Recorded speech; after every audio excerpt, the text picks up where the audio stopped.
Oh, che dici? Bene, te? Sta a posto, fa un po' caldo, grazie per essere venuto. Andiamo al parco e ci facciamo una chiacchierata. Stiamo su sta panchina. Insomma, ti ricordi quando ci siamo conosciuti?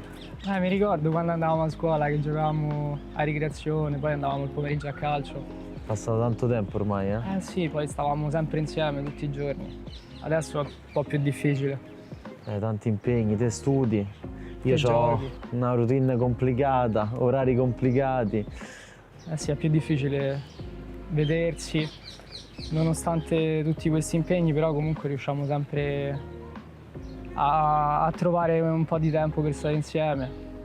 Quale pensi sia il motivo di questa nostra forte relazione? Ma sicuramente il fatto che abbiamo tanti interessi in comune, ci piace fare più o meno le stesse cose e comunque anche il fatto di non essere quasi mai in disaccordo su qualcosa. Beh, sicuramente sì, io penso anche che appunto il fatto che siamo entrambi determinati e ci diamo da fare ci rende due persone abbastanza simili da questo punto di vista e soprattutto ci supportiamo a vicenda e ci siamo sempre quando c'è bisogno. Poi comunque anche il fatto che è una di quelle amicizie che ti crei quando sei bambino. Cresci insieme. Che sono talmente forti che poi è difficile andarle a perdere nel tempo. Però non è facile sicuramente essere mio amico, visto molto della mia vita appartiene al mondo online, sicuramente ho orari difficili e inoltre penso di passare tanto tempo presso al team, comunque sia all'Esports in generale. Però comunque tu ci sei, quando io ho quei momenti liberi e ci organizziamo, tu ci sei.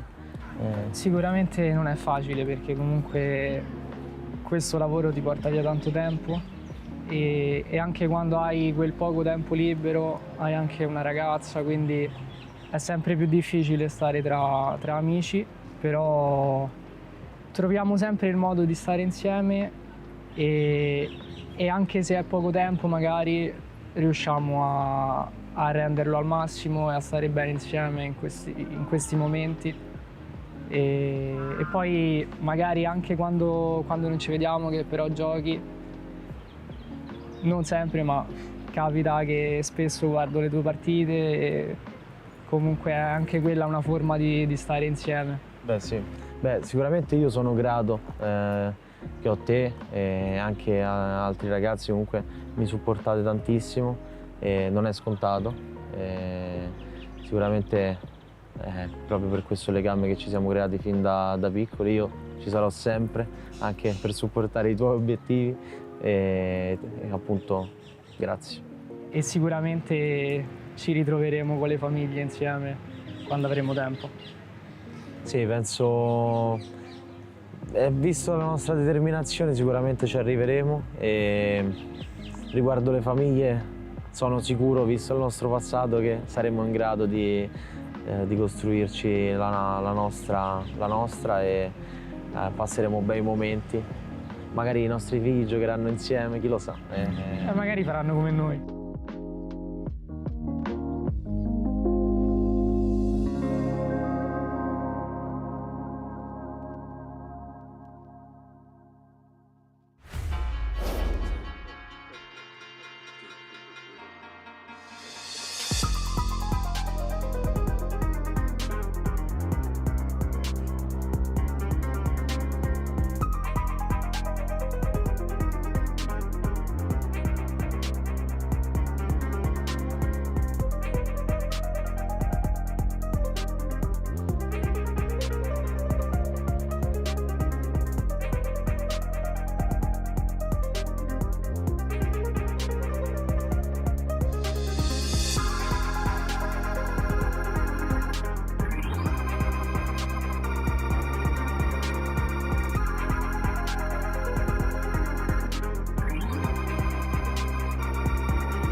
It is playoffs time in the Europe Meta League. We're moving into best of threes. The teams will start to play for what really matters. My name is Anne. I'll be your host for today. And joining me, as always, we have Alfama and Fresh. Guys, how excited are we for those playoffs? Super excited. We're getting into BO3s, which is a cool part. We're getting to see the best of the best in Europe compete. We've seen some amazing teams so far, and I can't wait to begin to think who are the best of the top 4 and then that top 6, I guess. And then you might get it wrong, who knows? I always get it wrong somehow. I will say best of threes, it's Siege at its finest. You really can develop a whole game plan across best of 3. You get 3 maps. You don't have to force it into a defender-sided map on a best of 1. You get to play the maps you're actually good at. You get to show everything. I love best of 3s. I love playoffs. Yeah, we heard players say it all the time as well, right? It has that safety net of even if you lose a map, you still have something to bounce back on. That's definitely something that's not there in those best of 1s that we had through the group stage. But as we say, our group stage has concluded. Let's look at the top players from the group stage as well, because we always talk about the top 3, and these 2 faces are definitely some ones that we're familiar with seeing here. Yeah, I think to a certain degree, 2 faces of resurgence. In one sense, Doki was not really the hard carry of G2 anymore in the past few years. And it was the same for Jum. I guess he was the hard carry for Secret in 2024, but then heavily dropped the ball at Reload. He didn't look the same since they picked up Noah and Mowgli. And now he's back as being the hard carry of that team. I think both players are kind of reinvigorated because their team have maybe solved some of the underlying problems that they've had. If you look at G2 and Secret particularly, I'm talking particularly 6 Invitational kind of vibes, you know, going back to February and the Reload event, there were some problems that they needed to sort. They've gone out, they've made some drastic changes on both sides of those teams, sorted those problems, and now both of these players are thriving. And then the number 1 player, I mean, we've been singing this person's praises the entire stage. How could it be anyone else than our MVP, Pasha? Yeah, he's been absolutely phenomenal, and it's worth saying that he's been doing it on a team that didn't finish inside of the top 2, a team that's actually lost 4 games inside of the stage. But Pasha's kills and what he's bringing to this team has just about everything you'll see in these highlights. You know, he's making the nut plays, he's making the aggressive plays, he's kind of playing the team game, as you see here in a post plan, picking up the double kills. What's impressive, he has 103 kills. Inside of regular league play, i.e. before playoffs started, for every region, there's only 1 player on Planet Earth that has 1 more kills than him. That player is Ambi, and he's had a phenomenal stage. So Pasha is up there, number 2 inside of the world for kills. And if you look at the different clips, I mean, you've seen that, right? It's in entry, triple kill wins the round by himself. Evan later than that, when he's holding a flank, he kills 3 players trying to retake the diffuser. Evan in defense, he holds an area and gets away with a triple kill. He's been amazing the entire season. Yeah, I mean, if we look at the standings one more time for the group stage, I mean, you already mentioned it, Jack. It's quite surprising that despite them having the MVP of the stage, they don't even find themselves in that top 2. Yeah. When we do look at the top 2, we see G2 and Secret, so that means they won't be playing today. Yeah, EML created a really weirdly competitive stage, especially from Super Week. Our big learnings from Super Week was that every team can beat every team inside of EML. That's Pro, of course, had that drop off. In terms of the big story, G2 and Secret, top 2. They get a bye. We won't see them in today. And then it was Falcons, VP, Matchco, and Gen.G snuck in there to make the top 6 and their playoffs. And of course, they're playing for SI points, playing for various things. As we see the playoff bracket, you can see G2 and Secret start 1 step ahead. It is a double elimination bracket, so you're not out if you lose your first best of 3. It's all going to be about proving right now, especially for Gen.G and Matchco, that they deserve to be in the top teams in Europe because they've been given 2 extra slots on top of that top 4. Now is the moment to prove they can take down these big teams. Yeah, when we look at our schedule for today and tomorrow, because we got 5 best of 3s for today and tomorrow, we combined the 2. Obviously, we know our matches for today starting at 6 and starting at 9. We are on a rolling schedule, by the way. So if that first game ends up really quickly, we will be moving into the next game directly after. And with 3 best of 3s tomorrow, that means we're starting out earlier. Make sure you set your alarms for 3 p.m. CEST for the first game to start. And some of these teams that are playing tomorrow don't even know their opponents yet. Yeah. I mean, we might be in a world where we see G2 play, you know, where we might see huge matchup. We might see G2 VP, we might see, you know, Secret against, honestly, just the best teams in Europe once again, but in a BO3 this time. Tomorrow's going to be amazing. We've been saying the whole stage, whenever we've seen our top 4 go against each other, we want to see them in best of 3s. There's a world where tomorrow we have 3 best of 3s involving all of the top 4. If the quote-unquote favourites of VP and Falcons win today, then that's going to become a reality. I cannot wait. Genuinely, I won't sleep. Just won't. Well, I mean, we still have a whole play day before we get to that even. And I mean, of course, our best of 3s today are very exciting. So what are we really playing for? What are these teams playing for? Obviously, the most important things that we have to mention for the top 5, we're looking at prize money. We're looking at SI points, and obviously for the top 5 as well, that invite to EWC. Yeah, so many SI points. I'm just thinking, once again, you look at this and you think that top 6 team is going to be really, I guess, annoyed. The 6th place team. Yeah, the 6th place team is going to be annoyed with that because they're not going to get an invite to WC. They're not going to get any SA points. They're going to get the minimum cash prize in that top 6 playoff. I mean, it was already the case because obviously previously you'd have 4 qualified and then the LCQ. Yep. But still, this is going to be huge. It makes that 5th, 6th place game certainly very, very interesting because there's a lot on the line for that because it could be the difference between an invite to EWC and potentially 6 Invitational. And additional cash prize as well. And even cash, if you qualify to EWC, that's at least 20k for you. Yeah. Crazy. Even if you get first rounded. It's crazy. There's so much on the line for these players, especially we'll find out who ends up where in these next 2 weeks. But I'm also looking at you two because I think you know what time it is. I think we'll move over to the couches because in case you missed it, at the beginning of the stage, Leo made a power ranking of where he thought our 10 teams are going to end up after the group stage. And last week we made the bet that if you got 5 of them right or more, Jack would get tattooed, a semi-permanent tattoo, because we're not a real tattoo studio. We don't do real tattoos here on the podcast, unfortunately. But if you got half of them wrong, or if you got more wrong, you'd have to suffer and be the one to get tattooed. Yeah, I know. I don't know why I accepted this. I think it's the moment for the big reveal. Tell us the law, Leo. Let's check the standings let's check my power rankings, okay? And let's check which one I got right. And I only got 3 rights. Yeah. I have to say, listen, look at the top 4. Falcons, Secret, G2 VP. I predicted that these 4 teams would be in the top 4. It's just that they're not in the right order. And then if you look at the big teams that let me down, Fnatic, BDS, teams that were supposed to have experienced players, they end up worse than Wild, an entire roster that had never played a Pro League match. You know, I'm sorry, but it started well, and then there was a meltdown during the Super Week and huge upsets. It literally was that play day 8 where there was just upset after upset after upset, and I was there just counting my money like, yep, Leo's getting this tattoo. Yeah. All right, then I guess this is the moment, right? You got 3 of them right. Right, so you're not feeling proud about that, are you? Well, let's be honest. Most of the teams were kind of close to where it was, I guess, predicted. That doesn't really help, though. It was exactly right or exactly wrong, and that's where we're ending up. Now, I'm in no way qualified to tattoo you. I'm sitting here. I'm excited to put something new on my resume, though, after I've tattooed you. But you want it that way? That orientation? Yep. Okay, you need to clean your arm first. You need the wipe. Otherwise, You need the wipe. I knew you want to skip this, so it takes less long. I'm a Frenchman, so I usually don't clean. Yeah. Get it. So, all right, let's just dive into cliches. You know? Never done this before, but we're gonna try and make it work. Obviously, like we said, it's not a permanent tattoo. It's only semi-permanent. I love that Tim is in the background. Playoffs. Yeah, that means that whenever I do a illustration, people will, I guess, see it. Okay, So, we put this down here press it now. Give it a down. firm press. Are you sure? Firm press.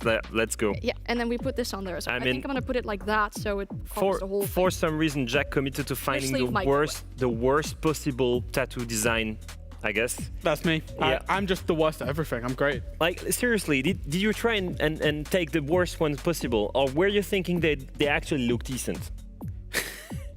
I feel like you're setting me up to fail here, Leo. I There's got no a pack. ru- So the There's no right answer The to this. story behind this is I got a pack because I was quite intrigued at what I would look like tattooed. So I bought a big pack bundle of semi-permanent tattoos to have a look, and I've never done it. So actually, you're my guinea pig to see if this even goes well. Well, maybe we're gonna make a bet so you get tattooed as well, That's for true. example. We could in end up States with or me getting something. tattooed later tonight. You're gonna have to leave this for a little bit, Yep. and Robert as well, so it transfer as well. And I'm gonna keep my eye on you because I know you're not gonna do it and make sure it comes off earlier. But whilst we obviously wait for Leo's tattoo to process a little bit, we'll start talking about the first game of the day, the first best of 3.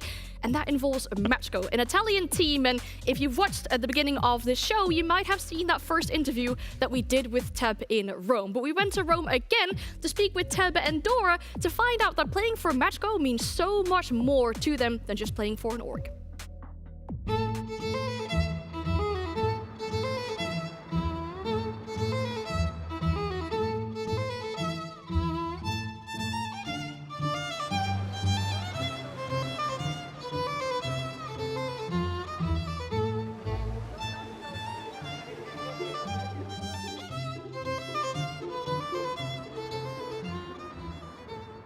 Finalmente siamo qui in questo viaggio insieme in EML. Come ci si sente?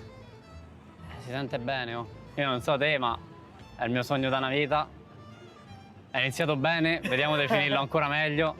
sicuramente noi non ci rendiamo mai la vita facile, sarà una grande battaglia, dei bei testa a testa, però anche io sono convinto che ce la faremo. Beh, sia un sogno, soprattutto perché siamo 5 italiani e siamo noi, un gruppo eccezionale, no? È sempre stato il nostro sogno, come hai detto te, sì. È una vita che aspettavo questo momento, tra tutte le challenger e i qualifier persi. E alla fine siamo riusciti a unirci noi dal lato di là e te. E mo sta solo a noi, stiamo. Sì, anche perché abbiamo combattuto tanto negli anni, Matchco Makers, finalmente ora siamo tutti sotto un'unica bandiera, gli stessi colori, combattiamo fianco a fianco e andiamo così fino alla fine. Amici a teammate, grande passo, ma perché hai creduto così tanto in questo gruppo e in noi? Beh, devo dire, è stato facile perché so che nessuno ha la dedizione e la voglia di fare e soprattutto la grinta che ci mettiamo noi come gruppo, voi come individui. Subito c'è stato un forte collegamento tra di noi e penso che sia qualcosa di unico, qualcosa che non trovi spesso quando sei in questo mondo. È stata penso una delle decisioni più facili della mia vita, scegliere di credere veramente in questo progetto e iniziare questo viaggio con voi che dopo tanti mesi, alla fine già sono passati un bel po' di mesi, sta portando i suoi frutti. Poi ci sono aggiunti pezzi man mano, no? Ma invece, che dovesse succedere se venisse da te un team importante con un'offerta importante? Cioè, che ne so, anche dall'America, per dirti.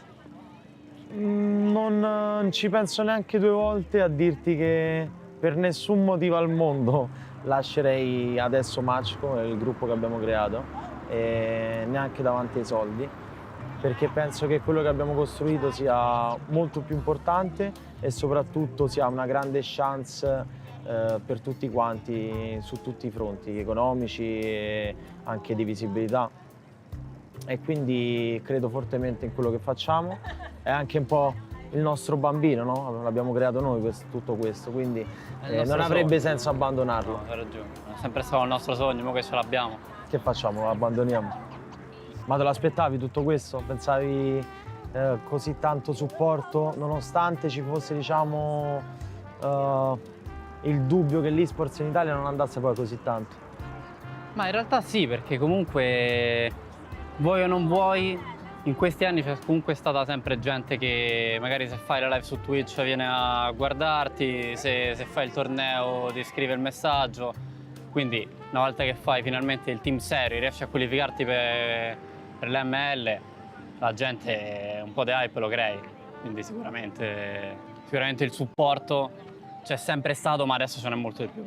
Vabbè dai, allora siamo d'accordo anche su questo. Combatteremo sempre a fianco, sei mio fratello, sei come un gladiatore, siamo come gladiatori, forza Matchco. Forza Matchco.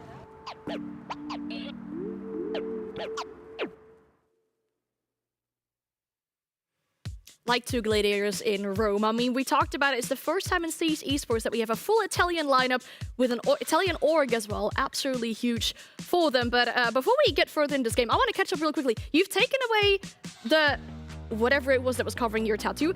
Why is it looking like this? So it develops over, it says 24 hours and like 3 to 4 days will be when it's fully developed. Oh, that's but amazing it'll to take hear. 24 hours to show. That's just nice. So It's got to air dry, hence why you're holding your arm like this. All right, so I'm gonna have like a half done tattoo that looks. I'm not gonna find the right word. We That applied looks- it pretty well, but we do have a little hole. There's in it a hole from in where the tattoo. I ripped it off a little bit fast, but it's fine. All right, great. Let's just move on, guys. Let's just forget about the tattoo. It's fine. Yeah, I imagine you want to forget about the tattoo. We'll check on it later on what it looks like. But yeah, let's start talking about this Matchco roster then, because we talked about it. Italian, it's so huge for them, and obviously for themselves, being an EML, starting out this stage, already making it to playoffs, that's a pretty big accomplishment. I think both Dora and Teb said it in that interview. It's a dream come true, and it's been also a reunion of Teb being the one standing out or standout player for Italy for a very long time in Pro Siege, and then reunion with the players that like Akwi, like Lolo, that were long-term makers, long-term Matchco players that were trying to build that Italian roster. Finally, they made it happen in September of last year. Yeah. In a span of what?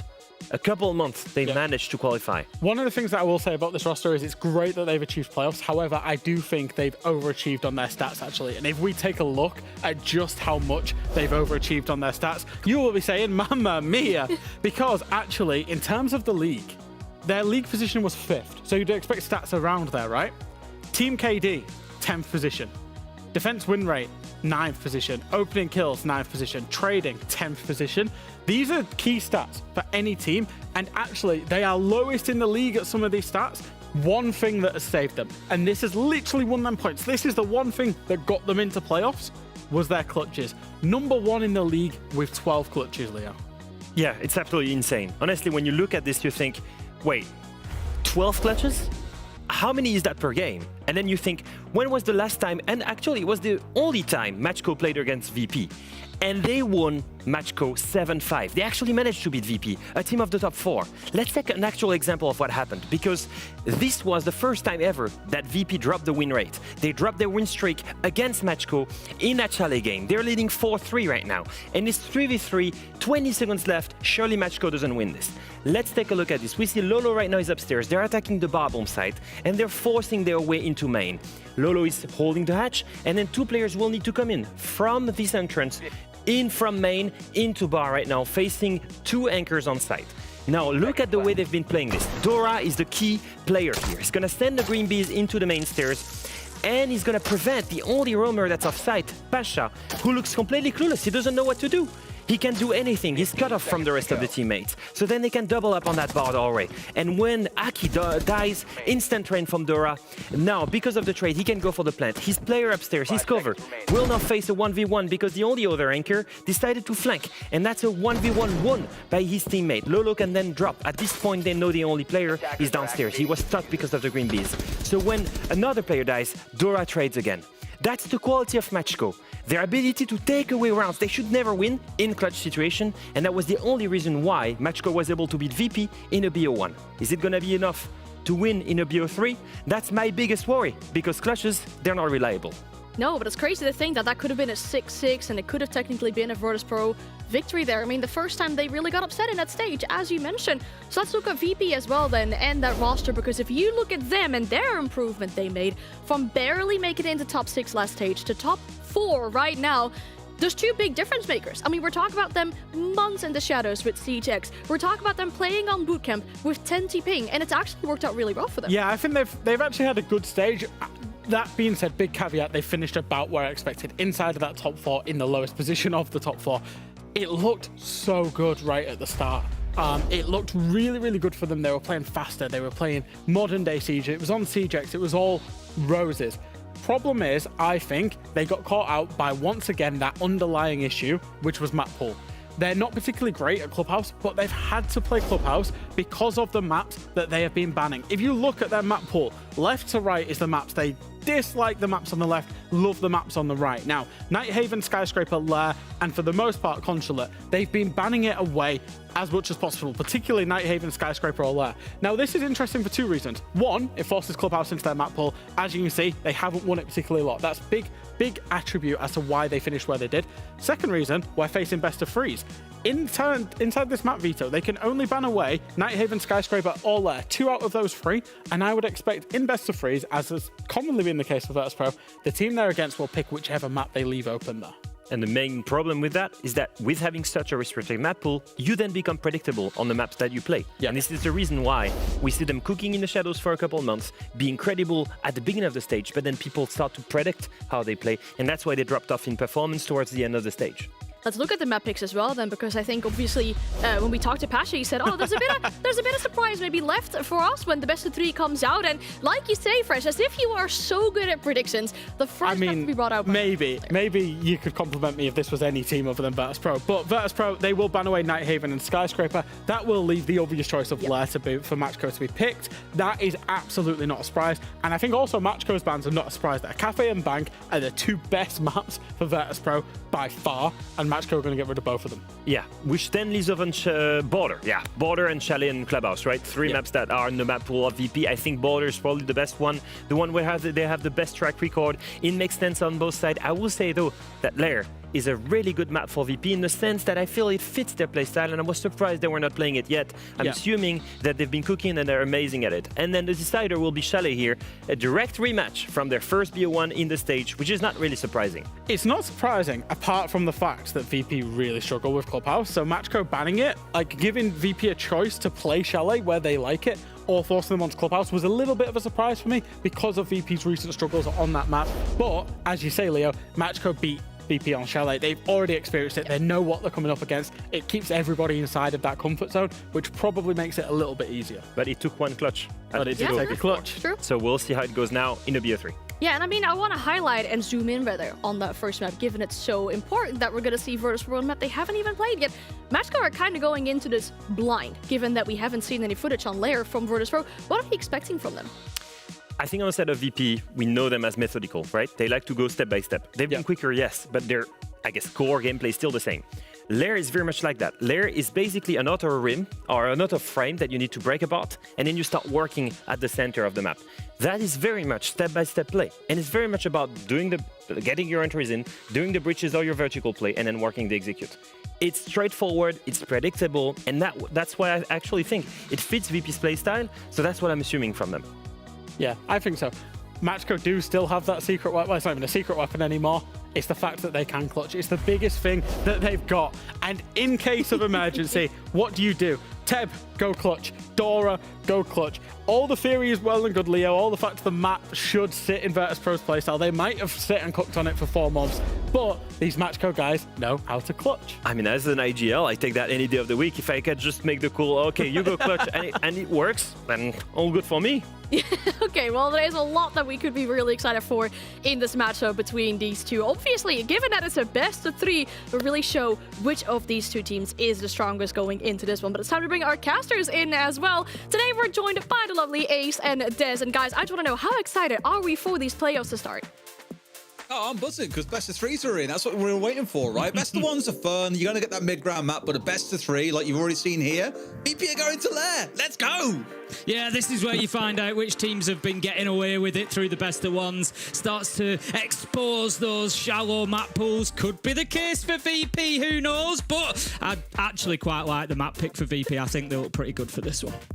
Well, is it time to go to overtime? I guess that is a question that we'll have. Lair being that first map being played, but as we said, it's our first best of 3, so please take it away. Thank you very much, Anne and the boys over on the desk. Yes, Tim, best of 3s are here. I'm dead excited to see how Lair goes down, and I know what Fresh is saying about Matchco. I've got this massive clutch factor in them, but I think one stat I really need to go and crunch out later is which team has been clutched against the most, because I would imagine Virtus.pro are very, very low down that list. They don't strike me as a team that you're ever going to be able to clutch up against because they're just so disciplined. Yeah, precisely that. That's the big thing that you know you're going to get out of Virtus.pro is a very structured, disciplined game. I mentioned the map picks for them. We've seen 100% win rate through EML on Border, 50-50 on Chalet. They lost to Matchco, interestingly enough, so it could be a big, big finale if we get to that decider. The big question here for me really is Lair. I think if Virtus.pro come away with Lair, they probably win the thing in 2. Matchco need to get this map, but we haven't seen Matchco play it either. So is it one that Matchco have been holding on to and hiding? Or is it not? You know, do they like it as little as Virtus.pro like it? But hey ho, we'll just go there and see what happens. Really no ideas coming into this one. One thing I will say is, just like G2 said about Bank when they took Virtus.pro there, was, look, we scrimmed them about 50 times on this map. Obviously, what you see in the official domain is one thing, but what happens on the other days when the broadcasts aren't live, when teams are getting their practice in, is they get to play each other on a number of maps. And it wouldn't shock me at all if Virtus.pro at some point do have to play on those maps in scrims that they don't hate. Teams will often say you want to practice these maps, looking for a team that wants to practice them. You'll say yes or no, and I imagine Virtus.pro will have stepped onto them at some point to see, you know, can we actually play them? There is just no way that at this level of the game you can simply refuse to ever play these 3 maps. They will have scrimmed on it, and more likely than not, scrimmed Matchco on it as well. So there'll be some intuition, some inkling that Matchco have got here, I think. Whether or not it's enough to bring them down, I'm not so sure. Let's see how things shape up. We're going to start things off on the top floor. Matchco on attack, VP on the defense. And this is for that spot, Tim. Let's not forget, in our next round in the upper bracket, the loser falls down to the lower bracket. I mean, we've also got to think about expectations here as well. And for me, coming into this, there is clearly more pressure on Virtus.pro. Matchco have come in. It's their first stage at Tier 1. They've finished top 5. They've had a great stage. Not always on top in the stats, as they pointed out on the desk, but they've got the job done. The points on the board, and they've got themselves up there. So I feel like, I'm not saying it's a freebie. I'm not saying it's a bonus game for him. It doesn't matter. Of course it matters what happens. They want to get the win. They want to proceed in the upper bracket, but I feel like their point has kind of improved here, so they can come in here and think, right, let's just go at them. Whereas Virtus.pro, there's more expectation there. I think, you know, before the stage started, their sights will have been set much further down the line in terms of a higher place finishing, you know, in these playoffs. So definitely more pressure on them for me. I'll see if that pressure builds up throughout the game or whether it seems like a pretty straightforward run for either side. I think it's very fair for many to look at this game and go, for Virtus.pro not to win it, given how they've played throughout the stage, it feels like a bit of a steal, but Matchco have just got that a little X factor about them that can cause a bit of surprise. Anyway, for now, Matchco have been burning their way through a lot of utility. You've seen those Rotero drones raining on through, barbed wire, bulletproofs, you name it, it's all being chewed up and spat out. So for Virtus.pro, that line of defense that lines the outside of the building, it is being brought inwards, and that's what we're going to see what the players themselves can actually do. We've seen so many of them go massive this stage. Pasha and Always, the two names that really spring to mind. For me though, Tim, my main focus today is Joystick's entry record. He has got probably the worst entry record globally, which sounds dead weird to say about Joystick. Like, he's an amazing player, but his entry is absolutely atrocious. I'll get the exact numbers in a second, but I want to see how often he's the first man going down in this series. Matchco have actually done a brilliant job of burning through the utility here. 1 minute 30 left in the round, and they've already seen Always use all of the toxic babes to try and hold that Blackbeard at bay, to try and stop them pushing. When you're attacking this top floor site, you've got 3 avenues that you can work in towards site from, and I like to see at least 2 of those used because you want to keep those defenders guessing. At the minute, Matchco really stacking up towards this R6 room side, but as I've said, more utility being cleared. They're starting to get closer to site. They're starting to get into a position to start hassling them. They could just do, and there it is. I was going to say, with a little bit of attention elsewhere, they've got themselves on the bathroom side as well now. They're going in there. This is where Virtus.pro need to step up, and it's Shepard and Always a killer piece, and it's looking good for Virtus.pro in round 1. This is why I think it's going to be so hard to clutch up against this team, Tim. Not that they were in a spot to clutch in this round, but you're coming up against some of the best in the business as well. The composure they have, it's like playing against the machine. So rarely do you see them make big critical mistakes, and the way they played that round there was beautiful. Sit back, don't feel the need to get Larry and get over aggressive and peek onto windows and doorways. Let them clear through the utility. They've got 25 seconds left. They push in, we're then ready to go. That first swing coming out, they had no idea the man was there, and they just picked them off one at a time without losing a single player. That's the level of competition that you're now against. Now that we're into these best of 3s, they're going to be so well drilled today, and I think we're going to have to see Matchco here try something a bit special in some of these rounds if they're going to come out ahead. I kind of feel for Matchco after that round. That is like absolutely like you know, the stereotypical round against Virtus.pro, where Matchco have done loads of stuff really well there. They've cleared a ton of utility. As I said, they've gone through those smoke canisters by the halfway mark. They've got themselves set up on opposite sides of the bomb site. You know, they're ticking a lot of boxes on that attack, and still it's a flawless round to Virtus.pro. And this is the problem with playing against Virtus.pro. You can come in, you can do things right, you can do things well, and sometimes it's just not enough. It's out of your hands, and Virtus.pro proved it there. Shepard and Always standing up beautifully to that pincer attack coming from either side, just took them apart. All right, now you've got the taste of the first round. Now we're going to see if Matchco can wise up in the second one and get something done and over the line. Virtus.pro instead heading down to our first floor. Honestly, it gets me every time just thinking about the difference between like British and American like flooring. Actually, I can't. What's it like around Europe, Tim? Can you think of that? Do they have like a ground floor in Europe, or do they just go first floor as well? I think they use ground floor. I'm thinking back to our time in Paris and France. And yeah, I'm trying to remember. I'm pretty sure that first floor was first floor. It was not the ground floor. It was the It was the first one you'd get off at if you got in, and you'd still need an elevator or a lift to the first floor or stairs. Jab in position. Honestly, you go so back and forth on this stuff. But yes, we've headed down to the first floor. And down here, of course, you'd normally see some kind of vertical hold going on. And by the red outlines that you can see on your screen, we have got a couple of players up there. I think you've got Joystick up there. We've got a second player hovering up there as well. It's going to be Pasha holding things down. Always two. So 3 of them to clear their way through. Matchco could try and ignore that and go direct to site, but we've seen it go wrong so many times, Tim. This has become the new sort of meta for attacking this site now, where you've got the Blackbeard lining up. You find yourself with Teb on the Sens, for example, lining up, tossing down a couple of those light screens, planting just inside the door towards the left, because you are then still protected from those vertical angles. And without anything like a warden on the other side, they can toss maybe a C4 at you and a couple of impacts or shoot very, very blindly, but it is a bit of a risk. What I will tell you is that they need to get the electricity off this wall. They've just sent a nade in. It was unsuccessful. Wall still electrified. Dora still hanging around on the thermite, looking to try and get that exothermic on the wall, get it detonated. If Matchco don't get that wall open, there's not going to be any planting inside of this site, I wouldn't imagine, because then they have to go in through a single door, and Virtus.pro should be able to deal with that. That said, with a clever placement of the Sense gadgets, maybe Matchco can find themselves a little bit of room. Maybe, just maybe. But they've got to be able to get away with it, though, Tim. And so far, Virtus.pro doing the same thing as last round. They're just running the clock down. They're very happily sat back and waiting for Matchco to make the move. But you can't play slow against Virtus.pro. They will beat you at that game every single day of the week. Pasha, here we go, stepping his way around as well, hoping to maybe catch someone out of position here. But they're already starting to try and make it happen. One impact comes out, still got 2 in back pocket. And we've only got 1 light screen left, Tim. This is not looking good. No, it's not. We've got to get this one right. It's got to be effective. 30 seconds left to go.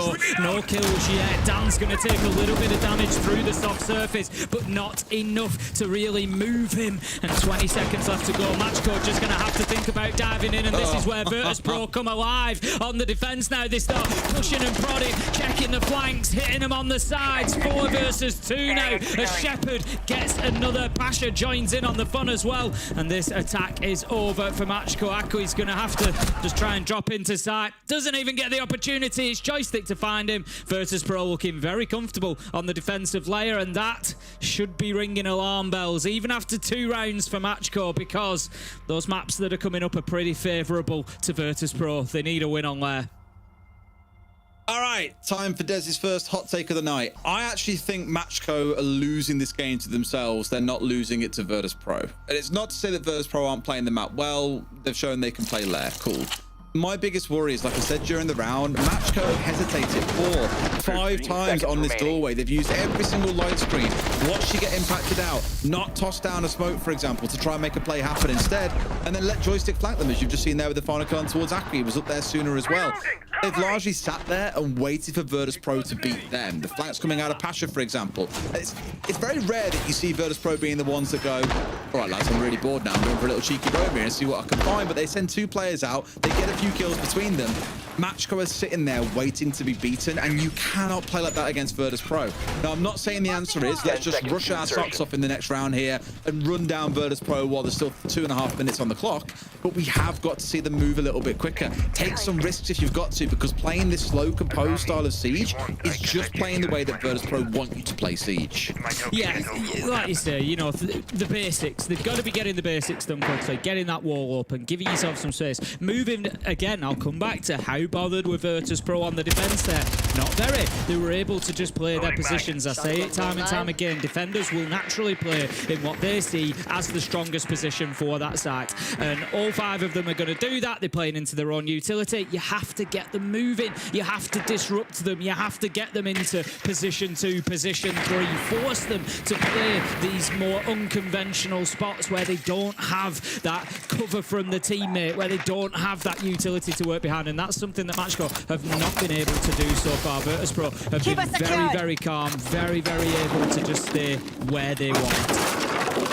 Sure, well, hopefully it changes a little bit here. We've got a lot of vertical destruction to help get some control over the site itself, to hopefully restrict Virtus.pro, not give them as much freedom of movement, although as it stands right now, they've got a lot of that. Tim, a couple of players hanging up here on this first floor before they'll slip away and join the rest of their team downstairs. They cannot afford to lose. Lolo here is the key thing that I will say, Tim. He's going to be that one in the later round that's going to rush down a player, push them back, and let a plant go down with support coming in from above, from the buck and the sledge as well. So losing players here will be so painful. Been using the shields a lot so far, Matchco as well. We've seen Blackbeard, we've now got Blitz being brought along. And honestly, again, not getting much joy from it. They've got to get more value out of that operator and use it to bully these Virtus Pro players. Virtus Pro have been more than happy to play into those shields. They've dealt with them pretty well so far. Lolo, 0 and 2, really struggling to get involved in the game. 1 minute 10 left on the clock as I finish saying this, and Virtus Pro, again, still looking very comfortable, Des. They haven't been forced to move yet. Even with these verticals getting opened up, they are still pretty much in those prime spots that they started at the beginning. This is a really important battle now. You can't be losing Aqui to the shotgun. They get the trade. It's Dora that comes in and finds the kill. 4 versus 3 now, but it's still a big loss with that butt going down. I mean, getting 2 kills is great because Lolo sucks in all the attention there, and it's actually been the swing from Dora, who was with him, that got the trade back the other way. So a nice turnaround for them. Yes, you've lost 1 player to the shotgun. You'll still take the 4 versus 3 that you're in because it's the closest you've been so far. Prior to this round, Tim, they only had 1 kill to their name. They've doubled that in this round alone, and now it's time to press on forward and get the close done. Yeah, time's going to become a factor here. 20 seconds and you feel like they're unsure if they're being hit on the flank. Maybe there's a lack of intel with only 3 drones left up. The diffuser is going to go down. Big kill from Joystick, just in the absolute closest manner that he could. 2 versus 1, can he hold on? 5 seconds left to go. They're going to have to search for the kills here. They know exactly which desk he's in behind, but Joystick, he's just going to hold his position, and he's going to hold on. Somehow Virtus Pro lock it out in a 1v1. I hate how he's got that kill with the pistol at the end there as well. That should not be happening, man. He's dropped him and given a lifeline by not getting taken down by the first few shots that came out, but then looked completely lost as to where the shots were coming from. It's hard because Matchco have done pretty well there. Dora getting that 2K off the back of the shield push. That was great. They've given themselves such a brilliant numbers advantage. There's no C4s you've got to worry about, no impacts. But even with the vertical control they had, even with the Blitz being the one getting the diffuser down, still no support available, and they pay the price. It's been close though. I think that round is much better from Matchco. Want to see more of that going into our next 3, but they sorely need to start getting rounds on the board right now. Those first 2 rounds, a shutout for Virtus Pro. Maybe now we see the Italians battle their way back in. Yeah, going to see the tack timeout come along. Just needing to put a pause on this. And again, it's another round like the first round. I said I felt for Matchco a bit losing that first round. Kind of feel for him a little bit there as well.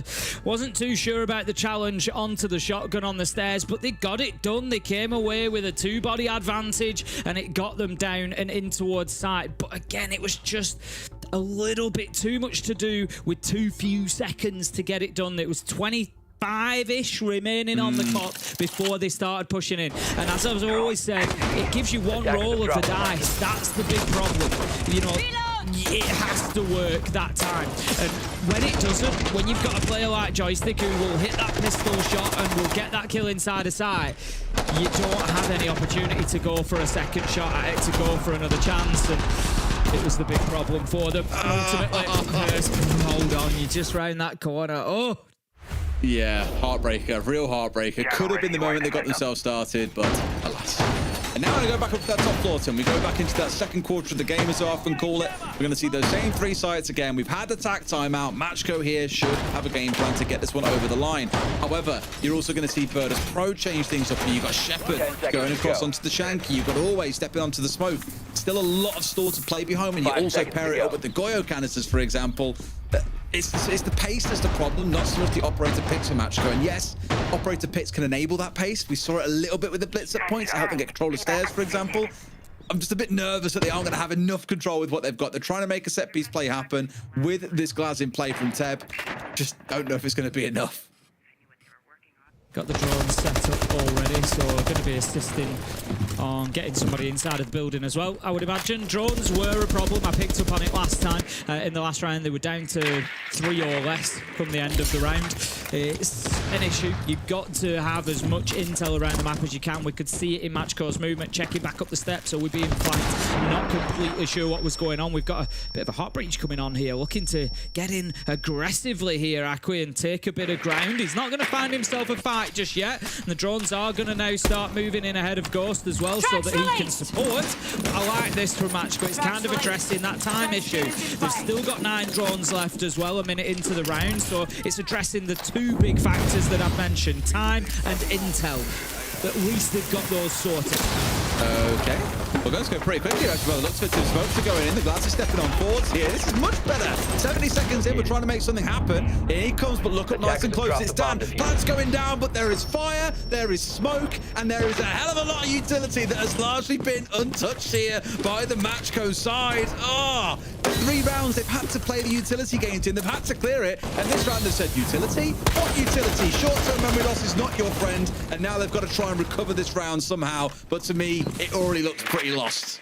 Small mistakes will start to add up as well. We saw Teb just dump the smoke in there. It went through the floor and has smoked the room underneath, so he's had to send a second one in, and it's again just a loss of that utility that can be critical for Glass to play behind. Beautiful double from Pasha there, but Lolo, I've kind of got to say, you know, you've no business going in for the second peak on that one. Your man's already been absolutely decimated on Ops door. You know what's going to happen if you follow it in, and they've just given him the opportunity to go 1 by 1 and take them down. That turns a 3v4 into a 1v4, and it's all up to Teb now. He might find one, but honestly, it's going to be meaningless. He's dead. Yep, too easy. Yep. Always just sitting there ready and waiting. Again, it's hard because, like, I know I said I want to see him go fast, but I didn't mean rush and ignore all the utility stats up against you.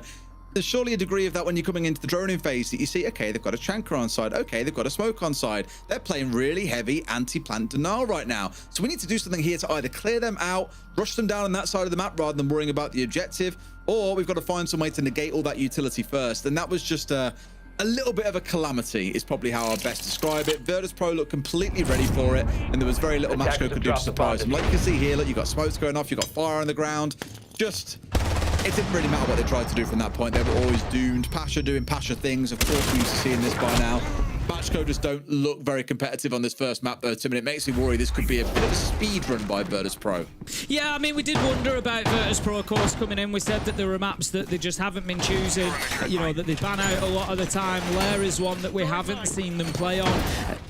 Map pool is something that has been talked about and will continue to be talked about for Virtus.pro. But that being said, they've banned this 9 times. It's not been banned against them, they've banned it out 9 times. And you just kind of sat wondering now, is it because they've been keeping it in the bank? Is the map pool actually a little bit deeper than maybe we think? And, you know, they are fully prepared to play on a couple of those maps that they've been regularly banning, and Lair certainly looks to be one of them. I'm not saying it's been a perfect performance from Virtus.pro, but they know what they're doing. They're well aware. That was a really nice defense. As soon as all the utilities is thrown in, they know exactly where those smokes need to go. They know exactly where the Shumiker canisters need to go.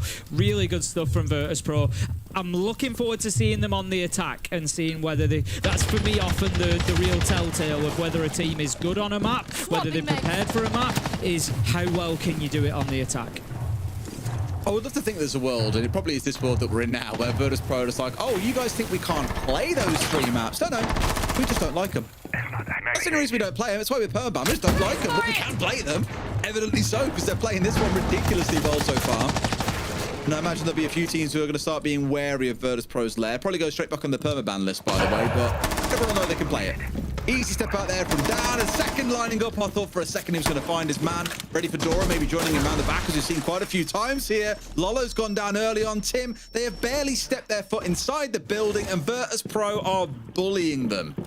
Yeah, this is the big problem for Matchco, really, is getting themselves established. I feel like they've played the utility game well. They've dealt with utility well throughout the game so far. But when it comes to taking space and controlling that space, more importantly, they have taken space, but they haven't been able to control it quite often. And they've found themselves being chipped away at by Virtus.pro with the odd kill here, odd kill there, odd double kill will come in. And before you know it, it's 2v4 and you kind of, you know, scratching to get yourself to the end of the round. I like the shift to the Maverick this time. I've complimented Dora a couple of times this stage on his Maverick play, switched him across because they've struggled with the breaches previously, and it has worked well for them. But again, Virtus.pro are finding that most critical of resources coming in absolute bucketfuls for them, and that is kills. Sure. Now to be that case, you're going to see the clock run down. And I think Virtus.pro are going to do what they know to do best. Sit down, hold angles, wait for them to start pushing on through. step over to find something. He's got the right idea on towards his man, but he's also fearful of the swing. And sure enough, the swing is there, and Joystick is just better in that moment. Gets the kill. A trade comes through from Dora. Really only the slight shining light for this Matchco team so far today. The only one sat even when it comes to the KD at the same time, and to himself has got the same number of kills as the rest of his team combined. That shows you how tough an ask this has been to this point, and now he's got to do it against 4. And Tim, I think we know how this sort of thing ends. And it ends just like that. Always gets the final kill in the round again, twice in a row.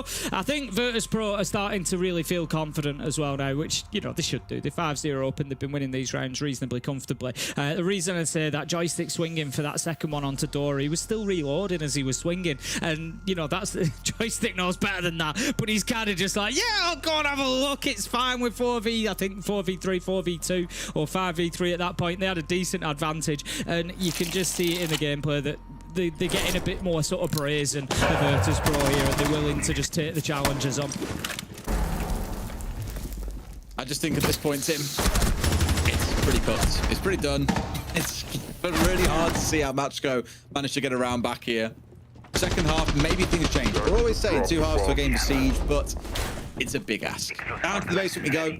Close out the half. See if Matchco can get anything done in this round.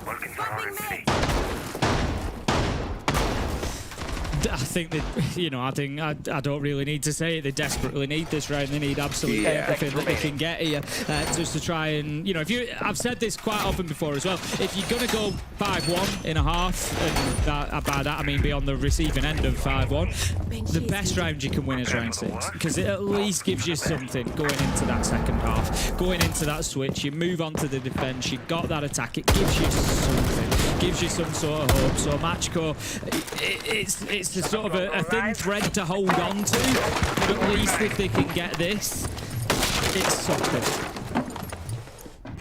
Yeah, it's something, but is it enough to save the game? I don't know at that point. We'll hope for the best. We'll hope for the best for the boys. At least in this round, we've got some changes coming in. Of course, that book being trained away and got the ace on side instead, and Dora stepping across onto the Deimos. Not surprised, as the only player that's really been offering any lethal threat for the team. Put your best gun on the entry, the hunter who wants to chase down these VP players. My main concern, though, Tim, is VPs have remarked a few times, they aren't massive roamers. They will roam, but they'll fall back. They'll happily turtle up. It is no skin off their nose at all. They're very happy to do it. First trap coming on through is going to find Pasha, and truthfully, Tim, I don't think I want to hunt down Pasha, because you might feel like the hunter, but trust me, you're the hunted against him. This is it. You got to remember, you're giving a little bit of intel back the other way. Not quite as precise, of course, as what you're gaining, but somebody like Pasha really doesn't need much of an invitation to take and win those gunfights. If he's got half an idea of where you are, he's going to have a go. You better believe it. But again, Matchco doing well in terms of the util game. They're getting in there. They're opening up the verticals. They need to make sure that they're using that superiority to push Virtus.pro out of position here. Not just push them out of position, but push them into the line of sight of their teammates. That's half of the game here. It's half of what operators like Sledge, Buck, Fuse are all intended to do. It's to force those defenders to move, and then somebody is there to pick up the kill. Ghost manages to get Pasha 5 versus 4, and a better start for Matchco. Maybe a round on the way, although they have been in a 4 versus 3 before, and we saw how that one ended out. Not the best, unfortunately. More of their own demise, admittedly, than Virtus.pro outplaying them as such, so you'd hope to see a bit more out of that, but no! Pretty much a one-tap there from Joystick on towards Acri. At least one comes back in the form of Teb. A 4 versus 3 once again. And Tim, this time round, we've still got quite a bit of time to play with here. 45 seconds, and a trap comes through onto Shepard. Looking good for Matchco.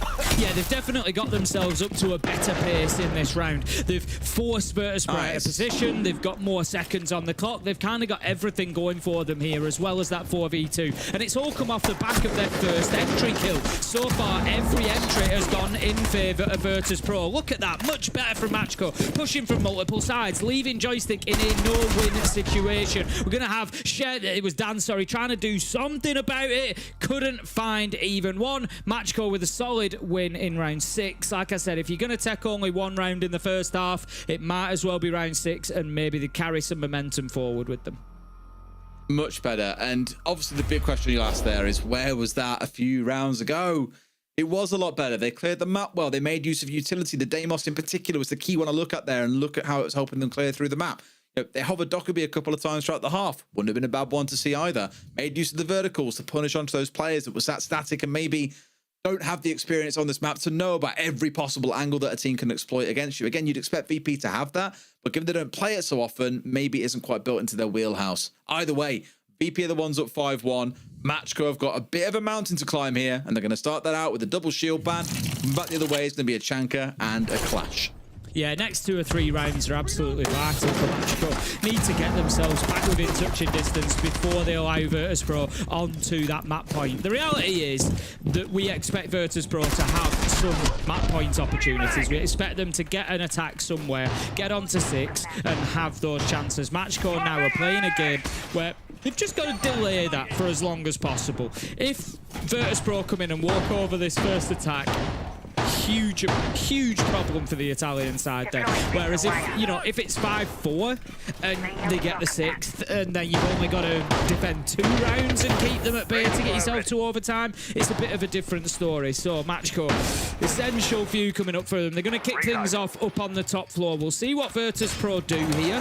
The Tachanka being taken away maybe leads you to think they might go for mask wall, as we saw Matchco try to do earlier, and they suffered to the Tachanka and smoke combo. So maybe that's something Virtus.pro leaning into. The Clash kind of suggests that as well, because Clash should often be used to hold on to ops, hold on to the desk just near mask wall, all that sort of area. So they could well stack up over there.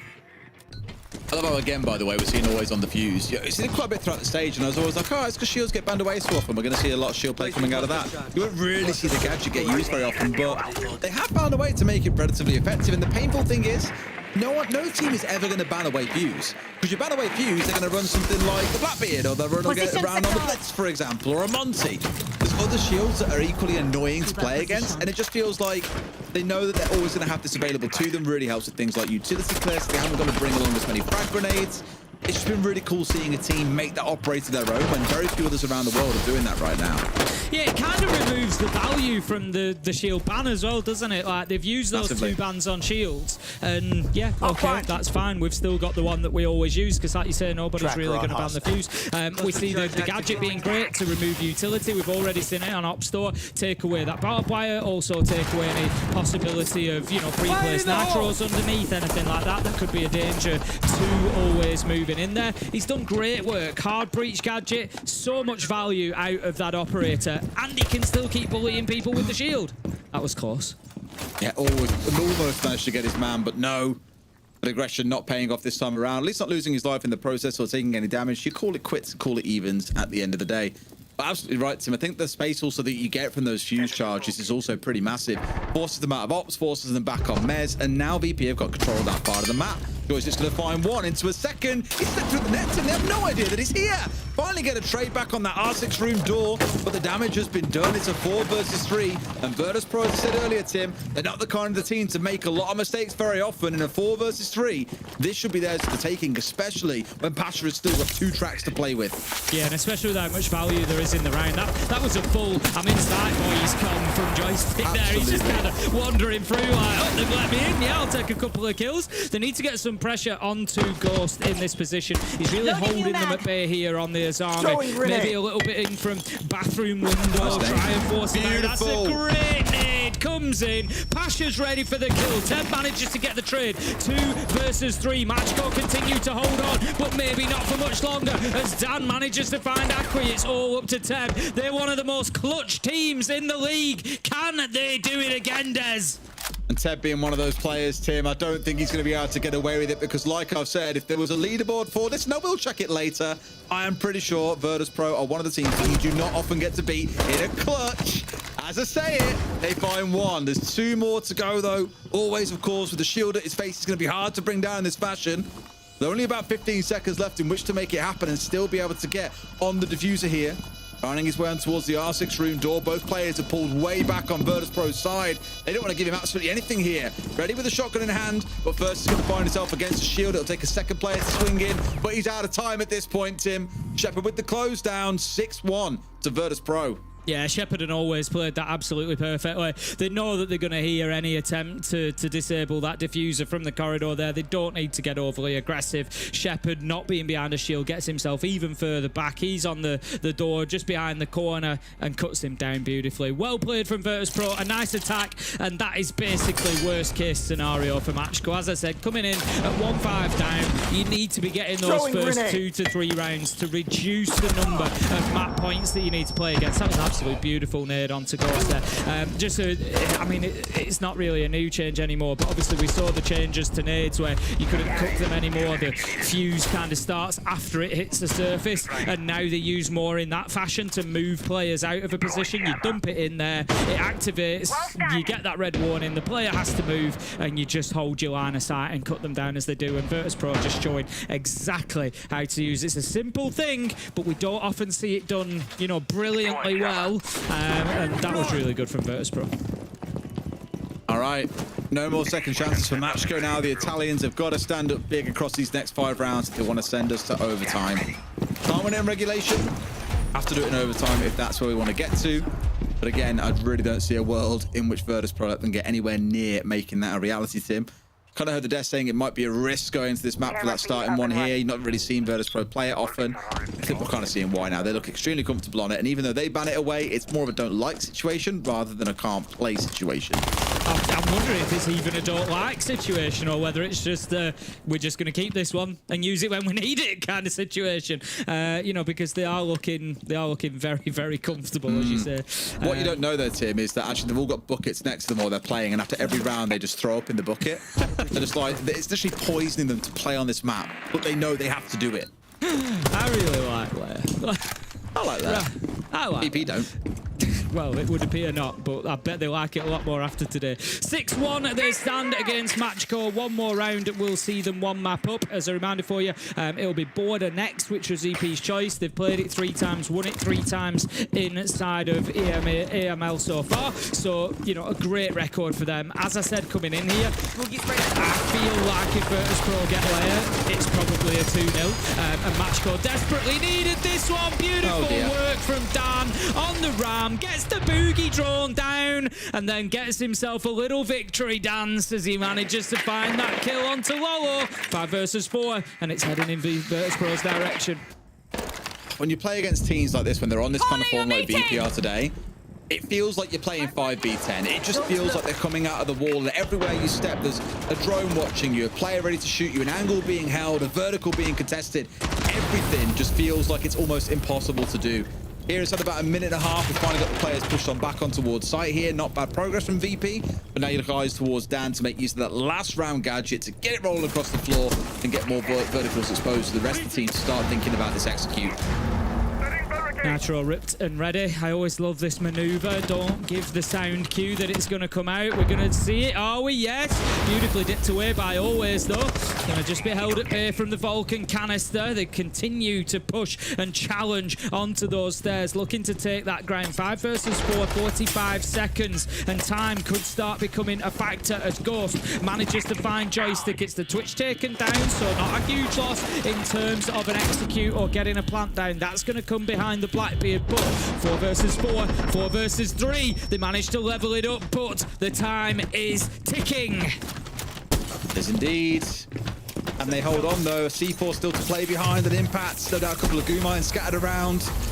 Not really enough to keep you at bay, but might be enough to turn the tables here. You've got to be careful about that Angel death from above in Dan. I've got him with them here as well as waiting for someone to push through, at least try and contest. A great place, C4 from Ghost. And now it's going to be panic stations on the side of VP into a 2 versus 2. Sticking that plan again, which means all the holding's got to be done by Dan. Finds 1 and finds 2, because of course he does. Virtus.pro giving Matchco no room to breathe in this game as they take Lair 7-1. How do you beat them? How do you beat them if you're going to put a Nitro right onto the planter? You're going to have 5 seconds left to go. 2v2. Everything says that Matchco should be able to hold on there, but Dan just drops in and gets himself a couple of kills to win it. Well, Matchco have really got to buck up their ideas, Tim. I think they need a break, and so do we. Back in a few, and then back with you with the desk.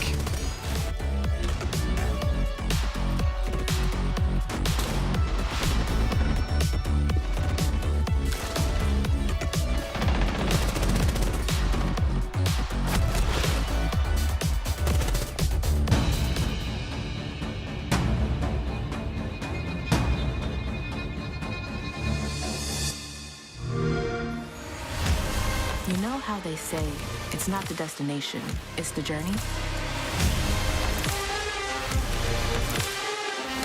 And the journey of 1,000 miles begins with a single step. And you know what? They're right.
And that's the first map in our best of 3 done and dusted. Matchco wanted to take Virtus.pro to Lair because it was a map they hadn't even played yet this stage.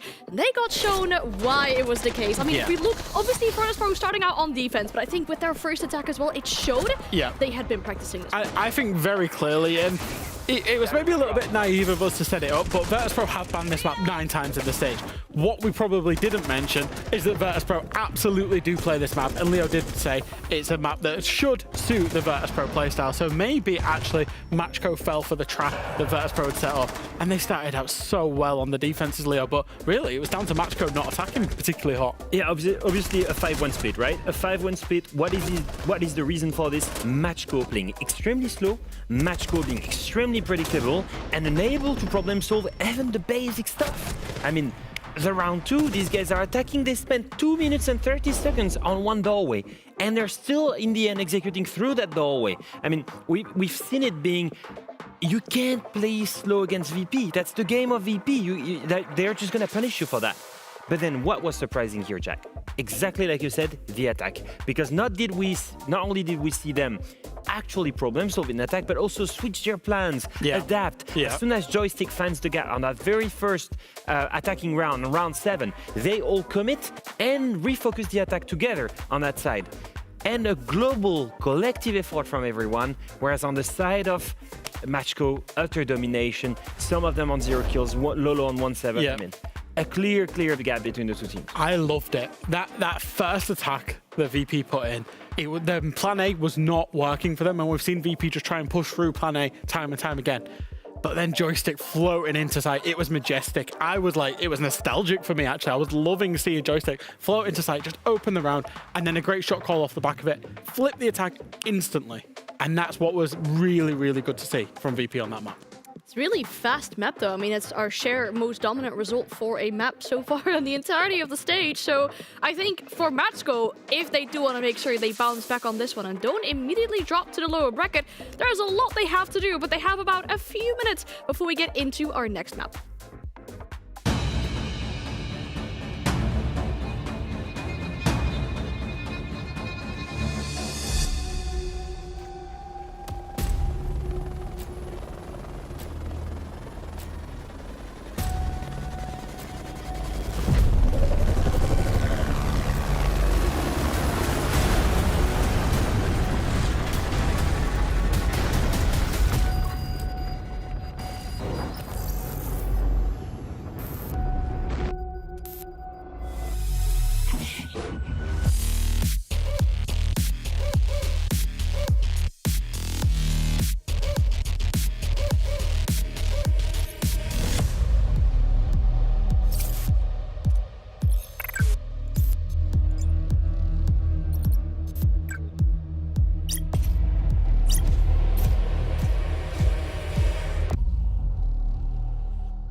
We're in the middle of our first best of 3 here at the playoffs, and what we need from Matchco is a bounce back, a big bounce back going into the second match, because the first one was rather dominant on the side of Virtus.pro, and we need some improvement from Matchco. Now, looking at that second map, obviously we're gonna go to Border. That is Virtus.pro's map pick, but Matchco are starting on the attack.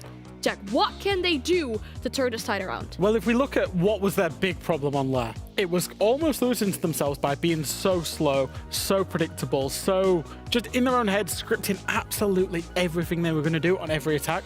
On Border, they're not going to have this problem, particularly in the department of being slow. They're going to have the zoomies. They're going to be going for it.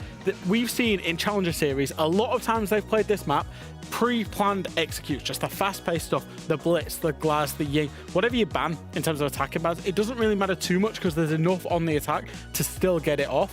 And Matchco particularly have been good on this map in Challenger Series at doing just that. Yeah, if we have to summarize, it's a problem of pace, right? They're being too slow, which in turn makes them predictable. On Border, small map. What is the starting side? Attack. So then you're proactive, and then you can be fast. You can be fast and furious. You can go aggressive. You can bring the blitz Fast and roll on your whizzes. You can rush, and then you can change the pace again. That's what we need to see from them. Be disruptive. Take the gunfights to VP, and throw off the game plan that's way too readable. Caveat to this, Virtus.pro will have done their homework. Yeah. They are that professional. They will know it's coming and they will be ready for it. They've obviously shown a lot of Border themselves. So the one thing that Matchco, I suppose, can do on top of that is we know that they generally play Border fast. Yeah. Virtus.pro will have seen them play Border fast. So the increased pace is good, but they can adapt that specifically to what they've seen from Virtus.pro. If we look at Virtus.pro when we've seen them play Border, how many times, I think they might be one of the only teams to ever play Tachanka on Border, right? They played the Tachanka, fighting the Easters with it, the smoke. This utility is quite important. I think Matchco can actually, through having looked at that, because Virtus.pro are not going to change too much, they can somewhat look to wherever they can circumvent it.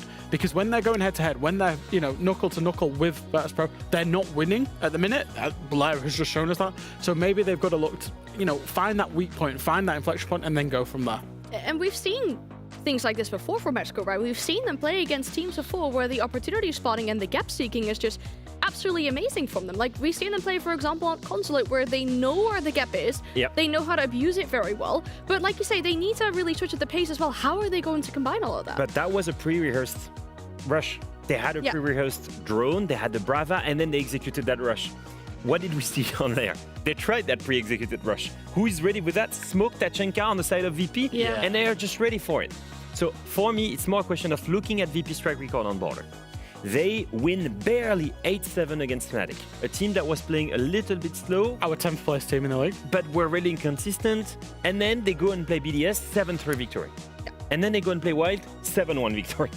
As matches go on, they get better and better, understanding of the map, more experience on that map, and also against various playstyles. Wild is much more aggressive and quick than Fnatic, for example. So if you look at this, I think we've seen more experience on the side of VP, their ability to adapt, so it will be in no way, shape, or form easy for Matchco to try and curve the ball. All we're saying is that they need to problem solve and start switching the pace a little bit. Come on. 5 rounds that they lost in attack. Like, you need to start having an IGL that starts to bring some solutions to the table. It's a crazy, crazy world, by the way. I was just looking as you were saying that. The fact that we're going to Border, the fact that VP have picked it. If you think about Virtus.pro and the maps that should suit them, it's them, I suppose, breach, utility, execute heavy maps. Not the small gunfight heavy maps of Border, but, that's the current Virtus.pro that we're living in that are so strong in this map. I mean, we have the MVP of the stage on Virtus.pro, so when it comes down to the shooting department, I don't think they'd be worried about this at all. I think the big difference, though, especially for Matchco going into this game, because we're looking at the hopes of them turning it around in this series, right? Whereas in the previous map, they went in dark, not having any footage on Virtus.pro, not knowing what was really going to be thrown at them. This really is a big difference for them, because we've seen Virtus.pro play already this stage. Surely Matchco could have expected that this was one of the maps to be brought out in the series with how predictable Virtus.pro are in their map veto. Surely they've done their homework. I think to a degree, I think that Matchco knew VP was playing there. I think that, realistically, speaking from experience, I would say that Matchco has already screamed VP on Lair. The reason I'm saying this is that they've played this team in day 4 of Pro League or EML, And when back in my days, when you played that team really early, You unlocked them to scrim. then you just scrim, them a lot. It's very often it would be literally the day after. Yeah. You'd play them in the EUL or EUL back in the day, or Pro League. You'd play them and then you'd literally scrim them the next day, right? Yeah, exactly. So I think at this point, they probably were aware of what VP was doing on Lair. I don't think they expected that resistance on defense. I will praise one more time the way that VP has been aggressive early in the rounds in defense. Yep. I mean, looking at this, they're going back to defense again. Yep. They're going to be able to go aggressive again. Also, one thing that is a trap that Matchco should not fall onto is that early aggression that we've seen from Dan and from Basha. Yeah, and as you could have just seen on our screens, I mean, we saw the players getting ready, we saw them putting in their earbuds, we saw them getting into that locked-in gamer position, as we all know. So I think it's almost time to get back into the game, and that means we can bring our casters back in to just ask them a few more things before the game is fully ready to start. We have Ace and Jess joining us once again, and this first map really was a dominant one. Do we think there's a chance that Matchco can turn it around? Come on, some enthusiasm, guys. Hey. Just because I don't agree doesn't mean I'm lacking enthusiasm. I've got a lot of enthusiasm for Virtus Pro today, and I'm a big Virtus Pro fan today. Are we biased? Matchco's got a lot to fix. In reality, I don't know if they're going to be able to do it quick enough on border is the problem. I think they might end up losing this before they can get themselves back into it. Yeah, I mean, I'm inclined to agree. I mean, looking at the Leo was speaking about it, right? The defensive victory of Virtus Pro on against Wild, 6 rounds straight on defense. Yeah, they're walking into a tough one here, and I'd like to think they can do it. We've seen quality through them from the stage, but I just think they've met too big a juggernaut today. Realistically, in that playoffs, we've got a top 4, and then we've got challengers. Yeah, and then the reality is that those challengers will struggle against the big 4. Yeah. The question is, can they at least take a map off of them? Am I seeing Matchco do that on border against VP? Absolutely not, and that's why I share this as an Ace's point. For once, I agree with the Englishman. So what I'm hearing right now is that it's a really tough ask up ahead for Matchco. If they do want to turn this title around, we're going to go to the second map of the series, Border. Thank you very much, Anne. Indeed, Tim, we sound like cynics. I mean, it's quite a British thing to be quite naturally cynical, but do you think there is any chance that Matchco get this win over Virtus Pro? I mean, we love an underdog story. Would I enjoy watching Matchco take us to 3 maps? 100%, of course I would. I won't have anybody say that I'm just here going wild over Virtus Pro. Give me something to cheer Matchco and I'll cheer it big time. But they just didn't really deliver that on Lair. It was all Virtus Pro, unfortunately. And it's a shame for Matchco because they've shown us, them getting to 5th place overall. But as Fresh quite rightly says, as Leo says, we've got challengers here. We've got a top 4. And we said that coming into round 1. I said, for Matchco, they've kind of achieved for the season. They've achieved for the stage. They've come in and had a fantastic, run of games. So whatever they get out of the playoffs feels like a bit of a bonus for them. They'll want it all, don't get me wrong, but it feels like a bit of a bonus, whereas Virtus Pro, their expectation no doubt takes them plenty beyond this game. So, that's what we've seen play out in the first one. Honestly, I think there's a lot for Matchco to address here in map 2, and they're in danger of it being over before they get a chance. Yeah, well, you'd hope during the break, of course, they've had a chance to have a conversation, gather whatever it is that's been going wrong in that first game and recollect themselves, because it isn't the Matchco that we've seen throughout the stage. I get it, you're against a top 4 team. As Leo said, it's a challenge team against a top 4 team. It's always going to be difficult, 100%. But there's still the ability for you to battle back. We've seen Matchco have some great games throughout the stage, but they're showing they can tango with the best. They've just got to show it today. But the problem is, and we always see it at events all the time as well, Tim, sometimes teams wake up or players wake up and they're at the wrong side of the bed and they are just at maybe 50% of what they can normally be on one of their best days. They're a little bit slower to react. They're not quite fully present in the game itself. And that can completely derail everything when it brings energy down the team, for example. This could just be one of those days, but I'm praying for Matchco that because it is best of 3 and it isn't just a one map and done sort of vibe, that we can see them recover and that break will have helped them there. Yeah, that's it. And I think preparation was mentioned as well. This is something they've seen Virtus Pro play on 3 times.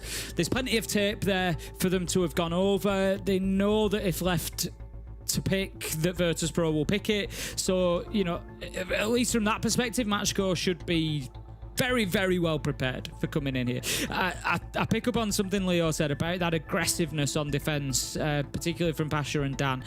That's not going to help Matchco here on Border. That's going to be something they need to manage, because we often talk about Border and the way that, you know, the attackers win the map or win the rounds often by getting inside the map. If once they get inside and get established, generally attackers will go on to win the round. A lot of the fight in Border is around that sort of boundary. It's around those barricades, those doors, those windows, preventing the attackers from getting in and getting themselves established. And if Virtus.pro continue that defensive style, continue that freedom for Pasha and Dan to be aggressive at the beginning of the rounds, to fight them at those barricades and not let them in the map, that's when Virtus.pro could start running away with this on defense.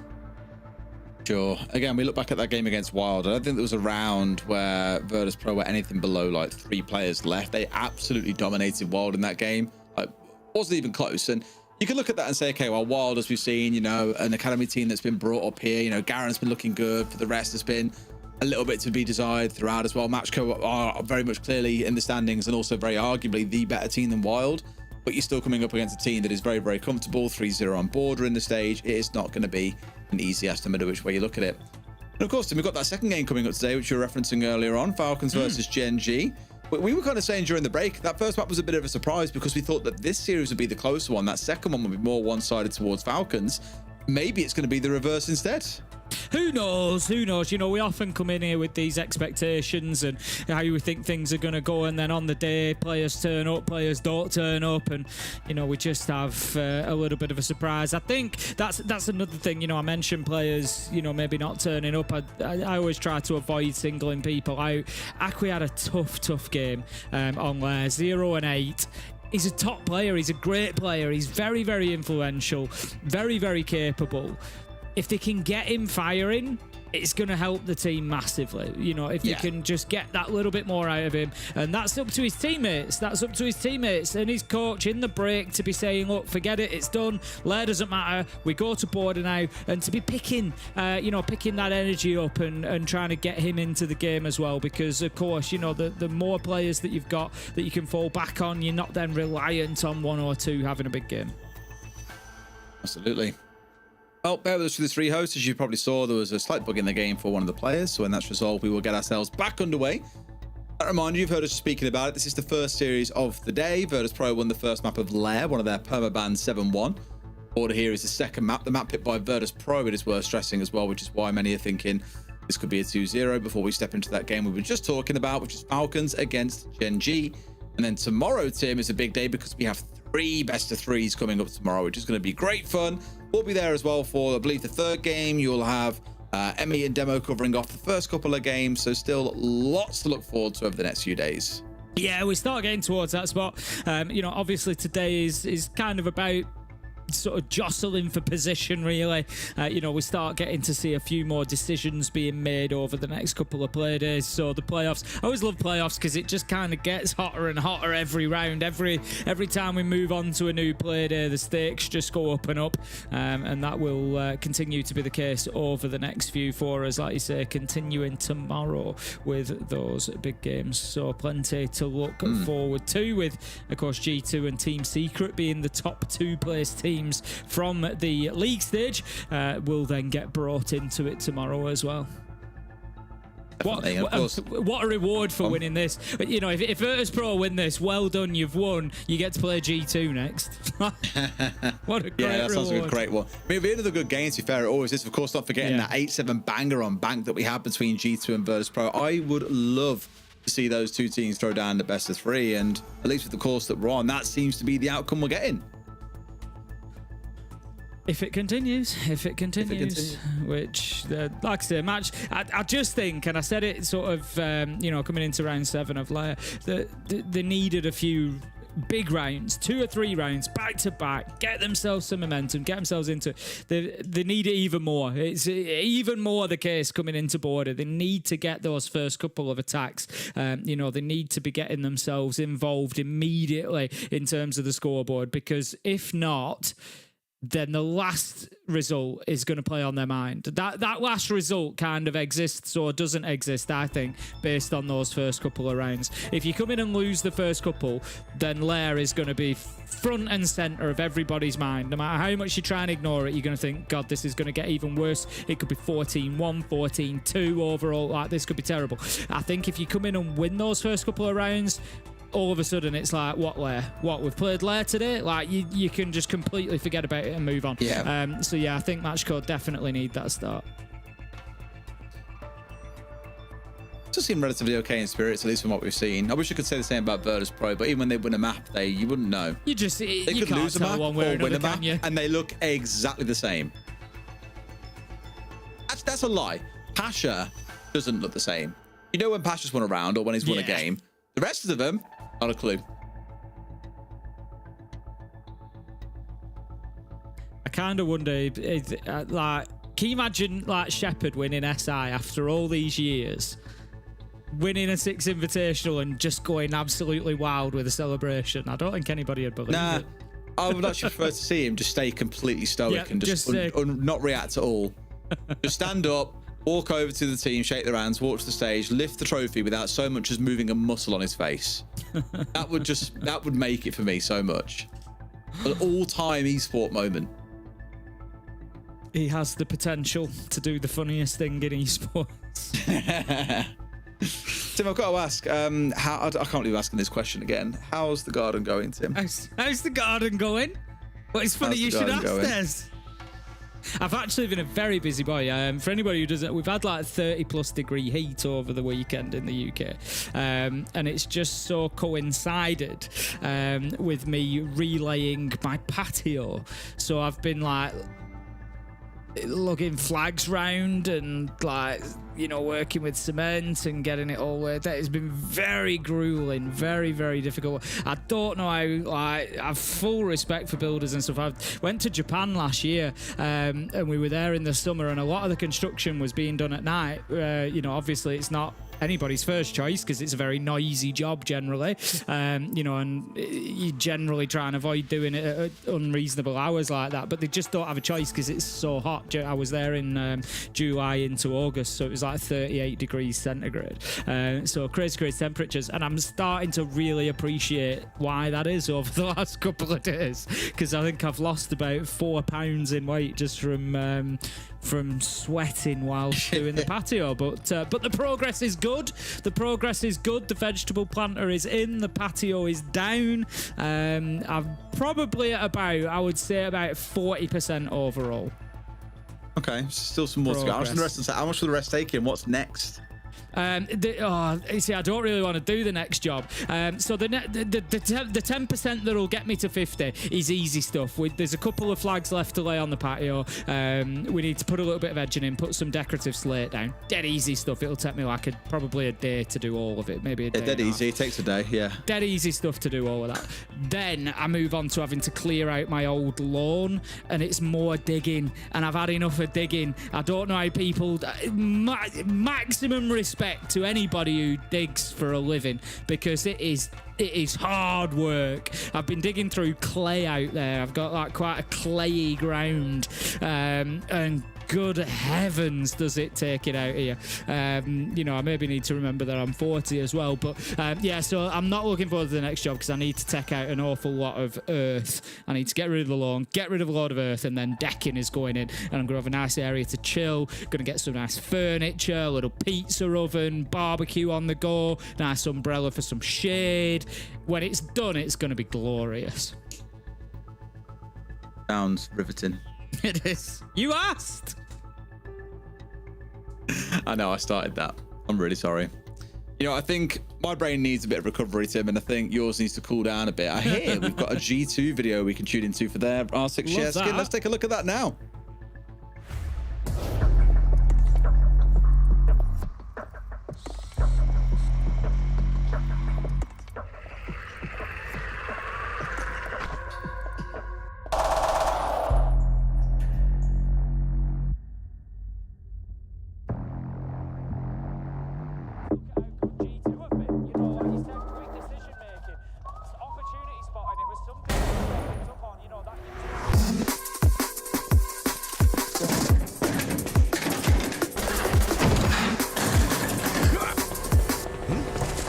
Easy, easy, teammate.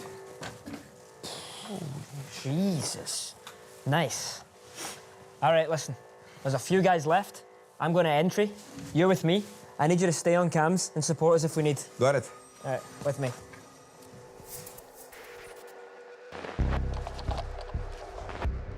Clear. 3, 2, 1.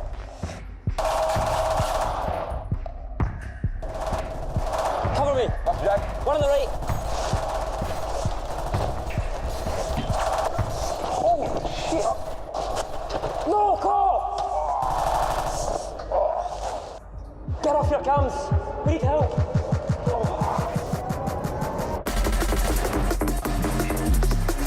Fucking Alamo. Take the case. Go on without me. Shut the fuck up, Jack.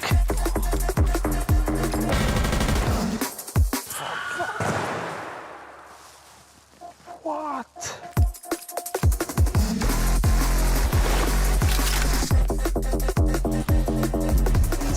Is he okay? I've been worse.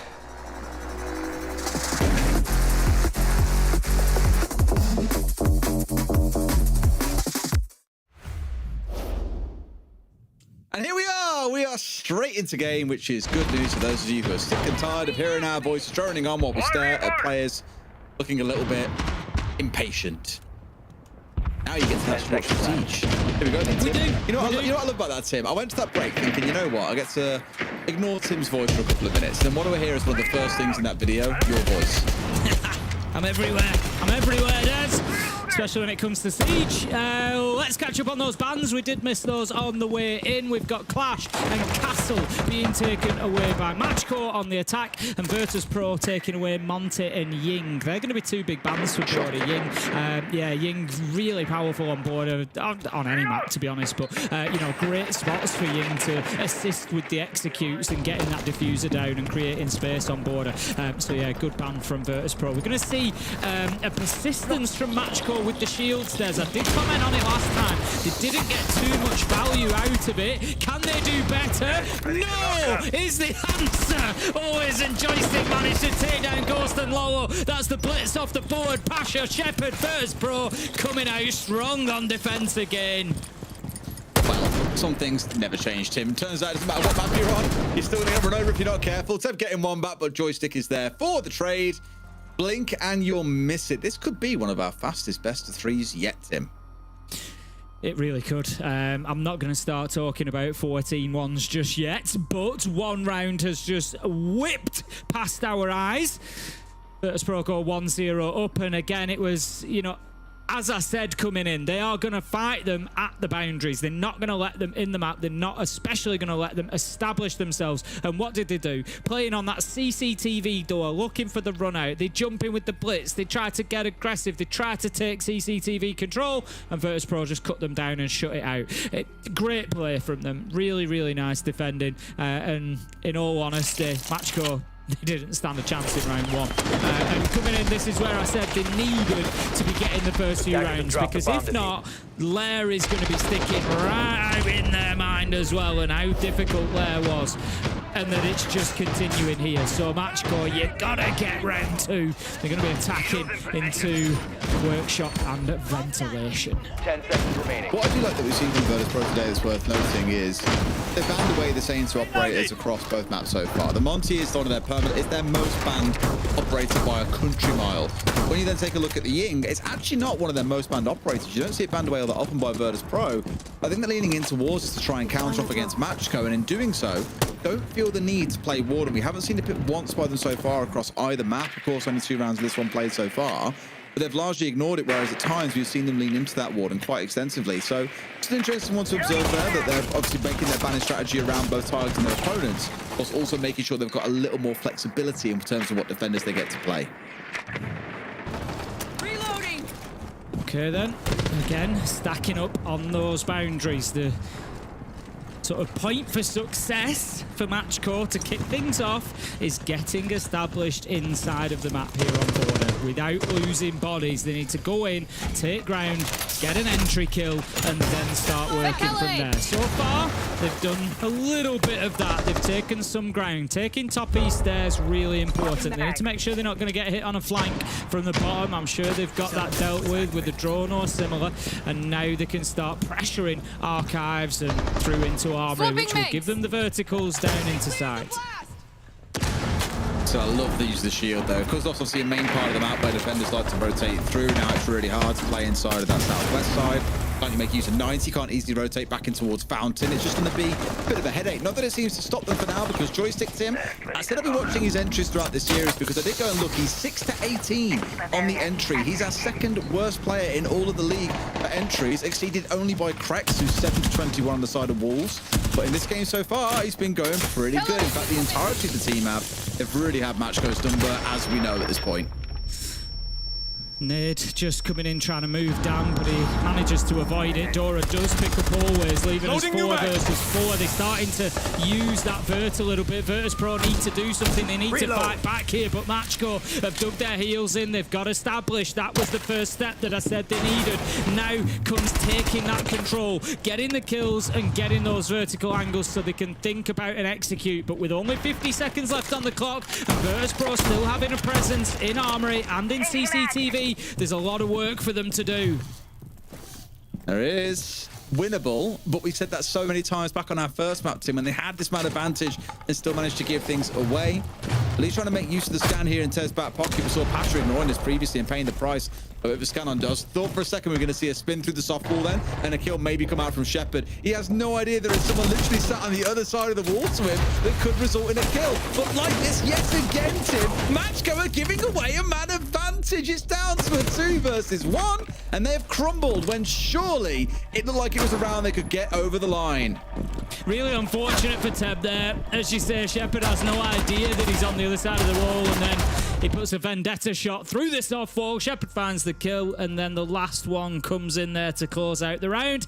Yeah, just really unfortunate for the Demos. But overall, again, it was kind of 50% of a good round from Matchco. They got in, they got top east, they opened off this wall, they started trying to, pressure onto Dan with the nades going into Archives, but they just couldn't then take that next step. It looks like Lair all over again. You know, we spoke about them spending 2 minutes on one doorway, not going through. It kind of feels the same. It's, that they do the first half of the round well, they get themselves into a position, but then when it comes to actually meeting that line that Virtus Pro have drawn, they can never seem to step over it. They can never seem to start pushing Virtus Pro back away from what they want to hold. They never really had control of CCTV. They never had control of Armory Archives, and that was the problem. They're taking only as much as they are given. That's exactly it. Yeah, I said it back on the first map, but it felt quite harsh on at the time. I was a bit like, okay, it's the first hot take of the day. Matchco are losing to themselves. And I completely agree with you. They start out so strong. They've had these man advantage situations. Yeah, I think about teams at the time, we've made several calls to basically say, pause, stop, look at where we're at, get back on drones, let's figure out what the next step is as a team here. And I like to think they're operating with that in mind, where they are kind of pausing and assessing their situation, but then just silly little kills start falling away, and whether or not it's Virtus Pro getting a bit aggressive and being willing to step into Matchco and try and bring them down while they're caught off guard a little bit, or if it's just a little bit of mistiming on Matchco's side, I don't know. But this has now probably happened 4 times throughout the game where they've had the man advantage and still managed to come away as the loser of the round. You can't be letting that happen if you want to be a team that's beating the likes of Virtus Pro. Continuing to bring the shields. We saw the Orsa last time, we saw the Blitz in round 1, trying to use them to create space, trying to use them to go in and take that control that I'm talking about, but again, still not really working for Matchco, and I wonder if there's a point where you've got to say, you know what, let's lean into something else, let's have a look at an alternative. But this time it's going to be Dora bringing along the Blackbeard. We've got Lolo again on the Blitz. Keep an eye on those two. How much value the Matchco get out of those operators? Well, hopefully a little bit more than what we have seen previously, Tim. I'm into the round here. At least they found themselves not losing one out too soon. In fact, here they even get the entry. Dan, who was the murderer of the last round, the one getting one back here. Sniff out onto always at the sin and step across into a pretty risky position here where he can be shot from the window. I was going to say be wary about the angles that you expose yourself to, but the Rower has gone down, Tim. One of the main operators they needed in this round as part of their set piece play is going to fall away from them. He steps in and he still loses out. Didn't get the flash, sorry, because there was too much range. Definitely got the flash though because he got himself a freebie, Tim. They finally get the trade back. It's 3 versus 3, but they've lost the 2 most critical operators in their attack. The Raura and the Blitz are gone. And this is why I keep talking about the shields. They're absolutely fine to bring. We know how powerful they are, but you've got to get the value out of them. And like you say, Lolo, just a little bit too much distance there, and gave always the opportunity to find the kill onto him. 3 versus 3 with a minute left to go, and Virtus Pro are looking good. Again, Matchco are trying to bully their way into sight. They're trying to find some sort of space, but Pasha is still above. They still have the verticals. They're still getting damage for free onto the flanks, onto the sides. They're going to try and push, but the Blackbeard is not aggressive enough. And Shepard is still able to get an important kill before being taken down. And now it's all up to Dora, low health. He's going to try and put this diffuser down, try and bait out some sort of attack. But they've got bulletproof cams. They've got intel. They don't need to pressure this. Pasha finds the final kill from waiting. And Virtus Pro, another good defense. Again, it's another one of those again. They got themselves the entry. They had a great set piece play onto the Azami, and I thought, great, it could be 5 versus 3 here. What a start. But the Blitz flash is short. It doesn't white screen the Azami. They lose the firefight, and it just comes down to them losing their 2 best operators in a bid to try and get rid of 2 roamers. Virtus Pro then just convert from there, as we've seen them do so many times over. Not at all surprised to see that Azami being taken away here, by the way. It's actually one of Virtus Pro's most banned operators as well. They love taking it away. Obviously, with the new ban system, it's not really anything they can do here when they're on the defending side themselves, but I do expect maybe to disappear at some point too. It's again, just you can't be making a look-up of that flash there, not when your team are relying on you. Yes, they get the trade, but the damage is already done by that point. I think, yeah, I'd like to see it from the other perspective. I'd like to see it from Always' perspective. I'm 90% sure that the distance was too much and he wasn't flashed. It's either that or he's just hit a blind shot and he's got away with one. You know, but either way, the thing is, if he was flashed as well, the pistol shots should have been quicker and should have been, you know, getting the job done. But yeah, ultimately, Matchco needing to find more value out of the shields or stop bringing them. We're going to see the Blitz banned out, and that is going to prompt them to stop bringing them by the looks of it. Lolo is instead going to bring along the Dokkaebi this time, and we're going to see the Blackbeard dropped as well. The changes come in. Demos, Flores, Twitch and Zero. They're going to keep hold of the Dokkaebi, which I think is a good shout. Put the calls onto Virtus Pro. Prevent them getting aggressive onto you on the defense. Lock them in place for a little bit of time. Get yourself a bit of intel. I think that's going to be a lineup that a lot of people are looking at taking into ranked as well, I think. I'm reloading. Absolutely. All right, let's see if Matchco can really get this game started, because we are following the exact same track that we did back on Lair. 3 rounds in a row. You say they've come close? Not really. Like, they've come closer than they did in Lair, but still not close. You can see them walking away with the win just yet. We hope that changes here going into the second quarter. Starting things out with Teb on the Roteros, making sure at least all this gadgetry is chewed away, mainly looking in towards those bulletproof cams and of course in towards the barbed wire that of course is deployed out by the smoke here. Let's try and give his team a bit easier access in towards the site. What I do like, or into the map, sorry. What I do like in this round, Tim, is we're seeing the Dokkaebi and the Deimos being brought along. You know that I love this pairing. I speak about it to death every single broadcast. This should help them be able to punish members of Virtus Pro, but you need to be able to win that initial gunfight, otherwise it is all for nothing. Mine activated. The other problem at the minute for Matchco, of course, is, you know, they're not converting those rounds where they get the entry kill. We've spoken about how dominant Virtus Pro have been on the entry, and as I say that, Always decides to prove my point and gets the kill onto Ghost. But even when they have been getting the entry, Matchco haven't been able to convert that round, and that's a big problem for them as well. We're going to hear the Dokkaebi calls come in. Are they pushing off the back of it? Are they taking any ground? Are they moving forward and getting aggressive? What value are they getting from that call? That's what you've always got to ask yourself when utility is being used. They have cleared out a lot, something that I've praised Matchco for previously on Lair as well, using those Rotero drones particularly well to clear a path, clear a lot of utility, but at the minute, still not really, I don't think, confidently established inside of the map. There's only one player inside, and that's Akwi on the Demos. steps up here and gets a few shots onto Dan, but still walks away the loser in the end. Now there's a shotgun right up at the door. I actually love from Virtus Pro how they responded here, Tim. They knew that there was a push coming in towards East, and immediately 2 players have gone aggressive there, trying to step into it and force these players back, or at the very least get a kill from it as well. But Matchco, yet again, unfortunately, lack a little bit of teeth in this round. They're going to get chewed up and spat out by these players of Virtus Pro. I'm more than happy to roll at the red carpet for them. Just lacking on intel a little bit as well. I've got to say that 5 drones on the field, 3 people, or 2 people at the time dead, and they're able to just, Virtus Pro able to swing onto balcony, and the player there has no idea that the swing is coming. Dora on the 0 just gets taken out super easy, doesn't challenge it, and so again, you know, what intel is coming back in from those drones? Pasha's going to find 2 and close out a flawless round, but yet 5 drones in the field, what intel is coming from those 2 players who are dead to say you're going to get swung? There's somebody, you know, where is this picture being built up for Matchco of what's going on and what they're facing? Just rough. Really rough. And in a way, I will remind everyone, it's not the end of the world if they lose this game as well. They go down to that lower bracket. There's still a chance they get to fight through it. Though, you are then out of lives. That's when things start looking really, really precarious, because if you can win yourself a couple of games, you're like, these teams in this game need to win 2 games to make it so they qualify to EWC. Teams playing tomorrow have to win 1 game to qualify to EWC. If you lose 3 games in a row, this game now, and your lower bracket game, and then you go into the 5th or 6th place match and you lose that one, you do not make it to EWC. If there's 6 teams, 5 will go. It would suck to be that one team that does not. And for Matchco, I think playing like this, they'll be looking at themselves and saying, we can't keep playing like this, boys. We can't look so toothless in these games. We've got to bring a little bit more fire to the field. They've got 2 more rounds in which to do it in this half. Otherwise, Virtus Pro, they may border like a defender-sided map, because it would have been across 12 rounds of play. They have won all 12 defenses if it carries on like this. Into the action phase we go, round 5.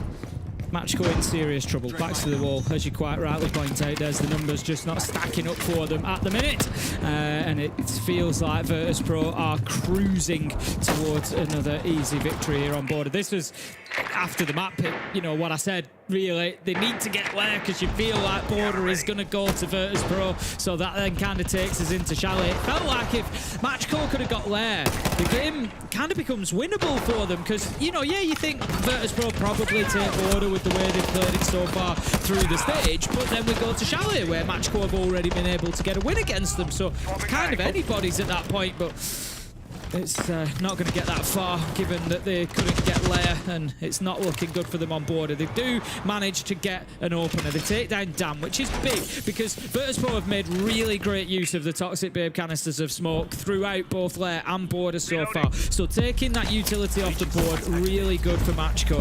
Gives them a bit of, quite literally, breathing space. But can they convert the round? It's something I was critical of previously. They get the entry, they don't convert the round. They need to make this man advantage pay now. Blessing is, there's not a whole lot to slow Lolo down at this point. You know, bring in the dock would be cool, get a track on, have that Blackbeard run someone down if you need to. A lot of pressure that you can apply. They've got control of Office. They got East Stairs this time without so much as a hitch, because they moved pretty fast. Inside 45 seconds, they were inside the building. They weren't mucking around, and now they have full visibility on towards Pasha on the Valkyrie, who stood in nice and tight. He is dead to rights here, unless he can just crouch and walk across the breach, no problem. Oop. Still managing to move him around, but not for the kill! It's beautiful from Pasha! He has no right! He has no right, Des, to find that kill onto Tep! And he drops that. How do you play against that? How do you play against that? That is disgusting. Why are you turned around? What are we doing? No! I'd be turning around, Des! Matchco don't know what day is when Pasha's hitting shots like that! They don't know they're up from the down at this point as well, Tim. At least they get one more back. Dora trying to drag his team through this game.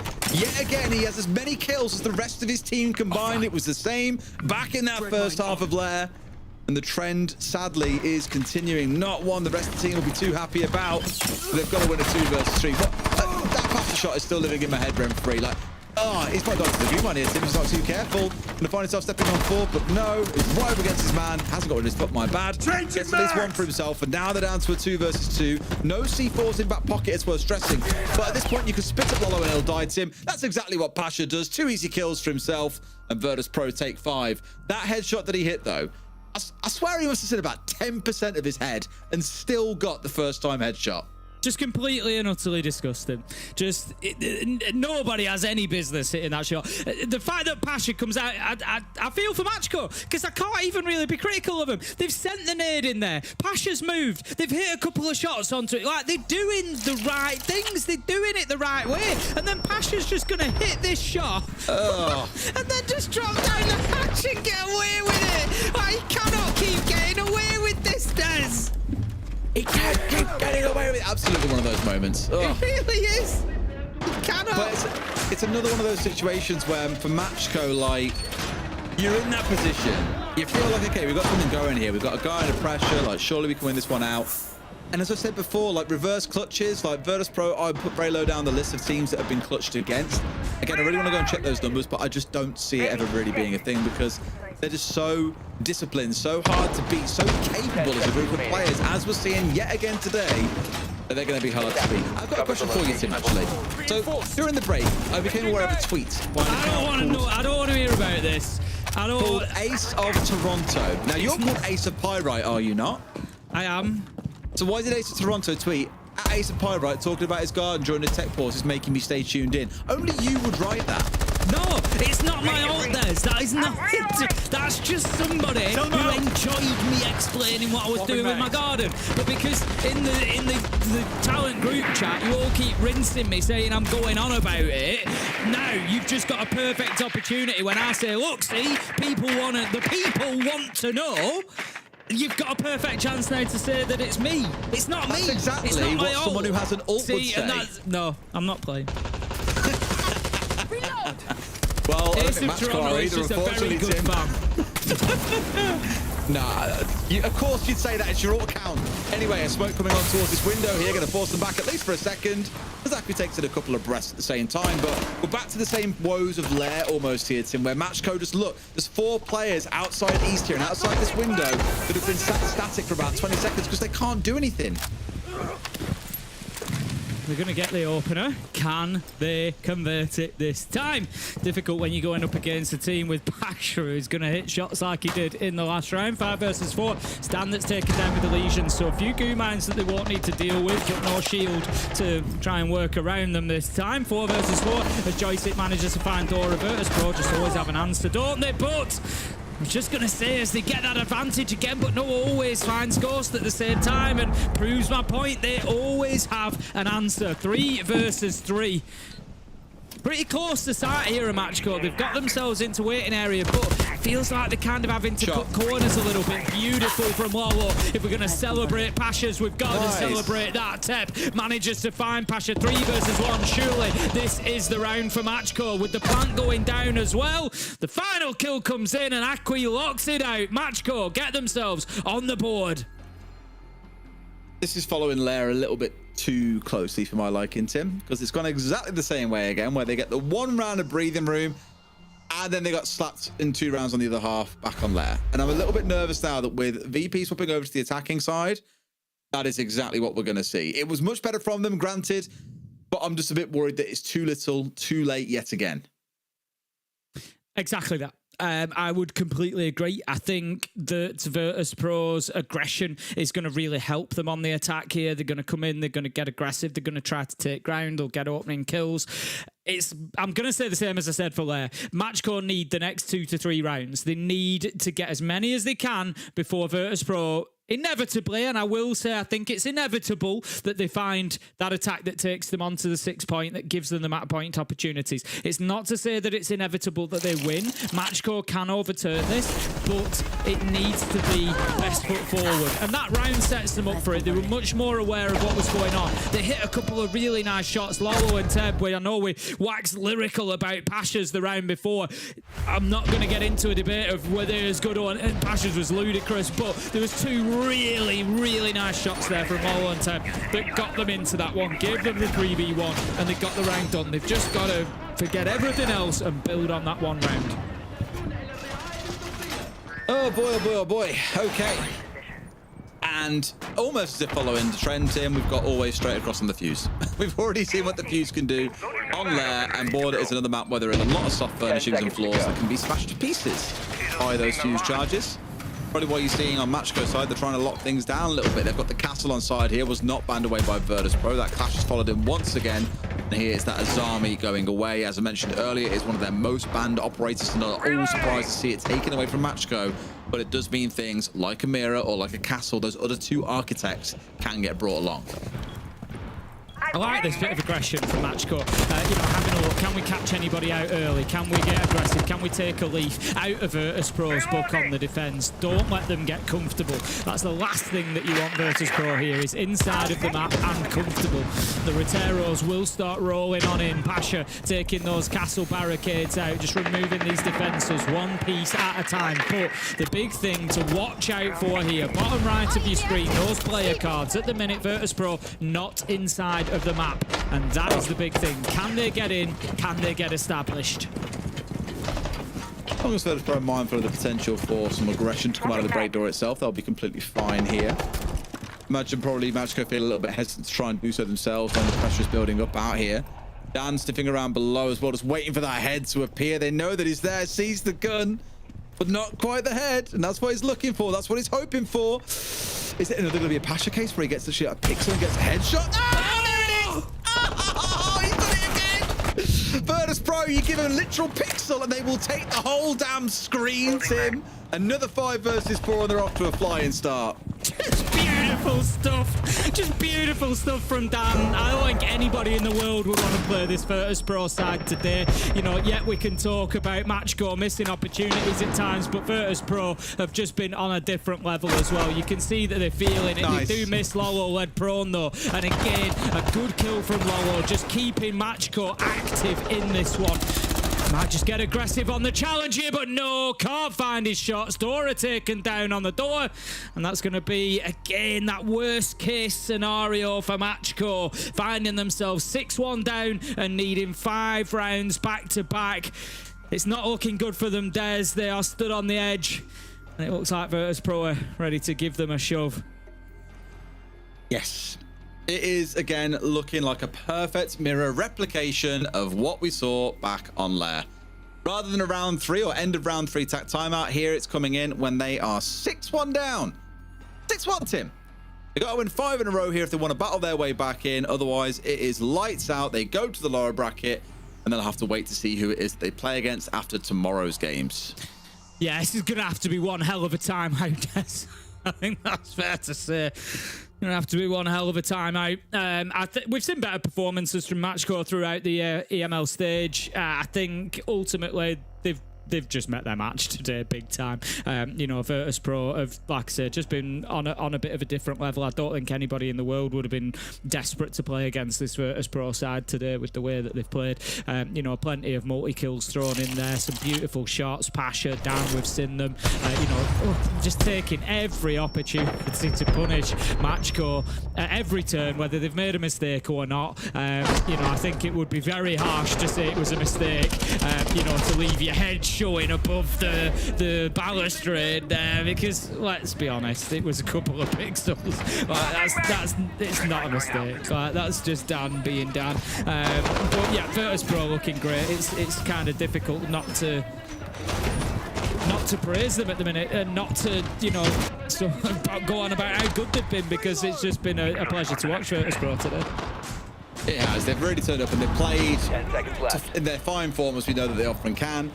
Come up against a Matchco that has looked a little bit scared to face off against them for most of it, which again has not been like the Matchco that we've seen for most of the stage.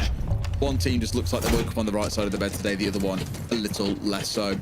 This could be it though. Here we go with 2 shields on side for Virtus Pro. That Doc could be being brought along, and of course the Grim and the IQ to join things up, just to make sure there are no nasty surprises coming in from those yokai drones of Dora. One question I will ask of Virtus Pro is, you know, having a great performance is, of course, fantastic at any point of the playoffs, but I often talk about form in when you get to sort of knockout stages of tournaments, which is effectively, you know, where we are now in the playoffs, and it's about it in form at the right time. And, you know, Virtus.pro need to be careful that they haven't and don't peak too soon. There's bigger challenges that are going to come along, and that's no disrespect to Matchco, but there are teams from that top end of the table, G2, that, you know, Virtus.pro are going to have to play in their next match if they win this one, and they need to deliver like this again, so consistency is a big question. It is. Well, pressure starting to build up now from players of Virtus.pro. First phone call coming on through. Let's see what pressure applies. And sure enough, always is trying his very best. Almost loses his life on the charge on through. Great use of that soft ball coming out. Joystick falling down. Dan, who's in fine form, carries on the Blackbeard, finds one for himself and escapes out the window. 4 versus 4.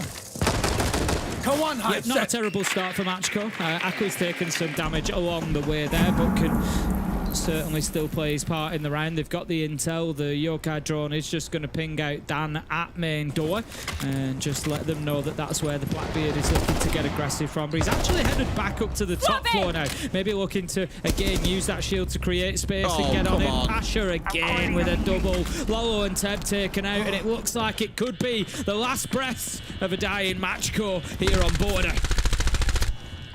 Final flame about to be expired. C4 in hand, at least hoping to find something or someone, but Virtus.pro team, they're in a 4 versus 2. They are not the kind of team to give away these situations. They'll be hoping for a clutch of some kind, but Pasha's going to get the final 2. Like a ghost in that final round, just swept through that team, extinguished the flame, and gave them 2 7-1 wins over Matchco. A dominant performance by Virtus.pro. Yeah, 4K for Pasha in the final round, and who else really? He had a 3K back in round 5, a 3K back in round 3. You know, one of the top-rated players, top-rated player in EML through the stage, and he's proved why. Absolutely phenomenal performance from Pasha on Border, and the rest of the team stepped up around him as well. Virtus.pro, great win. And Anne called us, said we were lacking enthusiasm. No, Anne, we just knew what the reality was. Can't wait to hear yours and the guys' thoughts after this break. Let's go to that now.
And another 7-1 for Virtus.pro sees them move through in the playoffs. What a dominant matchup from them. I think this has to be up there with the fastest best of threes we've ever had.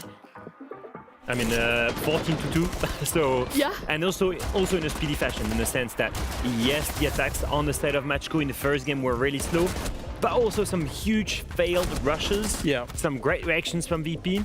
The exact same, and we see it there, by the way, the exact same early aggression that we expected to see from VP. The picks from Pasha, the picks from Dan as well. These East stairs being unable to be controlled on the side of Matchco. And then look at the difference of gaps. Whenever Virtus.pro switches to attack, it's almost flawless every single time. Jack, that was one of the biggest gaps that we've seen between two teams in EML playoffs. Yeah, I think coming into it, we always knew that for Virtus.pro that form was temporary, class is permanent, and they did get away from that map that they've been struggling in Clubhouse, in the best of ones. And I think for Matchco, who'd been overachieving on their stats, and Virtus.pro, who were probably underachieving on their stats, what we saw realistically was, I don't know, it was like boys against men. It really was. It was a clinical, complete, professional performance from Virtus.pro. It was well researched. They clearly knew the maps that they were going to. Everybody does when they play Virtus.pro, but they executed it flawlessly as well. Honestly, a little bit sad they didn't get 2 7-0s back-to-back, because they could have got that today. They were that good. I don't think Matchco really, if they look in the heart of hearts, put in a performance that's true to themselves. I think on most days they would be a little bit closer, even if the result would be the same. That being said, Virtus.pro just didn't let them have any success. It was really, really good to see from Virtus.pro. And, you know, as you see the stats here, every single player putting in incredible stats across the whole series. In terms of EPS, the expected player score, every player for Virtus.pro above that 100 mark. And then it looks bad, being honest, on the side of Matchco. I think for Akwi as well. I don't want to highlight a particular player. He's had a torrid time today. I think that might be the lowest EPS I've ever seen. Let's highlight Pasha here. Let's highlight his kills per round. 1.26. What have we said at the beginning of the stage? He was our MVP for the group stage of EML with more than 100 kills in a span of 9 maps. We go into playoffs. He's playing a BO3 and he drops 21 kills again. By the way, how many kills did he drop on Chalet against Matchco during the stage? Exactly the same. Trick question. 21 kills again. He dropped 21 kills in one map against Matchco on Chalet, by the way. And he dropped again 21 kills here in 2 maps. Look at this. I mean, the aggression from Pasha, everything is on point. It's like literally a cyber with that side that I guess nobody uses. Honestly, I just want to ask him, but like it seems like the fact that VP has been a little bit more chaotic, a little bit faster paced, ready to aggress together, ready to take more risk, it's making him blossom in that roster because he can then really fully thrive without the same amount of discipline and pressure that was on him. Yeah, crazy stuff that we're seeing from him and the whole of Virtus.pro today. I mean, obviously, after all these highlights that we've seen from Pasha, I'm glad we get to speak to him again as well, as he should be joining us for the interview here today. Good evening, Pasha. Congratulations on the big victory here today. Did you expect it to be so dominant? Well, it's the best opponent for us, honestly, in this playoffs. So it was I expected us to win, but I was ready for everything. I was ready to lose. We lost already from 4-2 against them on Chalet, so I was ready for everything. But we were doing good today, actually. Like everybody did one KD, everybody popped in the important moments, so it's just everything was under control today. Pasha, talk to me about the maps. Have you been saving Lair, perhaps, for the best of threes? Well, we saved Lair, and as you can see, we did kind of decent on it. Decent. You can say that. Yeah, he was pretty good, yeah. Well, and actually, Matchco had a chance to pick a Consulate against us, and they did not. So maybe that was their mistake. Can I just ask very quickly as well about a specific map which you have been playing, if we go back to the group stage, Clubhouse. So it's a map that you've been playing a lot. Is there anything that you feel on that map because it's not gone too well for you there? Well, Clubhouse changed a lot with the new ban system. because you can literally just ban all the electricity, all the breachers. So you will have a like very bad breach, especially when you breach with Hibana, it can bug as well. So like Clubhouse is kind of broken map in my opinion right now. It's same as Bank. Like new ban system is kind of screw the things there, but it doesn't like change the thing with true our clubhouses hardly.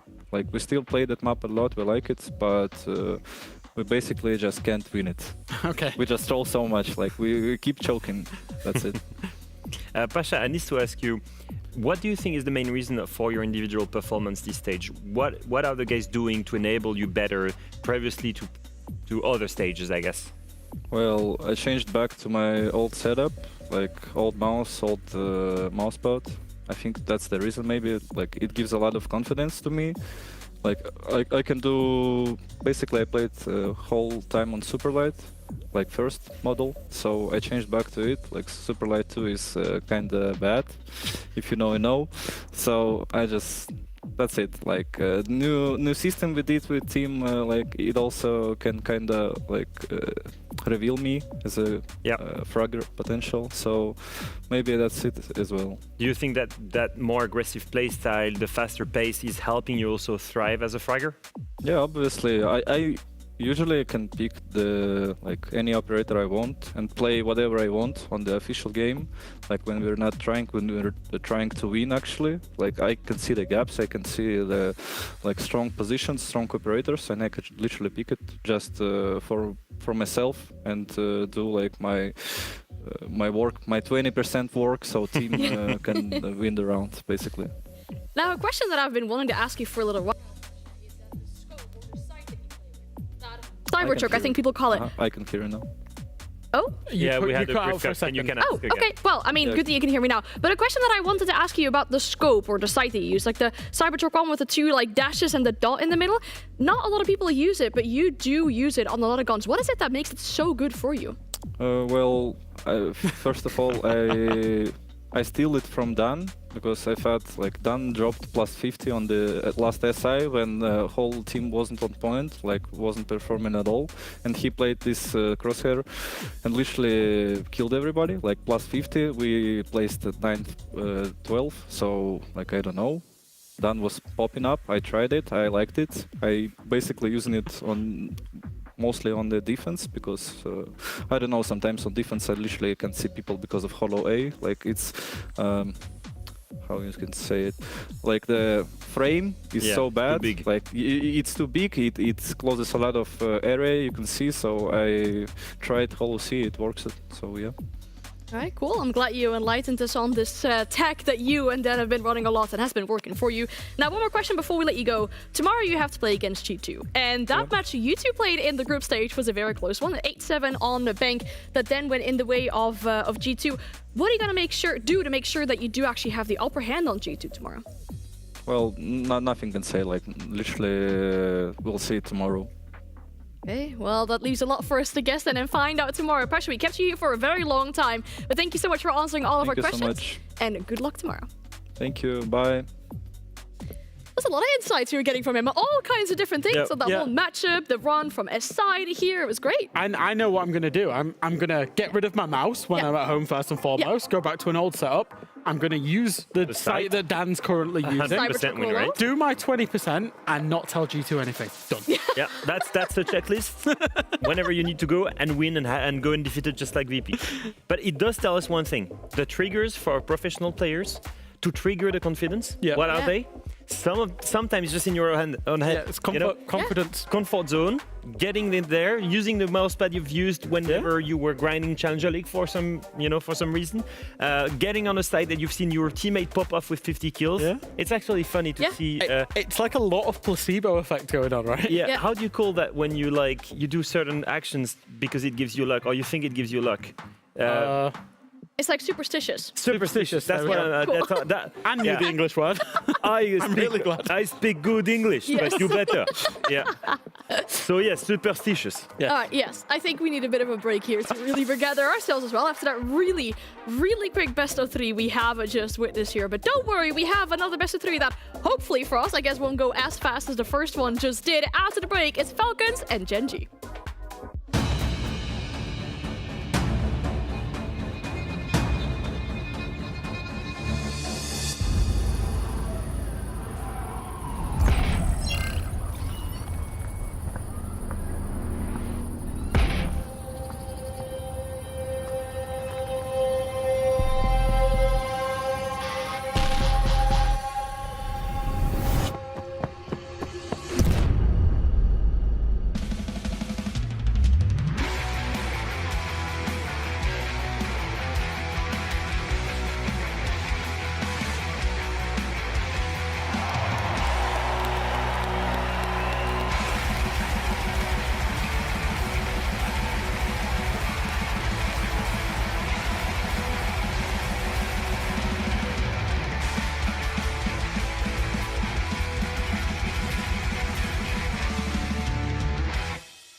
Welcome back to the Europe Mini League playoffs, and before we get into the second game of the day, there's something important that we need to highlight because we just saw Matchco play, obviously our newly promoted team to the Europe Mini League. They made it here through the Challenger Series, through the Tier 2 finals, and whilst we're still very much in the middle of the Combine, which is our first Tier 2 tournament, the qualifiers for the Rainbow Rumble will be starting up very soon as well, and that's something really important that we need to highlight because that will see teams like Matchco or like Wild, for example, qualify to next year's EML.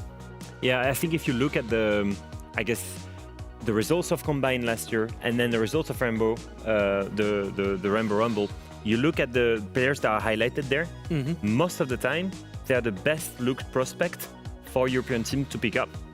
Whenever there is the SI that ends and they start to rebuild. You look at Wild, for example, they just come from Tier 2, from Wild Academy.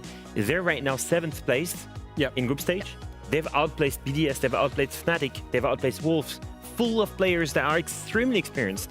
For me, it's the perfect moment basically to have a spotlight, to gain your first experience. Even if you're not a long-lasting team. I mean, some teams, they go in as a mix. They still get their name out there. And that's the beauty of the tournaments like this, is it's not necessarily just the teams that are already existing. You can literally sign up and go and play the open qualifiers with your friends, and you can go all the way. Feel the temperature. It's ultimately what Wild Academy did back in the day, right? And they've gone all the way to becoming an EML team. And I know Project X, who won Rainbow Rumble last year, Dyer, Hungary, Jay, I think was on that team. Maybe Rexon as well. A lot of them have gone on to other teams. I know Jay's currently ripping it up in Combine, but I think Hungary and that, they're on GK as well. Could have had a shot at getting into EML. It was Wild that got the space over them, but a lot of these teams that go far in these Tier 2 tournaments are the ones that are making that step up. Yeah, that's the big thing, obviously, that we're looking for. And whilst this is going to be the second tournament that we have in the Tier 2 system, obviously, to gather these Tier 2 points, which is what really important is, if you're thinking like, oh no, I'm too late, I missed the first tournament, don't worry. To take Matchco as an example, they didn't even play the main event of Combine either, and still they managed to make their way to the Tier 2 finals and into EML. Obviously, the qualifiers will be starting within a month, but just to round things up very shortly and give you all the information on the Rainbow Rumble, we have this video. Two bodies stacked up denying him. That C4 doesn't go off in time. No, it does actually, but it will just... What? Maybe that's what Project X needs right now. Maybe they need that opening pick. And Leon finds that pick to be BMS, but no! The Sen's wheel goes the wrong way. Ibsen, Hungary's just walking, they've opened the hatch and they dropped it, and they're not going to be subtle about it at all. Or they're just jumping into the waiting arms of Wild, and it's going to be an absolute massacre. Oh dear, Bonnie's starting to fall apart. You can just see the link there where you can sign up through the Challenger mode. So if you've got your friends at home and you think, I have what it takes to play against these teams, play against Falcons, play against Gen.G in the playoffs, for example, in the EML, then there's no better thing to do than go to the website and sign up with your team. Because as we just mentioned, even if you haven't played Combine at all, you can still have a chance of making it to the Tier 2 finals, make your way to the Challenger Series, and make your way back into EML. I'm so happy that this whole process is back of teams actually growing through the Tier 2 competitions, through Challenger Series. It puts so much importance on what players are playing for in these grassroots tournaments. Yeah, and also I think it's a good test for anyone. I don't think you necessarily need to have a high quality team and have been screaming together for a super long time. Going out there, feeling what Siege is really, because it's when you play competitive, you play the real version of the game. You do, Whenever you play ranked, it has nothing to do with competitive Siege. When you go into this Tier 2 tournament, it's so much better. And you start playing it as a team, you discover what playing the real Siege is without cheaters, and having, honestly, an incredible moment in terms of team play, of tactical, and that's just like the real experience of the game that you want to have. Yeah, it's worthwhile even if you're a silver. Yeah. Let's put it that way. No, but for real, obviously my scrim experience was nowhere near what you two have ever done, but from the few rounds that I've done in there, and playing together with a team and actually nailing a strategy, making it work perfect, it's the best feeling there is in Siege. I basically think we're looking for 2 viewers from Twitch chat to join us free, and we'll sign up, because that could be quite fun. The new French and French stack, I guess. Establishing right now. You're on Thermite and Clash. I'm the goalkeeper. No, Clash is good now. You're not allowed on Clash. Okay, so obviously the Tier 2 tournaments are important, and yes, we have mentioned the sign-ups if you do want to make your way into Tier 2 competitions. We'll focus our way back onto the playoffs and what we are playing for here in the EML with our second game of the day, Falcons and Gen.G. And if we look at these two teams, obviously honestly, I think our big positive and our big negative surprise in the playoffs as we currently are, especially with Falcons. We did not expect to find them here on the first day of playoffs, not making it through in that top 2 and already having to fight hard here. Yeah, we obviously expected them to be better. We always expect of them to be the #1 seed in Europe, to be the dominating team. And I think we saw signs of weakness since SI and after Boston, really. It started with Willow, that disappointing performance there. It started then in the very first matchup of that stage when they lost to VP 7-2. Then we saw them dominate Jack and then suddenly start dropping the ball. Exactly. There's a really curious juxtaposition with Falcons in that they've been carried very much on individual performances across the whole stage, yet have shown that they have the best team stats because those individual performances have been so strong. If we take a look at it, you can see that the players individually are absolutely all over the place. There's not that much consistency in terms of individual performance. Now, 100 EPS is an expected player score. This is Falcons' individual player performances across the stage. And you can see big climbs, big falls. And the one that I really want to highlight is the yellow line in the middle of it all. We've seen Shaiko, who is considered the best fragger in the world, by a lot of people, go negative in terms of EPS in at least 4 play days and be very up and down. That's a level of inconsistency that we're not used to. Add into that users, big ups, big downs.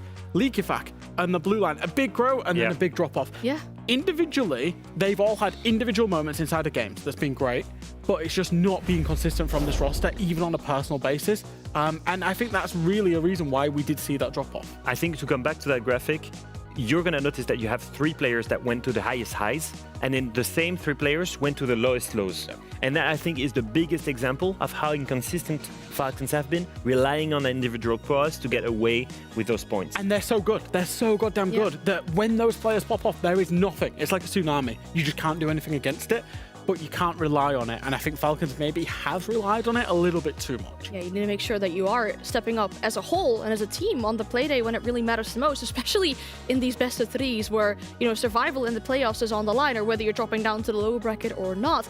And they have to do that today against a team in Gen.G. And if we look at Gen.G, obviously, for themselves, there's massive improvement in this stage. They were dead last on the 5th playday, and somehow they've snuck their way into the playoffs. If Falcons is the team of individual prowess, Gen.G is the team of teamwork. And it's funny to say this, because at the beginning of the stage, we're thinking they don't have teamwork. They don't have team culture. They don't get along. They criticize each other in interviews. Yeah. So it didn't feel like a team. But then to get here, they had consistent improvement in the very last few play days. Yeah. And on the back of what? Of team play, of cohesion, not of individual prowess. It was a lot of reading between the lines, particularly in those Nacro interviews, but they were some of the most curious interviews I've ever seen.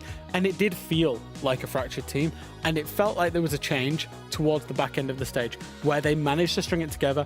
And what's crazy is in this league of craziness that we had for EML, a couple of wings strung together, and it just flung them straight up the table. They've snuck into playoffs.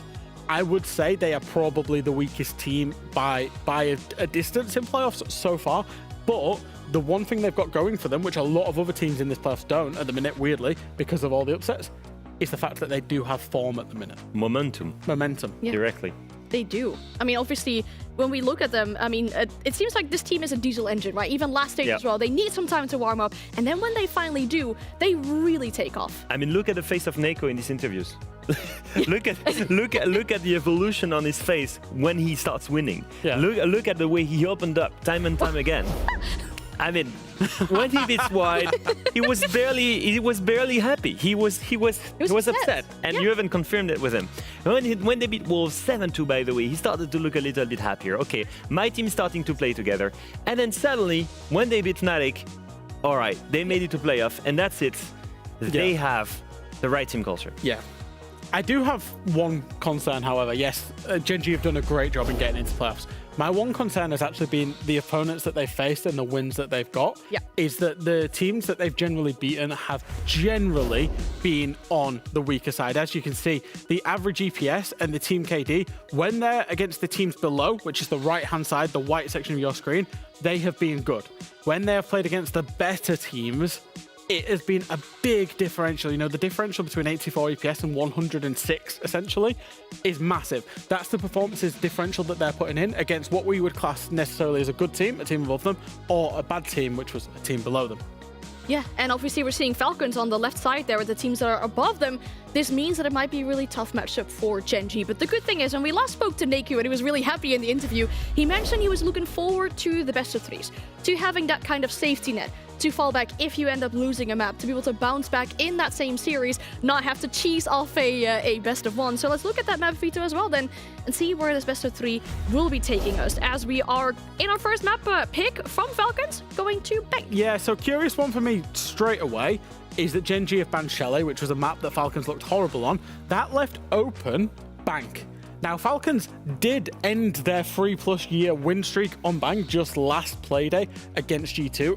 Of course, it was in circumstances where there was a big tech pause and it was an overtime, and arguably they could have, maybe should have won it. However, Falcons will always pick Bank when it's available. It is their favorite map, despite the fact that they did lose it last playday. Now, if we move on to the other map, the one that was picked by Gen.G, that's going to be Consulate. A map that we've seen them play and win this stage. A map that isn't necessarily a favorite from the side of Falcons. We don't see them play it often. They ban it quite a lot, actually. 8 times out of 9, right? 8 times out of 9 this stage. The only time they didn't ban it, they beat our worst placed team, Fnatic, on it. And I don't know why Fnatic pulled it out, but they were happy to play Fnatic on it and did win it. And then the final map that we will see is going to be Clubhouse. Clubhouse is a firm favorite of both of these teams. In terms of Falcons, they're one of the best teams in the world. At this map, they always have been. And then for Gen.G, they love playing it, even though they do have a losing record on it this stage. Let's set the record straight with Gen.G here. Clearly, they are the challengers. But let's take a look back at their performance last year. They had a terrible group stage in stage 1, terrible group stage in stage 2. Yet every single time, they managed to qualify to LCQ, reach all the way to the grand finals, and always fall short. It's the consistent story with Gen.G. They are the better of the worst teams, but also the worst of the better teams. They can never beat the top 4, and they can never breach that. And today, that's basically the question that they have to answer. Can we finally beat a team from the top 4 in the BO3? I mean, obviously the main concern there as well is that there is no LCQ this time. So if they really want to make sure they get that engine going, they got to do it now. And against the top team isn't going to be easy at all. But our match is almost ready, so we're going to get our casters back in. We're once again joined by Ace and Des. And I won't criticize you two anymore for the lack of enthusiasm. Sorry for that. How are we feeling about this matchup? I mean, probably about how I should have felt about the last one before I realised which way it was going, to be honest with you, Anne. This is the one that I think we looked at and we said earlier on, like, this is one that feels like it should be dominant. But surely that means there's a reverse on the way, Tim, right? Right? I mean, surely. Look, the Falcons had such a good win during EML against Gen.G. 7-1. They were just so dominant. I think the consistency thing that, you know, Fresh spoke about and Lair spoke about, particularly important here because it feels like we don't always know which Falcons we're going to get. So, you know, maybe there's a chance there for Gen.G. Yeah, I mean, there definitely is a chance, obviously, and surely it can't get any more dominant than the first matchup we have seen with you two earlier today. But the first map is ready. It's time to send it to Bank. Thank you very much, Anne. Indeed, it is. Now, Tim, let's end this conversation early, because the last series was very, very dominant. It was 14-2 across the 2 maps. Do you think Gen.G get more rounds on the board than Matchco did against VP? Yes, I do. Yeah, I think they will do. Bank's not going to be an easy start for them. I think we can say that right up front. Falcons are very good on Bank, and it's going to be a tough one. If they can get 3 or 4, I don't expect Gen.G to win Bank. I'm going to say it, you know, from a perspective of if Gen.G are going to have, very similar to I said last time, if Gen.G are going to win this, it's a 2-1. You've got to take them on Clubhouse, you know, win that second map, get onto Clubhouse, see what you can do there. It's still not going to be easy against Falcons. They've got such a broad map pool, it's ridiculous. But yeah, I think Matchco just, they didn't really turn up with their best today. Gen.G, you know, hopefully they do, and they're going to be able to put a better challenge forward. I feel like they've been on an upward trajectory through the stage. I feel like we've seen their performances improve, which has then culminated with them making it to the playoffs at the end. So yeah, I think maybe we see a bit of a better performance from them. I hope so, and I do hope it gets to be a closer game, because having 2 speedruns start out our playoffs bracket would feel a little anticlimactic. Of course, tomorrow you've got big games to look forward to. The winner of this game plays against Secret. We already know we're getting another banger matchup between G2 and Virtus Pro. Winner of those 2 games play each other tomorrow. That's the game that we'll be casting. That'll be an awesome game as well. So a lot to look forward to, but I do think already, as we've seen for Matchco and potentially Gen.G, this is starting to play the big boys now, and it ain't so easy once you start getting to this territory of best of 3s where they've got the most experience out of anyone else in the league. Here we go, down the base to kick things off. Falcons on the defense, you can see Gen.G on the attack. Fair to say they've got the harder side first, but Tim, some teams do take to attacking pretty damn well. In fact, we have 2 teams in the EU that have a higher attacking percent win rate than they do defending percent win rate. I'll look at those teams for in a minute and let you know which ones, but I can tell you now that Gen.G are not one of them, which is why I'm a little bit nervous for them, especially coming up against a powerhouse like Falcons. I mean, they've brought a lot of tools to help them get this done. They've got the Capitao, they've got the Ying, they've got the Fuse Shield, they've got, you know, plenty there. They've got the Brava that can go in and grab those bits of utility, the bulletproof cams. There's 2 of them. That's particularly what the Brava, what Naquo managers needs to go in and manage to get. Take away that intel from them. Get the fuse on those hatches. You know, send some of those explosive pucks down into the site. Clear out all that utility. They've got everything they need. Capitao, Ying for your final execute. Can they put it all to proper use? That's one thing. It's all good having the tools to do the job, Tim, but it's about coordinating as a team time and time again. Oh, leak it back. Not respecting what was going on through the soft wall there, of course. Don't always hear that getting bashed out when it's through another room, but it's a good position from Deadshot to be in, and it gives them that 5 versus 4. Let's see if the underdog can still win out around here when they've got themselves the man advantage. That was constantly the thing that tripped Matchco up in our last series. We hope to God Gen.G don't fall the same fate. Solotov just wants to be careful he doesn't lose his life here. Going to take the drop down the elevator back towards site. Deadshot taking a little bit of damage, but a good start from Gen.G. They've got control, they've got a kill, they're starting to open the hatches, and there's loads of time left. 1:30, and even more importantly, as I said at the beginning, is using that utility. They still have Capitao, they still have Ying, they still have Fuse up on the board, so they have everything they need, first of all, to clear the plant site, and then second, to get in and get that plant down. Looking good for Gen.G with 1:10 left on the clock. Yep, just burning through that utility. That's the most critical one. So once that's all gone, well, there's a whole minute then that we're going to have to see Falcons play this dance with death in a way. And yes, they've got 3 smokes to play on to. Fair play to Brede. He has been so patient. Hasn't opted to pop them out too soon as the good canisters do the work first. They've still got a C4 to play behind, and there comes the couple of smokes now coming out from Brede. Just popped 2 in fact here, expecting there to be a plant going down. We know there's no plant so far, but they are baiting everything out. Yeah, this is, again, really, really good, really well-organised attack from Gen.G. Good understanding of exactly where the power positions are for Falcons, and they're dealing with them brilliantly. There is going to be an opportunity for them to put this plant down sooner rather than later. Solotov does manage to pick up Naquo. It's still not one of those operators that is the tip of the spear, but that is a big one. Taking down the fuse shield, putting him on the ground, and that's the diffuser down cold as well. 3 versus 2 now, effectively. They're a bit stuck here, though, because no one's actually, I was going to say no one's in server to pick this up and try and get it down, but no, Deadshot's gone through Azox. I think had to kill him there to be able to get onto the default plant spot, and they've managed to find the closing kills. Anyway, a bit of a pushing from server side and the hatch drop at the same time, and they get round 1 off to a good start already.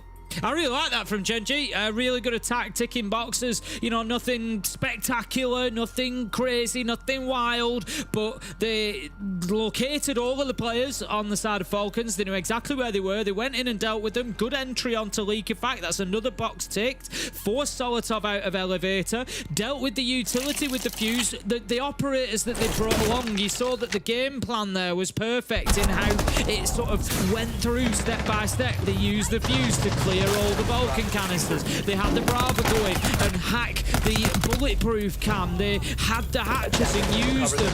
It was all a little bit kind of scrappy in the last 10 seconds when, yes, they lost the planter and they had to kind of just deal with that situation. But overall, very, very good from Gen.G. I like that.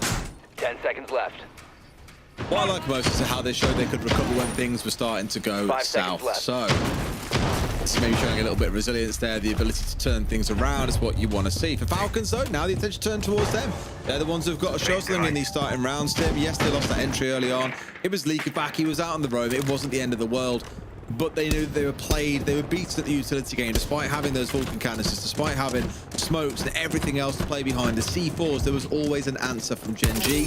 So now the onus is on them to be the ones that find a way to level up in this round.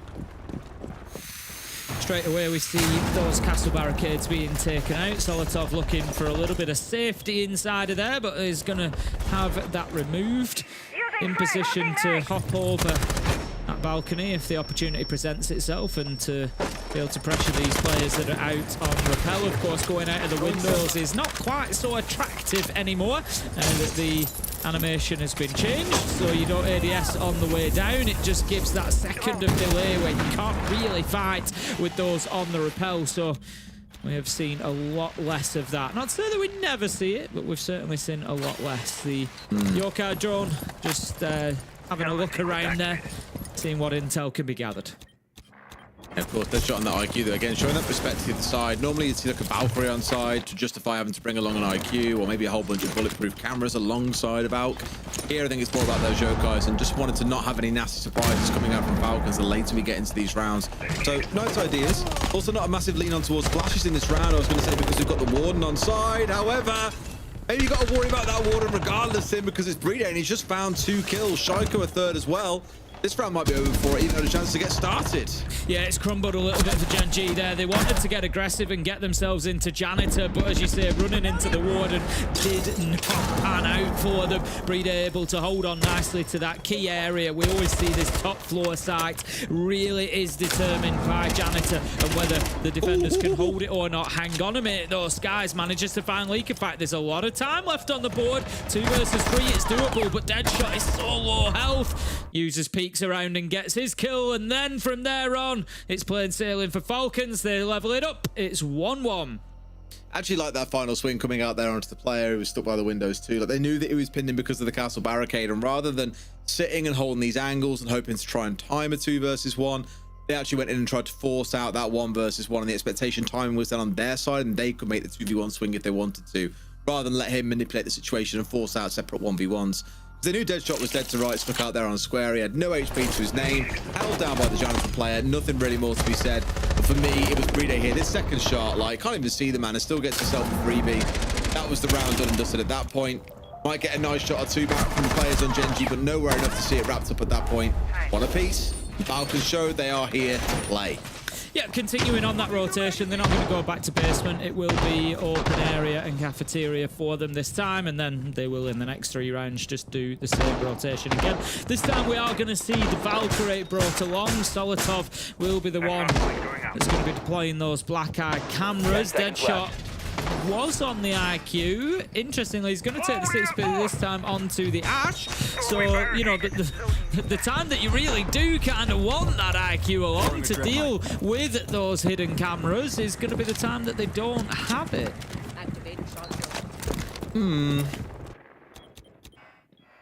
This is where the nut can really come into effect, right? Not that it matters too much. Ignore it. Forget about it. You know, let them believe that the information is safe so you can have the nut go and do a little bit of danger. It's all of it. They're playing like 4D chess at this point, Tim. They've got us nailed down. We'll see how nailed down it is as the round progresses. Just trying a little sneak through into Garage with the Nux. Guys continues that. Brede takes down Azox, but look at this. Asta has managed to get in on the Blackbeard, but is a little bit stranded at the minute. Needs some support, and this is exactly it. The Glass of Neko moving in, manages to take down Shaiko. 3 versus 2. Falcons standing up well, but again, Gen.G have answers. They have trades. There's Solotov really needs to get that kill. There you go. He's got the down. It's a 1 versus 1. Solotov against Deadshot with 2 minutes still on the clock. I want to point out that shot's definitely going to give him away here. And no, Deadshot, where are you looking? Not towards the right spot, apparently. Falcons up to 2-1, but it could have easily been 2-1 to Gen.G as well. That one was close to him. Both teams showing they're here to play, just like in that last round, as we said. Keeping it pretty close to the wire. Love it. What a round, just back and forth between them, ending with the 1v1. You don't really want to be up against Solotov in that situation, though. You see his ability there, even at long range, over obstacles, still finding his shots. I feel like Gen.G just got a little bit ahead of themselves there. They kind of got caught in a number of things. You've got the Knock walking in through basement, but if the Blackbeard's just going to run into site with support from the Glass, that's 2 very different things there at that point. You know, your Knock isn't really involved in that or supporting that. I think the Knock was looking to deal with anybody that was maybe lurking underneath, that was going to try and play up blue stairs, but they kind of circumvented that by just rushing on into site anyway. So yeah, I think Gen.G maybe just a little bit ahead of themselves and weren't really in a position. You know, we saw that the shield got dealt with very easily inside of site, because although they went in and got a kill, they were just very quickly exactly felt isolated. Yeah, I feel like they just didn't really quite have everything that they needed to be doing that. All right. Let's see if we can battle back in this second quarter as we get underway with a fresh take on all three sites. I think looking back at that first round, of course, we remarked it was a good start when they managed to catch out Leaky-Back, and they manipulated the util game extremely well there, Gen.G did. I think it's been more of the same here. We're seeing the same operators coming along. You got the Candelas, you got the Ying, got the Shields. They made really, really good use of the fuse as well to make sure all those Vulcan canisters were taken out in rapid time, which left the side of Falcons relying on those smoke canisters, on any C4s. They've only got the one in back pocket here, and it also just kind of show that respect against him, and they aren't trying to deceive the util with that IQ, sorry, with the Nook. The IQ is on side to help them deal with it as well. So again, just real smart respect being shown by Gen.G and showing they aren't underestimating Falcons here in any way, shape or form. No, absolutely. You feel like they could really do with getting themselves another round now. Falcons getting 2 back-to-back. They are one of those teams that you do worry about their momentum. They will just power through teams if they get the opportunity. Last time Gen.G attacked this site really, really well. Leaky-Back this time is not going to get caught out in open like he did by Deadshot last time. He's actually playing inside of Archives, so they've just extended that hold on the mid-floor a little bit. If Leaky-Back can win a fight or two here and prevent access to the hatch to top blue, it really helps them hold on to server and keep Gen.G out of those difficult positions. Nadally's seeing a bit of pressure in towards. But nothing else is actually going to keep the attackers at bay for a second. And I thought Leaky-Back then surely had Skies dead to right. But that's another shot this game that we've seen Skies nail pretty bang on. Making sure in every single turn, the Falcons know what it is they're coming up against here. And that's some very, very capable gunners. I mean, Leaky-Back, bless him, he's 0-3 at this point. Can't find his way into the game. Or out of a paper bag, it seems. Gen.G, once again, like in round 1, have that numbers advantage. But they aren't yet asking questions of the site team. They aren't yet starting to clear out that utility, and that could be what is their downfall. Yeah, he's had a tough start here as Leaky-Back in terms of individual performance, but it doesn't always really matter for a player like Leaky-Back. Obviously, he'd rather be on the board than not, but as the IGL, he's now sat there, and he doesn't have to worry about his own play. He's just cycling through POVs, he's taking everything in that's going on, and he's building that mental picture, and he can sort of command his team from that position to tell them exactly, you know, where the attack is coming from, what they need to be covering. So it's not the end of the world for Falcons, but 4 versus 5, we've seen Gen.G do a really good job of positioning themselves for an execute on this site back in round 1. There's a good chance they're going to do the same again. I just worry more about the time element here, and that's what's starting to worry me a little bit.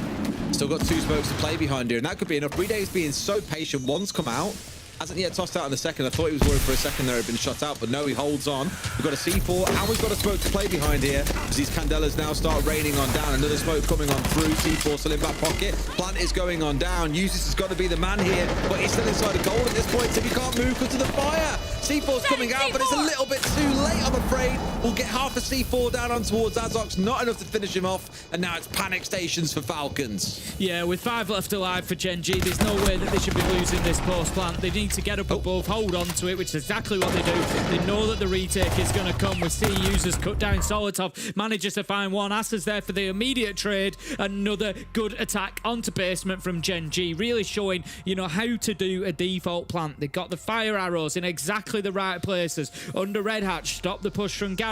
Into Red Corridor, stop the push from Gold. Great stuff from Gen.G. They lock down another, and it is 2-2.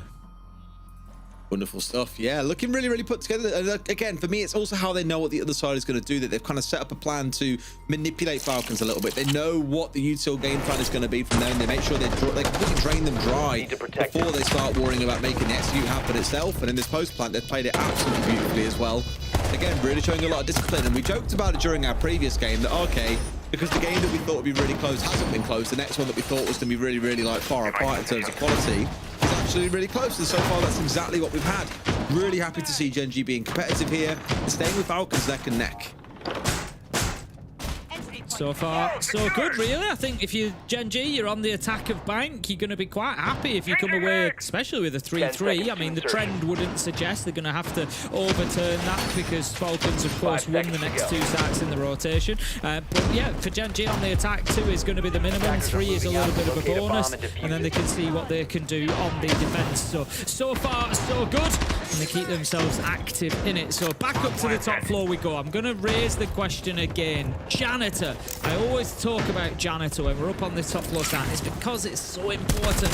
They've got Brede in there on the Warden again. We saw last time he got a double kill from this position and just completely held back the attack. It crumbled after that. How are they going to deal with it? What is the plan from Gen.G here? They cannot go in and just ignore it. They tried to push in with a shield last time. It didn't work. There's no shield on side this time. But what is going to be the plan? Deploying drone. Take it slow apparently to start with. Don't want to find themselves losing out in silly ways like they did last time, as you say. Just put it together piece by piece. And again, playing around the Capital. I say it pretty much every time I see a Capital. Probably one of my favorite operators in the game. You can see why. Look at all the utility being brought along. The hard breach gadget, 3-speed, pretty decent gun, loads of smokes, loads of fire. Like there's so much I love about the operator, and I love it when teams really make effective use of him. Here, of course, when they start dumping in that utility, it's going to be a very different conversation because it's going to be a lot then on Falcons to be able to respond to it. They've only got 1 C4 to play behind, so not an awful lot they can do to actually stop a plank going down once the smokes start coming out. That said, Deadshot has used one of them, so keep an eye on that second one. I expect it to get held on to when they start thinking about an execute, but even if he doesn't, of course, Capital instead has already got all those smokes he can play behind. Brede just managing to catch that Rotero drone there, prevent any more denial of utility. And again, Brede locked in that position inside of Janitor, hasn't been affected yet. We see some of that Capital utility going out, and droning will continue, just ensuring that users isn't, Solotov in this case, actually isn't playing in that position, but doesn't really force him out too much as he manages to get the kill onto Deadshot. Here comes a push. Nico nearly missing his shots, but they have dealt with Janitor. It's a direct trade there. Brede goes down. This is winnable for Gen.G. Starting to cook at this point, but no, the Capital's gone. Solitov's found his man into a 2 versus 2. Looks for shots back, but found nothing, and like that, they started to crumble away. Ace has already gone nuts so far in this round. 7-2 across the game, but look at Solotov, 8-3 himself. Both looking pretty lethal, and Solotov wins out. It was a close one, but Falcons kept themselves in the round right up until the end. Yeah, really nice stuff there. 2 versus 3. Solotov and users proving why they're 2 of the best in the world. Great duo at the end there. No panic from them. Just waited for the opportunities to present themselves and took them when they did. It was a shame for Gen.G. They got Janitor dealt with. Neko managed to go in and get a double, including Brede. Lost his life along the way, but you don't mind that if you clear out that power position. And the Asami as well. It was 2 huge kills from him, and just really unfortunate that they weren't able to get the job done from there. There was an opportunity, but I feel like Gen.G maybe could have just used their time. There was 40 seconds left on the clock at the end of the round there. They were in a 3v2. I think maybe just take your foot off the gas a little bit. Don't be, you know, straying across Janitor door and losing a fight to users that you don't even see coming. Use that time a little bit. They could take 20, 25 seconds. What drones have we got? What intel have we got? Where are they playing? And build from there. They were just a little bit rushed at the end. Absolutely. Still keeping the contest pretty tight, and I wouldn't be shocked to see Gen.G walk away this round win and dragging things even. If nothing else, it feels... What does they deserve? I think it does. Like, I think if Falcons came away from this 4-2, I'd be saying Gen.G feel a little bit hard done by. They've attacked the basement incredibly well, and of course won that both times we've seen ourselves going down there. These other sides have been obviously not quite so on their side, but they've been close in a couple of those rounds, so they are keeping themselves really, really competitive. I'd like to see them get 3-3 here, because again, it feels somewhat deserved. But each round is itself in isolation. Doesn't matter what happened in the fight before. It's about this one. If they can get the business done here and now. I think all eyes naturally going towards Ace and what he's going to do with the shotgun on the side. Sometimes it's not about executing in towards the site. It's just about rapid entry into the building. Even has a shotgun in hand, and he's very rapidly into the building, Tim. But he's also very rapidly dead, as is Deadshot. 2 of them falling by the wayside. It's the Blackbeard that's gone as well. Falcons probably now just win this round by default unless they really throw this one away. Yeah, I feel like you've got to have better intel there. There's nothing wrong with the Amaru going in. That's what the gadget's there for. Take ground quickly, maybe even get an opportunity at a gunfight, but there was absolutely no opportunity there for Issa to do anything at all. Absolutely taken down as soon as his feet hit the ground. So a tough one for Gen.G to build from now. 3 versus 5. Diffuser down on the ground. They can collect that, not a massive problem. They do have the upstairs now, but it's because Falcons have given it them. They know that they've done their job. They've won their 2 gunfights. They're full health. They now drop back and just hold on to site. They can watch the hatches, catch people out as they try to move and try to get aggressive as the round ticks on. It should be fairly straightforward for Falcons to close this out. Should. Team of their caliber, absolutely. However, we've seen teams bottle some very spectacular leads and positions they've been in. Of course, we saw an awful lot back on the last series. So, don't count it as a done deal just yet. Gen.G still with quite a bit of time to work with here. Just under half the round to play out. Now starting to angle themselves out and being mindful that indeed there are many players from Falcons here just waiting for you to expose the wrong angle ever so slightly, and they'll very happily take your head off. Soundcue's going to give away some information at the same time. So far digging deep, but no, Green A finally caught in the cross. They've been hunting him down for a good 30 seconds or so, and finally they get their prize. 3 versus 4. I don't think it's going to be a big enough prize is the problem. There's 45 seconds left on the clock. They've used so much of that time and haven't got any control over sight. How about that? You've already commented he's hit a few nice shots. He's going to hit another one and add it to the list. Absolutely beautiful stuff. Leakerfact did not see that coming. Plant is going down here, and Gen.G, they might just be able to rescue something out of this, but no, a kill comes in. Can they stick it? Yes, but the post plant is going to be tough. They have no idea as well where the Scott Boss has got to have used this, but he's floating around here now, locked into a bit of a gunfight. And Skies again, man. What is it with this guy and hitting bangers today? A triple kill in the round he finds himself. Gen.G look like they might recover what was a 3 versus 5, Tim, and get us back to winning ways. Sure enough, they do. What a massive round to win, being 2 men down, still managing to come away with a 3-3 half. That's a great turnaround. I said it during the round. You know, 5 versus 3. Falcons have retired back to site. There's no real reason that they should be losing that round. And yeah, Gen.G got into a position, and the thing that particularly impressed me the most is they got into a position to plant. They managed to get enough control to be able to put that diffuser down on the ground. Skies hit some brilliant shots throughout that round as well, it's fair to say. Skies keeping his team in it when it was tough going, and they go in 3-3 at the half. They're going to be more than happy with that heading onto the defense. Absolutely. Now, again, it's about how well they can now do on the defensive side, because, you know, you can sing their praises all day. They've played really well here. 2 halves to a game of Siege. You've also got to be excellent on the defensive side here. Falcons are no slouches when it comes to attacking. Again, our top 4 teams have been pretty significantly like delivering on a lot of the key numbers that they need to. In fact, to pull it up here and see where they currently stand, they are our 3rd best team with a 55% attacking win rate. On the defensive side of things, Gen.G, they sit down at 52%. So you have got these 2 forces about to come together. You would favor Falcons based on historic numbers, but playoffs is always a different beast. We always say this, so maybe we're going to see those odds turned upside down. Got the Aruni on site. We don't see too much Aruni these days. Skies has got the EMR as well. So with the shots he's hitting, definitely one to watch through this round. I imagine we'll see those laser gates on top of the hatches. We'll see as it goes on, but it's definitely a common one. Just there you go. So it just burns utility effectively. If you want to be able to breach those hatches, you've got to do something to clear out the laser gate first, whether that's take a bit of, you know, loss of a drone or a flash, or you've got to get something into it to just disable it so that you can get your utility onto the hatch to open it. So just deciding to give a little bit of a problem to solve before Falcons even get to the site. Absolutely.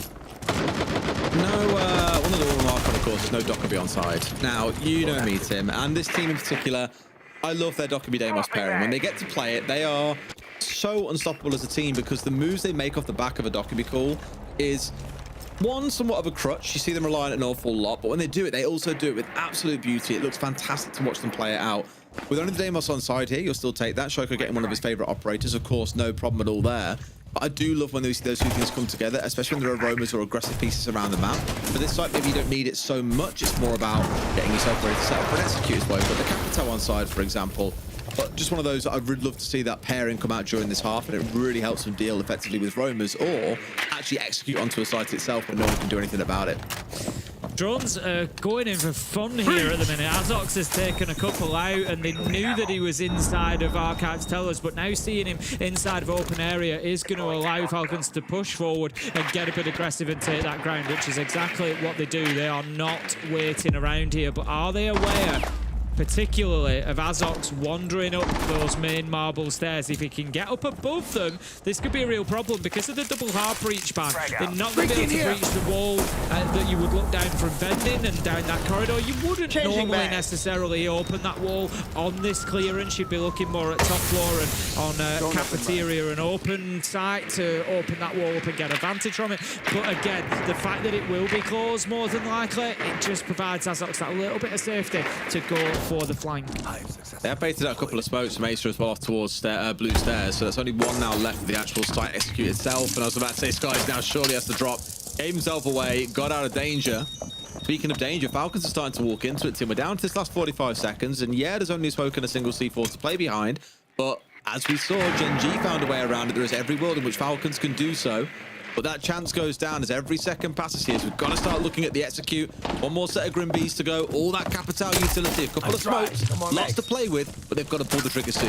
The big question here is Azox. I'm not sure they're aware of him. He's up on top floor. He's in stock. And he's just waiting for his moment to get onto that flank and to cause a nuisance of himself. He's going to have to go now. He's left his... And this is always the risk of trying to hide yourself away. He's left his team short-handed. And a couple of kills do come in for Falcons. But here he comes. Azox, big kill on main stairs. Acer manages to get one, and Falcons have taken their eye off the ball, Des. It's 3v1 in the blink of an eye. Shaiko on the Demos manages to find one. He's got a track on another. Surely he gets the kill here, but time is going to be the deciding factor. It's a trade as well, and Gen.G get their first successful defense, and Falcons punished for allowing Azox to slip the net. He took a number of drones out. They knew he was in Archives Tellers. They knew he was in open area. They had no idea that he'd headed on up to stock. What I loved was he was actually the key for that whole defense to unlock itself and for them to spring into action. As soon as he gets on towards Liquefac on main stairs, there's an immediate swing on towards the elevator player, and there's an aggressive step out into server at the same time. Now, while they lose out on that side of things, Shaiko is the one who obviously gets the cleanup afterwards, doesn't manage to get any more closing kills to convert the round over. He did make a little bit of space, but it was kind of a... It's totally fine if you guys want to execute on towards site here, because we're going to clean up everything else around the map, all your backstab attempts. It doesn't matter to us.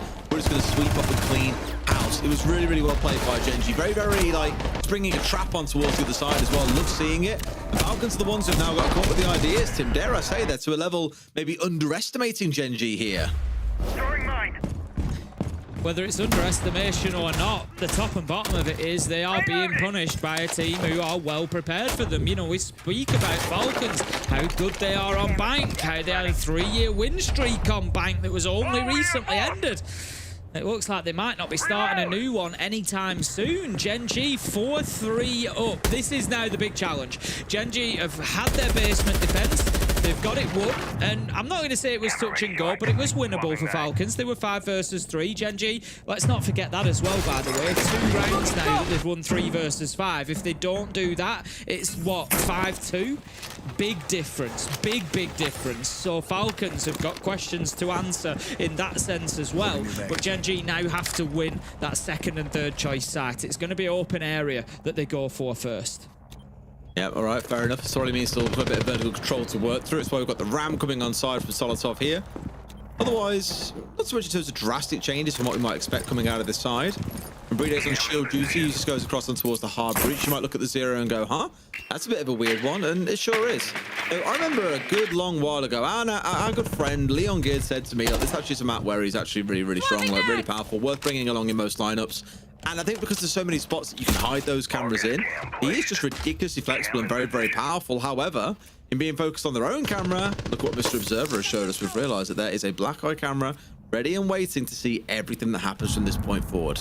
Yeah, it's a clever one. It's going to not only see all of those SAM cams that are fired out into main lobby, but it's also, of course, going to be providing that intel. Nitro goes out, going to be unsuccessful as the top floor push continues from Falcons. Liquefac now heading up main lobby stairs, joining the player on Banana as well. But Gen.G are fully aware of this. They've seen it all on the black eye cam. They know what is going on, and it's an easy pickup.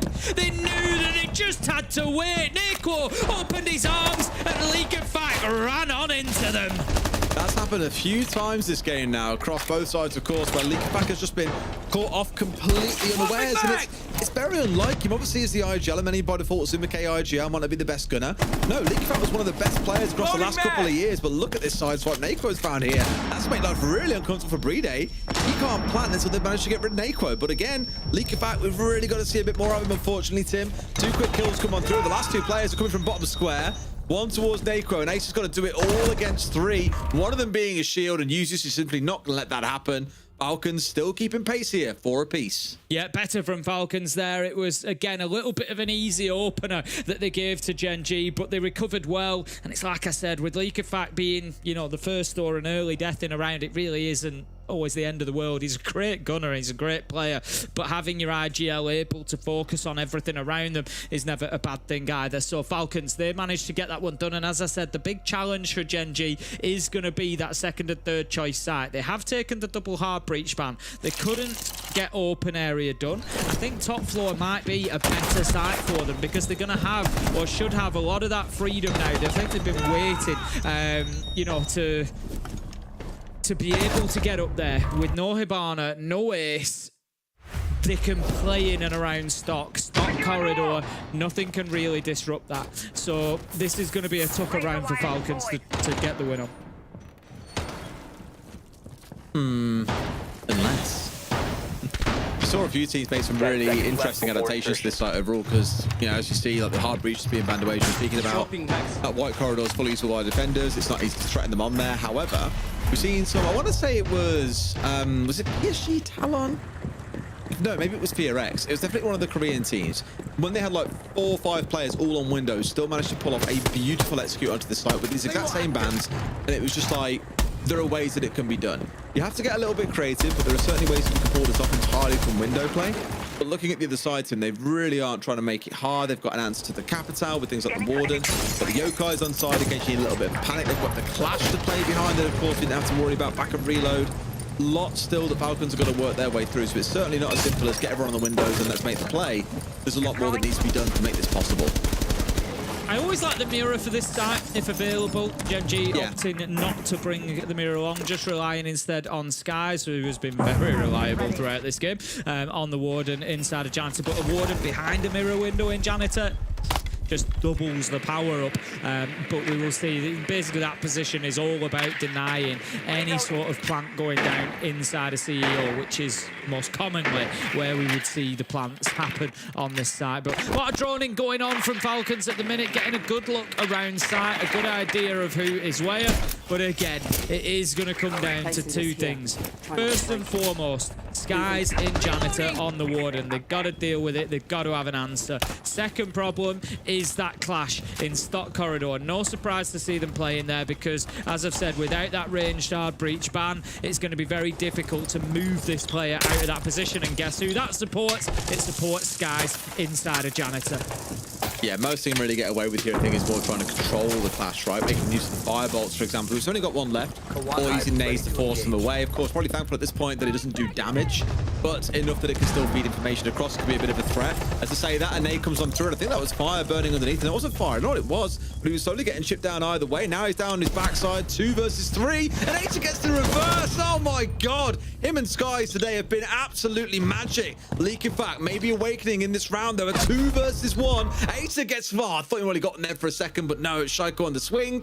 And Falcons get another one on the board. They really do not want to let Gen.G into this game.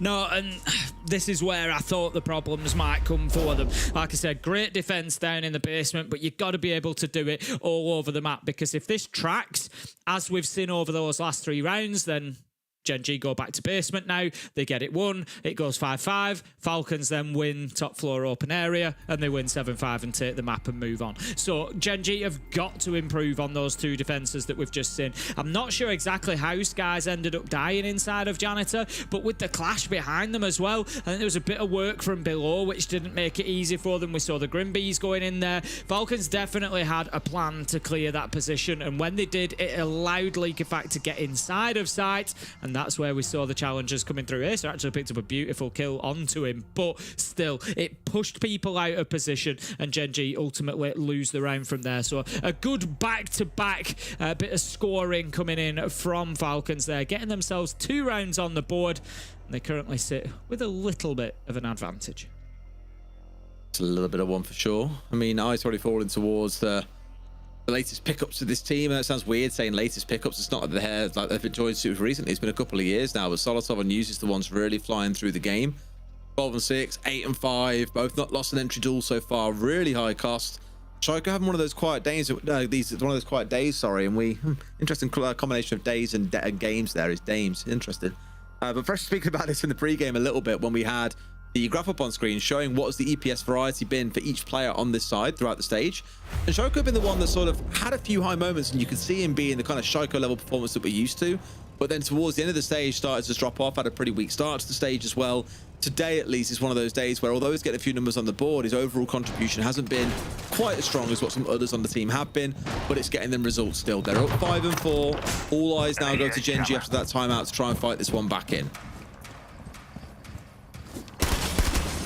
Again, it's going to be down to as much control of the upper floors as they can hold for as long as possible, burn away as much time as they can, and force Falcons into those late executes. They've got the tubber out in the hands of Neko, so those auto canisters will freeze out any breaching attempts on the hatches. That's going to be the play this time rather than bringing the Aruni along, so I like to see that Gen.G have switched things up a little bit. They're not doing everything the same as they did last time just because they won it. They're going to mix it up, and what they're going to have to deal with, first and foremost, I think it's going to be that shield of users. Normally quite a bit of a Blackbeard player, to be fair, but I think he'll take a blitz as well. Just give him a shield. I'm sure he can work a bit of magic on it regardless. A good rotation of who's playing what. Of course, he had Leakyfact on the Capital here. It was Usus earlier on. We're changing around quite a bit as we go, based on what the main needs are of the team. Neko taking a couple of shots. Skies, the Chanka's gone down already so early on. We'll get himself picked back up here, I believe, in just a second, but not a great start for a Chanka to be down this early on around him. No, certainly not ideal. He managed to drop down the elevator hatch, so he does get collected back up onto 20 HP. He just needs to get himself inside of lockers now, realistically, and just, you know, he is the denial. We've got the smokes as well on the side of Acer, but yeah, they definitely don't want to be losing that because Acer's playing his life on blue stairs, and he's unlikely to get away from here alive. Very nearly loses his head immediately there. We see him actually drop back down. He's not going to give up blue stairs, though. They don't want to give server away. They've got Tubrau in there. It is all stacked towards keeping hold of server. You saw like the massive exodus of a lot of Gen.G players over towards that side of the map as well after the initial like early engagement, where they've obviously taken a lot of shots along the way. Have now raced to take control of blue stairs, do not want to give anything over, and just like we saw before, they will burn a couple of those smoke canisters early on just to try and waste time. Second one coming out now. Previously he held on to the third and saved it for the site itself. They only had the one C4 to play behind, now there's two, and they've got the Chankas a lot they can work with, and Nekro's going to start things off. Chaiko on the Deimos, taken out. That's absolutely disgusting from Neko. Beautiful shot up the hatch on the reverse. Leakyfact does now get the job done, and we see that utility starting to come out. Losing the Deimos isn't the end of the world for Falcons here. Not essential to be able to get that plant down. Users moves down, starts bullying those blue stairs. Acer's had to drop away. They're going to keep hold of at least another gun inside a site, but there's no toxic babes that can deny this plant. It's all going down to Skies on the Tachanka. Now he's trying to do all he can to burn at range and keep them at bay. It's the right sort of idea, but a bit of an unconventional spot being held here. Obviously, normally it's inside the site, you'd sit. Not good to lose another, tries to go for the cross, and here we go yet again, Tim. There is a player upstairs wreaking absolute havoc, and what an angle. Deadshot nearly found it onto his man downstairs. Didn't manage to get the kill. That means on site for a second, though. It's a 2v1 with 10 seconds still to play. Uses finds one. They need to be planting right now, but where is Deadshot gonna go, and is the cover there ready and waiting? Trying to find his way in. Cover nearby. Not quite just yet. In fact, yes it is, just across the far side, but no! Diffuser is down, shield is up, finds one for himself, and has got to win the 1 versus 1. Uses has got basically no HP to his name. It's the right idea, but no! Uses wins out yet again. A 2K a couple of rounds ago to close, and here it's a post-plant 1v1 that he comes away the victor. Falcons up 6-4. It was a good round from Falcons in terms of, I think, the adaptation, the ability to get that diffuser down in difficult circumstances, but I am going to be a little bit critical of them and say, how can you let Deadshot up onto the top floor causing problems again? It was Azox last time, it was Deadshot this time. It's the exact same playbook. Get yourself up onto top floor, hide away, get off the drones, they don't know you're there, and then come back in and make a nuisance of yourself. Deadshot, you know, wasn't the one necessarily getting the kills. We saw the angles that he was bringing in, but what he was causing problems. It's like having a wasp in the room. You don't know exactly what they're going to do, where they're coming from, and he was very, very close to winning that 1v1 at the end as well. That is the moment for me where he looks over the top of the bomb chassis. Users, fortunately for Falcons, has kept himself tucked right back in. But if he doesn't, and Deadshot gets the spot over the top of the bomb chassis and then hits the second, forget about it. Gen.G win the round. So it was a question mark for me for Falcons there. They've, you know, fool me once, shame on you. Fool me twice, shame on me. They need to be making sure that they're locking down those flanks better, especially the same ones. They can lock down the flanks, but Gen.G have got to lock in, Tim. Last chance saloon now, otherwise map 1 goes against you. Yes, you do get to go into your map pick of Consulate next, but it's still a game where you started out so damn strong.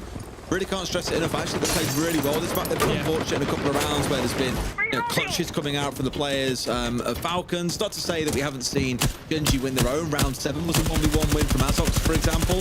But by and large, Falcons have had that bottle, that composure when it comes down to those difficult situations where Gen.G have largely managed to fall away. Got to get it right here. Yeah, they've just not been able to set the opportunities. You know, let's not forget there's been 2 rounds for Falcons where they've been 3v5 Gen.G, and they've been able to come through and win it. And so Falcons, you know, have made mistakes. Gen.G have punished them on a few of them, not all of them, and maybe that's the difference here. But, you know, it's tough going against a team like Falcons. If they're going to come out of a game where they've given you know, 3v5s and you've still gone on and won them, and where they are letting the same flanks slip through the net twice on the same site, and they're still going to be 6-4 up, it just speaks to their quality, really, and how difficult they are to take rounds from. I dare him to try and get past it. Well, as difficult as it might be, Tim, it's still a task that needs to be done by someone. May as well be Gen.G here in round 11. Easy get up. Hey? What? Never mind. I did think for a second, I was like, hang on, he's definitely shot the head. And then Ace steps forward and drops the shield, and now he's dead. And he's been such a big player for them throughout this game that suddenly he starts to feel a bit concerned. But the Dockerby is gone, Tim. Equally a massive catch. That second call rings out. No longer available to the team. 4 versus 4. Yeah, as you say, Ace are on 12 and 9 so far. Has been going really well. Can Gen.G get this one done without him? They need 2 rounds back-to-back to keep themselves in it. Drone goes in. They're going to spot out. They could have made a good guess that somebody would have been playing in that position just inside double door anyway. But Aquo, in his little dance around the door, is going to take a little bit of damage as well. So now finds himself at about 60 HP and needing to be careful, not wanting to take on any head-to-head gunfights with Falcons, who are all full health at the minute, and really posturing here to get aggressive towards site. Deadshot taking damage as well. Just probing and asking questions, aren't they? Trying to figure out where these last couple of players are. Pressure coming on through. Now that he's dropped away, they can hit sight and largely ignore him. One more in front of his face as well. The bulletproof at least giving a little bit of help on that side, but he gets one more. Skies in towards one. He's been going pretty big himself this game, but is it enough to hold on? I fear not. Azox with it all to do another 1 versus 1, and it's against Shaiko, who's got a track. Calls it out, but Shaiko has to plant here, Tim. He might just get baited out in time. This could be a pretty miserable outcome. Azox pushing his way back up towards Beepers. Here we go, the set through comes on through, and Shaiko pulls off! Finds the 1v1, because of course he does! It's goddamn Shaiko! They take map 1! Shaiko doing Shaiko things, winning what seemed to be almost unwinnable at that point. It was difficult for the side of Gen.G there. I think they didn't know exactly how long he'd been planting. You kind of wanting the clock to run out because as soon as he comes off, but he had more time available than that, so they had to make the challenge. You don't want to end up in that 1v1 with him, but Falcons, they turn over a good run. Yeah, close but no cigar, unfortunately, for the side of Gen.G. Of course, they can still bounce back. It is a best of 3, but it's looking like a tall order when Falcons are playing like they are today. We'll go to a break, and when we come back, Desk, break it down for you. C4 ready! C4!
And that is a 7-4 for Falcons on this first map here in the series. It didn't go without a bit of a fight.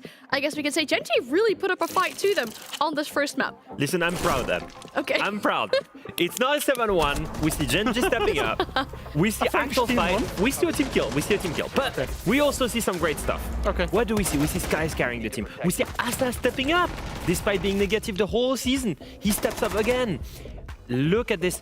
It was a 7-4 victory. Yes. But on the back of, once again, individual prowess. On the back of that crazy 1v1 clutch from Shaiko at the end. So overall, I'm kind of proud of Gen.G. I'm a little bit scared about Falcons. Yes, they play well, but they're not playing at the top level. Look how many clutches they won. The blitz here. The Shaiko kill at the end round. Multiple clutches were determining, 3 clutches actually on the side of Falcon, determining the 7-4 here. Yeah, let's just contextualize this, because we've started talking about the highlights about how happy we are and how proud we are of Gen.G. On another day, without those clutches, they're actually in overtime maybe winning this map, which is supposed to be the best map by far for Team Falcons. And they needed big clutch, big individual plays. It was uncharacteristic, I would say. They lost 5 versus 3 with no walls open on the open area defense. Shouldn't ever happen. They lost, well, they didn't lose actually. They managed to win it out, one of the basements, but both basement attacks that they had, they allowed a flank up the main stairs. Yeah, multiple. Which should never happen. And that starts in a rank stack. Every pro team, you should never be allowing that when you're attacking, doing a default server plant, allow a flank up the main stairs. And these are the things where we hold Falcons in the regard of a FaZe clan, of a Dark Zero, of a Furia, of a W7M. None of those teams would let it happen. Falcons are currently letting it happen, but they're escaping because all of their players are so good, particularly in regards to the late round and the clutches. Yeah. And let's focus back on one of these examples. Let's take a look at round 6. Just to highlight and basically focus on what the mistakes were here. Look at Bride moving too much here. 5 versus 3, 5 versus 3, he gives his life away for no reason. Here, Likefak, why are you picking? Why are you picking? And then they let themselves plant. And so, again, there's in a 3v2. Again, a 1v1 here taken from Solotov. Yep. So basically, these guys get a triple kill here. Amazing from him. Yes, big moment. But why is he getting a triple kill? Because Falcons is moving too much in position where they should not move. And we expect from this player to never make this kind of mistakes. And this is why it's getting a little bit closer. That first kill, particularly on Bride. Bride should be tucked up in the corner on the reinforcement near the door. If somebody walks in the door, there's a refrag from Printf from inside the site. If somebody walks in the breach or into the office on him, there's a refrag onto that from where the hatch is. That was non-existent. He gave them a 1 and a 1 and a 1. Top teams don't do that. Don't give up on your crossfires. Now, is this a case of testing the waters against a team that you beat 7-1 before? Or is this a case of like, oh, there might actually be an opportunity for Gen.G? I think we're actually seeing the symptoms of Falcons. Yeah, stress. I think there's still an underlying issue that needs to be worked on, even though they're winning. And I appreciate we hold them to the highest regard. I appreciate this is really nitpicky, but we do hold them to a very high regard. Gen.G causes stress. The stress highlights problems and cracks through Falcons. And this is why we're being a little bit critical, because we expect they did win. Congratulations. They won. We expect them to be perfect, and that's the reason why we're getting a little bit hard on them. Okay, well, we have to see on the second map, obviously, whether that is that real chance for Gen.G to bounce things back. It is obviously going to be their map pick. We're seeing Consulate on the screens behind us. After a break, we'll be back with the second map of the series.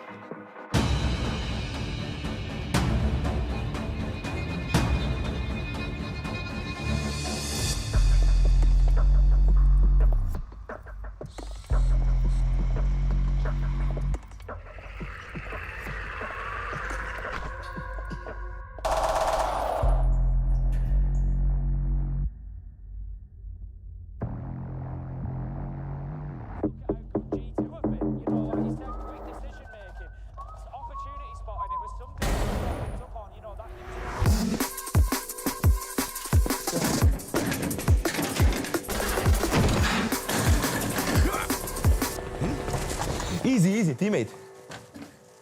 Oh, Jesus. Nice. All right, listen. There's a few guys left. I'm going to entry. You're with me. I need you to stay on cams and support us if we need. Got it. All right, with me.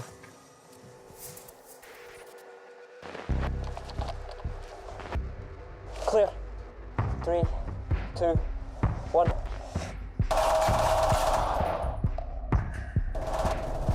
Cover me. One on the right. Oh, shit. No, call! Get off your cams. We need help.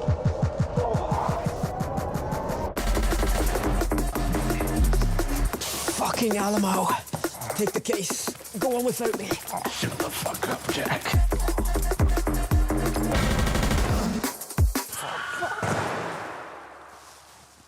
What?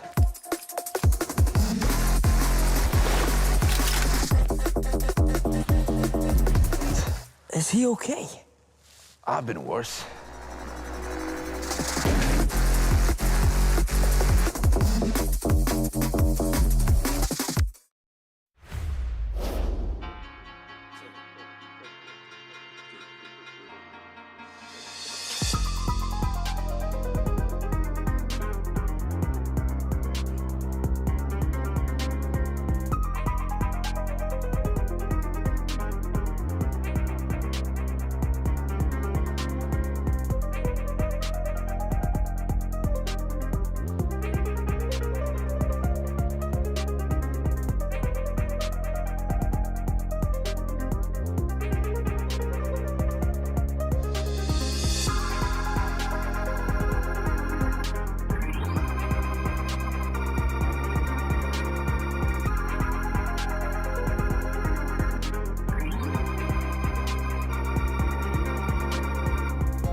Welcome back for the Europe Mini League playoffs. My name is Anne and I'm joined by Alfama and Fresher. We're just trying to, I don't know, have a good time together or people fight each other, I guess? Or We have this thing. We have this thing where as the show is going up, we try and tap each other before the camera goes onto us. And yeah. Work it. And try not to get caught. I missed the timing there.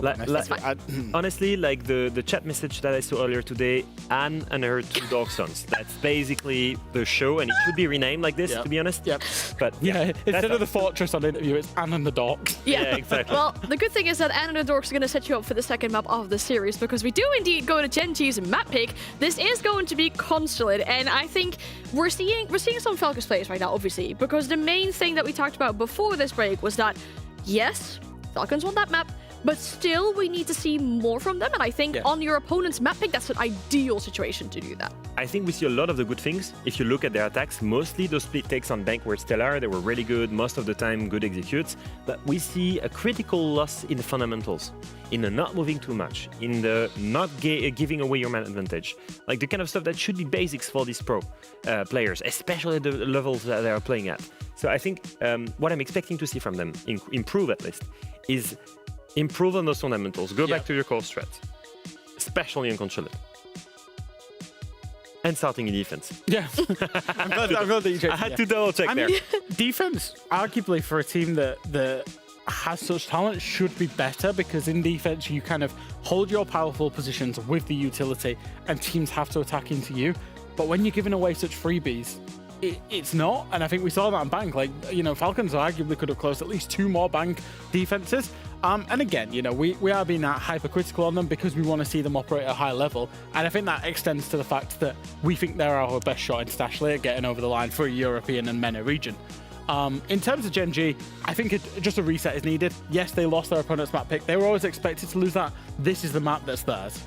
Yeah, well, the good thing is that we are still seeing some smiles on the faces of Gen.G getting ready for the second matchup. They know what is up for them. They know they have to find that bounce back, but they might do that on their own map pick, Consulate. Well, you'd hope so, and at this point, because it has been a torrid affair so far. Some high points for them, most definitely in that last map, Tim. You know, they've shown promise, but they're just falling short of greatness.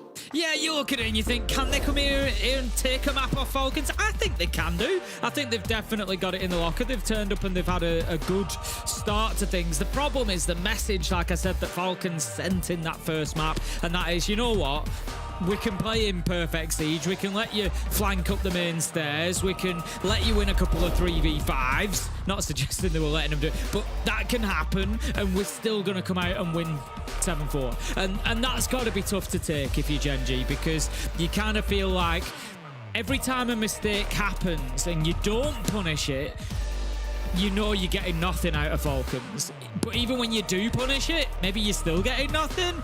Tough one for Gen.G to take. And if we look at Consulate, Falcons played it against Fnatic recently, won it comfortably 7-2. I know Gen.G had a win on against Wild as well, but you know, it certainly shows that Falcons are no slouches here. We know they've got a broad map pool, and best of threes is where teams like the Falcons start to shine, really. Yeah, it's what I want to say about Falcon is, as you and I experienced many times last year, they are great in the run-up to a grand final, and then everything else is where it starts to become quite difficult. Yeah. That point onwards, being that close to greatness so many times over, of course, this isn't quite a spot to play at a final. Of course, it's that qualification to EWC that is on the line, the one thing they've really got their eyes on, as does everyone playing here in the playoffs. Of course, we'll see if we can make it there, but for them, their eyes are very firmly on a much deeper run in the competition, whereas Gen.G, you know, it's got to be one day, one game at a time. And by the looks of it, Tim, in this round, Falcons, they've hit away. That clash, Leak of Fact not being seen out by a drone, I don't think. I say that as he's now out of our movements. Maybe he has been seen and just thought, all right, well, let's carry on my setup now. It's all good. Okay, look at the lineup. I don't think they have, you know, looking at the lineup, I don't think they have noticed a clash. No, I'm not so sure. They've got nothing really directly to deal with it. 8 smokes, Tim.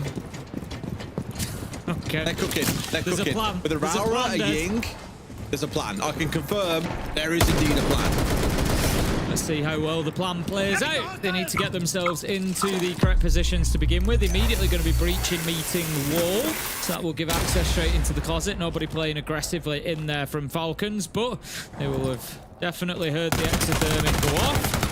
Get onto the old connector window as well. Just try to hold an angle from there. Clash is going to go and have a look here, so they know what's going on. And here they go. Well, let's see if they get away with it. There's Matt getting the kills, most importantly, and sure enough, there's the first one. Solotov isolated. Shaiko getting one back. Freedom with the same on the spray through the flash from through the shallow wall, and Usus gets 1-2. This looks like it's over before it has even begun. Even Leaky Pat's got one for himself to see out his troubles, and Shaiko with the close. It was a nice attempt. It was a good idea. There was one part that worked, and the rest of it was absolute calamity. An attempt was made. You know, you've just got to commit to those things. If you're going for it, once the utility goes in, once the Candelas, the smokes are in there, the blitz is running, you just have to commit. But Falcons were ready for it, as you say. You know, they were locked in. They had their angles. They had the positions. And I think it was something they said on the desk coming into this. It's difficult to play against a team like Falcons when they start on the defense, because that is going to be the stronger half for them. A team so good, playing in their power positions, behind the utility they want, with a clash. They've got everything they need to win the round no matter what you throw at them, and Falcons have just shown that then. Good first round from them. Not caught on the back foot, ready for what's going to come. I think given that it's not, you know, their map choice and it's not one that they necessarily favour too much, Falcons, I think a 4-2 on defence is, I won't say essential for them, but I think they'll definitely be looking 4-2 minimum. That's a great start for them. All right. Let's see if Gen.G can really get this one cooking. Not forgetting it is their map pick. They're the ones who need to get the majority of rounds, especially at the start here, really to get things moving. And I'll wait for us to load in. I was worried for a second they'd lost 5 drones already, but I think it was like a little UI bug there in the prep phase. Only down 2 drones, so not the end of the world just yet. No, not at all. Nako is going to be onside on the Deimos. Had a great game last map, so keep an eye on him because, of course, there are plenty of opportunities here on Bank to make use of those scans, especially when you're in basement. Get him established in piano, an exhibition, let him get those tracks, play through the soft floor, get a drone in there in conjunction with him so he's not scanning a player that's at pipes, for instance, that he can't really do much about. Get him the knowledge. Who do I need to subtract? Who am I going to get the opportunity on? Right, try and move a little bit quickly to begin with here, but of course jump straight into a goo mine from which he's taking about 20 points of damage there, Azox as well. Not the best on a shield operator, of course. Every point of HP counts for something with spraying at your feet or tossing impact nades at you, for example. There's that to be aware of. 2 C4s already used as well here. Now they're going to start their push on forward through the smoke. Try and get themselves some control here of this ground floor before they start looking towards the basement. But there are still 2 players they need to pinch out on. And they're dropping down through the hatches at this point, though, and getting themselves away. Yeah, it's good time that's been wasted, though. 1:30 now gone off the clock. You know, a couple of challenges there. Damage onto Skies, damage onto Azox, those 2 shield operators. Deimos scans coming in. If you remember, I said, you know, about getting these Deimos scans onto players that you can do something about, that are in a position that you can challenge from above. They've done one onto Shaiko when he was running down yellow stairs. They've now tracked out Leakypack when he was back towards archives and had solid floors above him as well. And they've not really been able, I don't think, to gain too much direct advantage from those scans, as in being able to challenge, being able to get a kill. It has forced them back from the mid floor and gained them ground, but hasn't netted them any damage.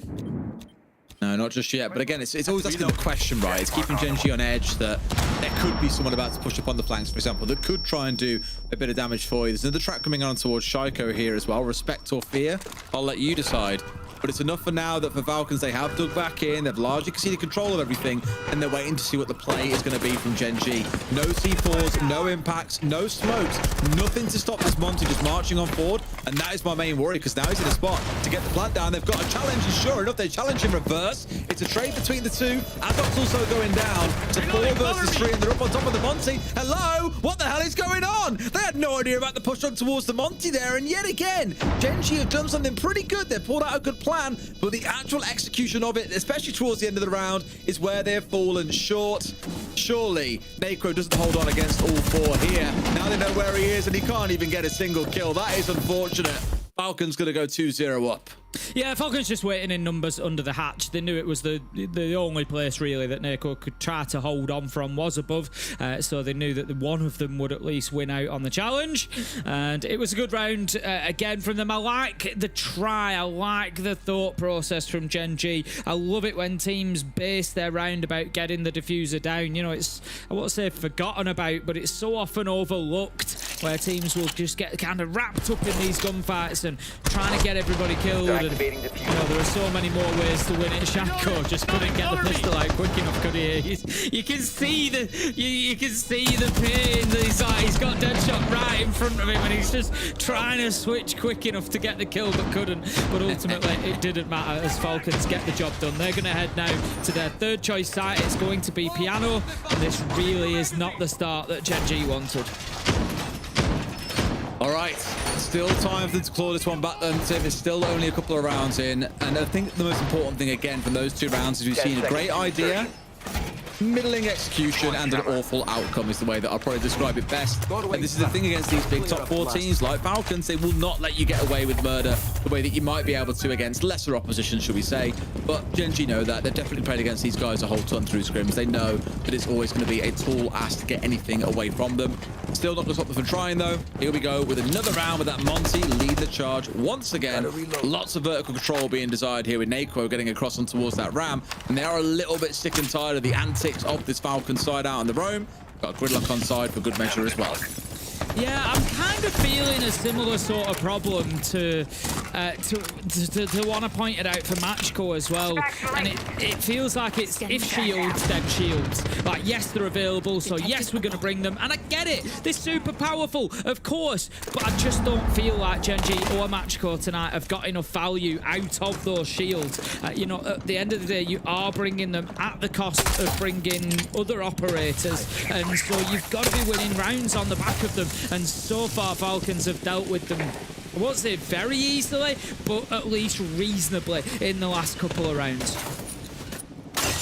Both being brought out early on, so at least keep the Monty at bay for now. That's not going to mind too much. Of course, those smokes being taken away now means they aren't effective later on in the round. Really meaning the only denial we've got left on this Falcon side is 2 C4s. And I say only 2 C4s, like that's a very small, trivial matter. They are pretty significant. Of course, take out that Monty and one, as we'll see one come through. Takes off half his HP, in case you're wondering how much damage they do. Well, that's the answer. Behind the shield, it would have been a very different story. Uses going down, leaking back onto a trade, and Neko springs into action. Almost gets a second on top spiral, but for now, it's Solitov trying to go aggressive. 2 players lined up, but could find neither. And surely, Gen.G get themselves on the board in this round, as they're into a 4 versus 2. Yeah, it was a great play from Neko, just explosive to get forward and just start something going for his team. They've got more value out of that shield this time as well. Azok's able to bully Breeder, get that final kill. It's all up to Shaiko 1 versus 3, but look at Azok and Asa, both pretty low health here. We've already seen him do it 1v1 in unlikely circumstances. Can he do it again? He can't do it. Oh, of course he can, though. It's Shaiko. The shield is the worry for him here, but doesn't have to do an awful lot on this one. And of course, Gumines are always going to help. And of course, Tim, he's forced us down to a 1 versus 1. Shield is down, just waiting for that pistol to appear. Steps away, hoping to bait out the Monty, but Azok simply is not biting. Last 30 seconds, and it's this dance with death here. Who comes out on top?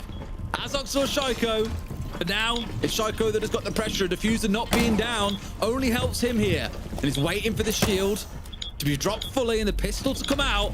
But the thing is, Tim, we just know that he doesn't miss in these situations. Has a spray through the soft wall. I say a spray, it's a single shot. Finds a bit of damage, and Shaiko gives him absolutely nothing. A 1v3 clutch. You could just see it coming from the second it started. It couldn't have gone any worse for Gen.G, in all honesty.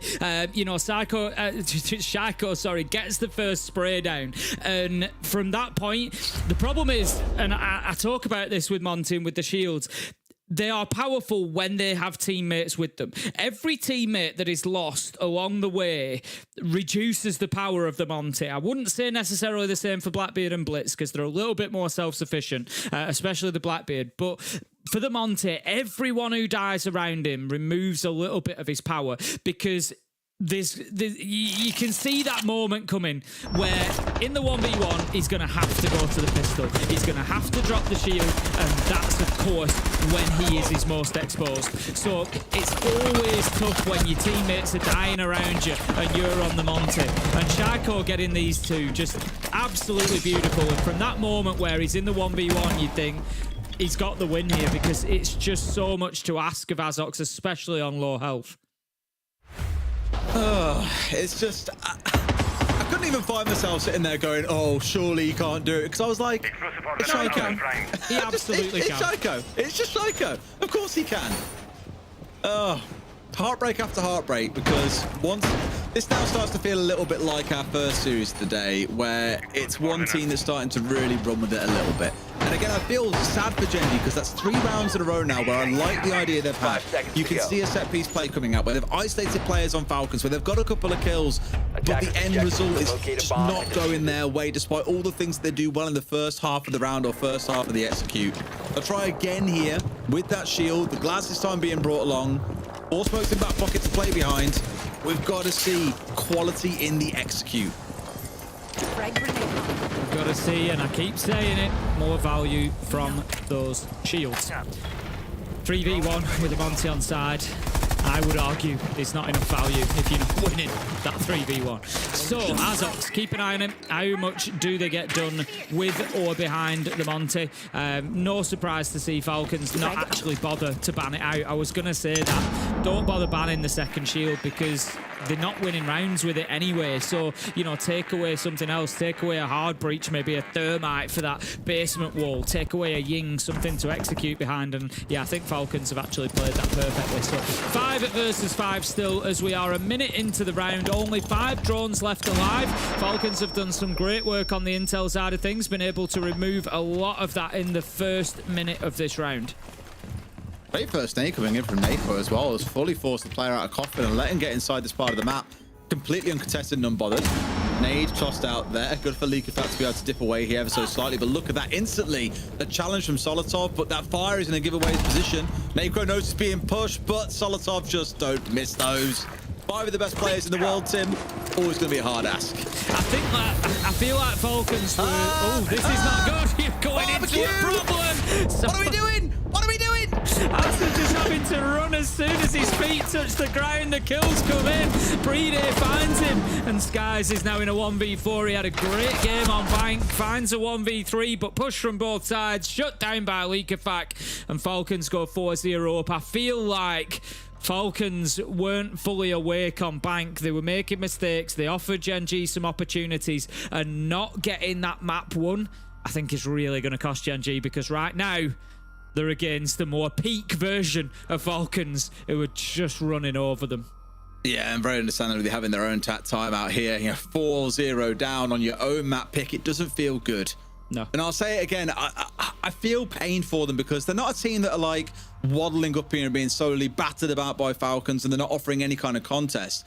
The ideas they've had are good. The strats they've tried to employ, I like what they're trying to do. You can see they're very clearly prepped for this series, and they're taking it very, very seriously, which is fantastic to see a team prep into that level. But it's just when it comes down to those little moments, when it comes down to Solotov pushing in towards Coffin despite you know it coming, when it's a 3 versus 1 against Shaiko and you still can't come out on top. Just all these little moments that if they were against a team that was kind of, and this sounds bad, but there was more their level, they probably would be able to come away the winner more often than not.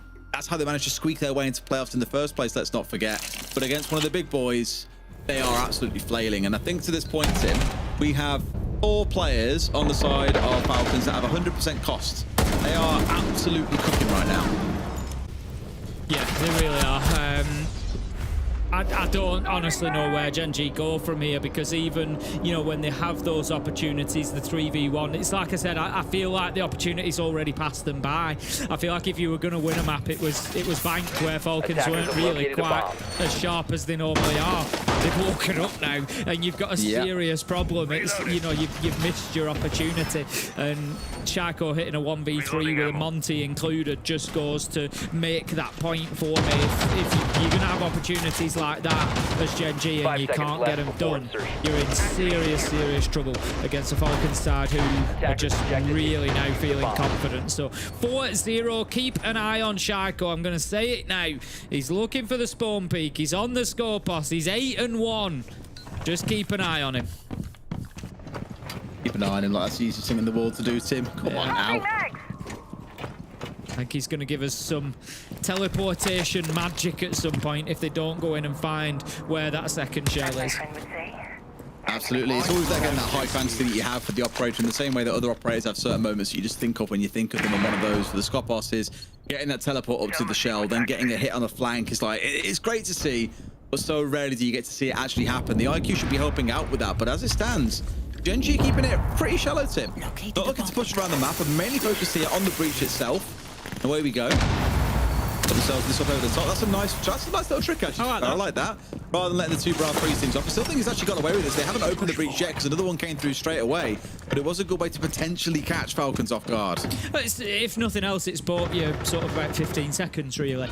Because obviously, otherwise, the auto canister that was on there would have held that wall for longer. So, if nothing else, it just gives you that little bit more freedom in the round. They are actually going to start pushing backside with the shield as well. Nako is going in there on the Monty. Falcons are aware of that. Breedy, I think, will be calling for help at that point. Leak does manage to get Azox. Gen.G, you've got to be feeling for them at this point. He is downed in the process, but gets the headshot. It's 5 versus 3 now.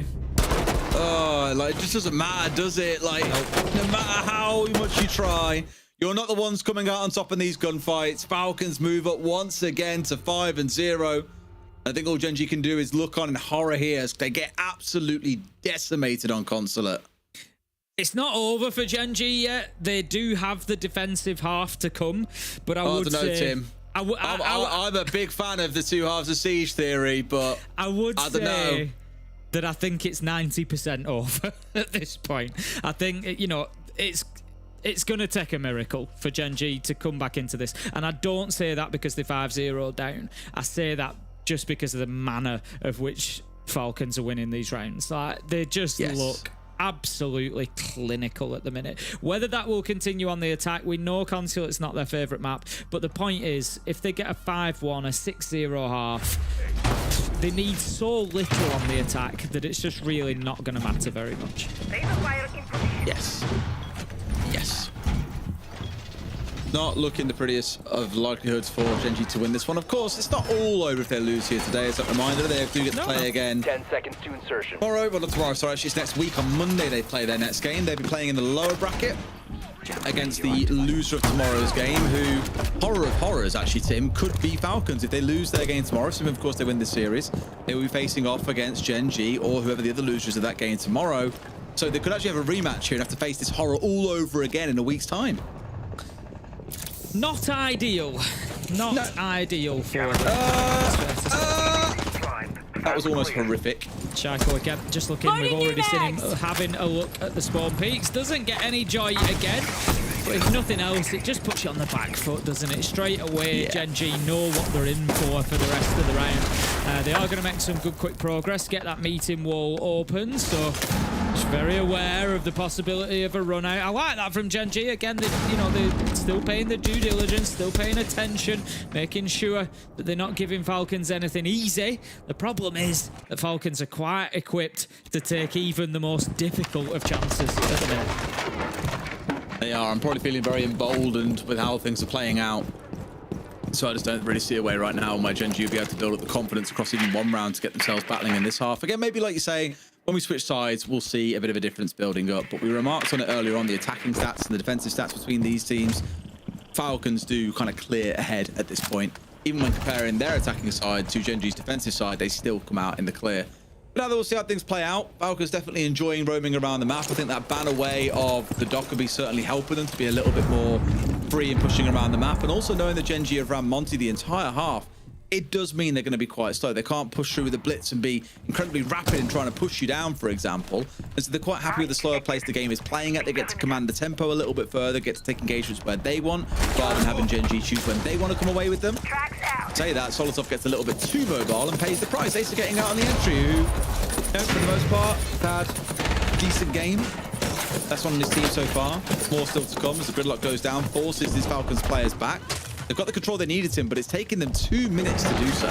It's waited for the longest time. We've got to give him some sort of medal for patience there. He was watching that meeting wall, whether it's a bit of intel they've had coming into it. Maybe they've seen Falcons try that before, but he got his reward at the end of it. Managed to pick up Solotov. 5 versus 4 now. The Monty's actually, I keep talking about the value of the shield, actually done really good work there as well. Forcing them back, forcing them to drop the hatch, getting that control over yellow. That's what you want Monty to do. You want them to go in and push defenders around. Shaiko does manage to take down Neko. 4 versus 4. 20 seconds left to go. Des, it's now or never. Gotta try and hold, boys. Not really enough time which to work with here. They've got to get kills, and getting rid of Shaiko certainly not a bad one given how it's been playing so far. That now going down, but they start rounding their way through. Users getting one, but there's a second player. Good on the trades, but Breedy up close. Gets a second and legs it. Run, Breedy! Run! Because Deadshot's got to chase him down. Will not find him in time. And he wins the round for his team yet again. Gen.G are in a commanding position late round and still manage to lose. A second 1v3. Breedy just dropping into the midst of the site there. The kill onto the Monty, taking him out and dropping that diffuser on the ground is the key moment there. And then you just feel like everything stacks up against Gen.G. Deadshot drops in and gets goo mined, so he can't even sprint to try and get to the diffuser, to try and get to a challenge on Breeder. Everything was just stacked against them. 6-0 for Falcons. They just need to find one single attack. Man. I've said it a lot. I'm a little bit heartbroken for Gen.G because they played well across a good few of those rounds. And many will look at the scoreline and think, oh, awful team. Couldn't even get a single round, but they were far closer. We've had two very different games today. This ends up being a 7-0. On paper, Gen.G look like a worse team compared to Matchco, who, let's be honest, were very much bullied around by Virtus Pro on both of their maps. A lot of the rounds weren't even close. But those 6 rounds there, not every single one, but a good few of them have been close. It really has been in the dying seconds where we've seen Gen.G come away the loser. Falcons extremely happy at this point. Another round, and this is theirs and done. This will be one of the fastest nights of the siege we've had in all of EML so far. Inside of 4 hours, we'll have done 2 best of 3s. Yeah, it has, unfortunately, for the, you know, we'll refer to them as the challengers, as that's how they've been discussed throughout. It's been an unfortunate night for them. It has been very one-sided towards those established teams, Falcons and Virtus Pro. But I also think that it's fair to say that's not down to these teams being new to EML or even necessarily down to their performance all the time. I'm not saying they've come out and played brilliant Siege, but I am saying that Falcons and Virtus Pro, for the most part, have actually played pretty much at the top of their game and have made it very, very difficult for these new teams in the best of 3s. So it's one of them. I think if you're Gen.G or Matchco, you dust it off, you move on, you go next. You know, if you're Falcons or Virtus Pro, you're very happy with your day's work. All right, let's see if they can get this one wrapped up here in a flawless fashion with a 7-0. In the cell started up onto the scrubby wall already. Swapping back. Little laser pattern being drawn out for us. Tim, I'm sure you'll be delighted that it's not a laser gate you have to talk about this time round. And a wonderful play. There we go. Leakyfat's got that in from below, and it's just been bullied around here. No contest to try and help the blitz out. Just completely paid the price there. Deadshot has gone down for free, and the wall is opened up in no time at all. Yeah, that's great from Falcons. Great play. Just absolutely brilliant team play. The timing of it. And the kill came in with the skeleton key as well. He just basically shot one through and just kept on blasting away from underneath with that shotgun and managed to get himself the bandit. So, not only the bandit, but it also takes a nitro offline as well. And it's advantage Falcons. But they don't yet have any actual control of the map or site itself. They now need to start getting on inside. I'll forgive you for that one, Tim. He's on the Zofia. I know normally he's on a buck, but it was double impact from below. Yeah, proper like clubhouse style opening of the wall, that one. It's pretty magic. I know you're 40 years old now, mate, but you got no excuse. No, I need to get the old eyes tested at that. That was... I'm sure they'll still tell you, mate, they're still an absolute mess. Yeah, they really are. Nitro goes... Impact net goes out, not going to catch. Nitro. I'm thrown for a loop now, Des. All right, what operator is this then, Tim? I think this is Recruit. Is this Recruit? Yeah, oh, yeah, you're right, actually. Yeah, correct. What about this one? Or this one, take your pick. Here comes Nook up spiral stairs. He's hunting, he's waiting. Top yellow, he's got the right idea. There is one player holding off towards the side. Not 100% sure of it. 2 tracks still in back pocket, of course, as well. So can hunt down Azox here, who's still got all 3 smokes in back pocket, it's worth stressing. Yeah, he needs to be keeping hold of those.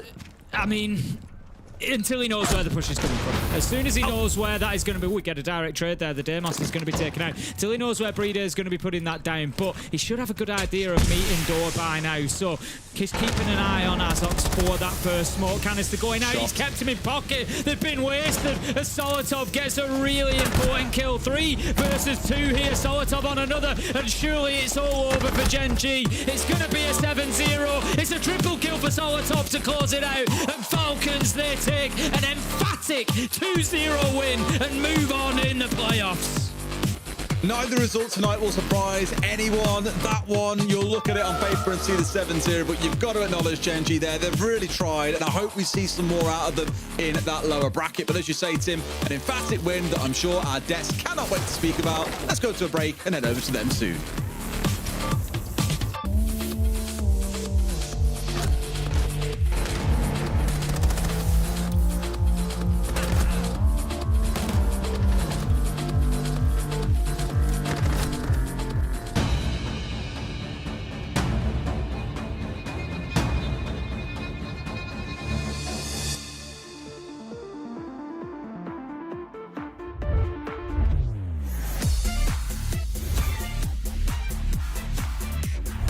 and dash together.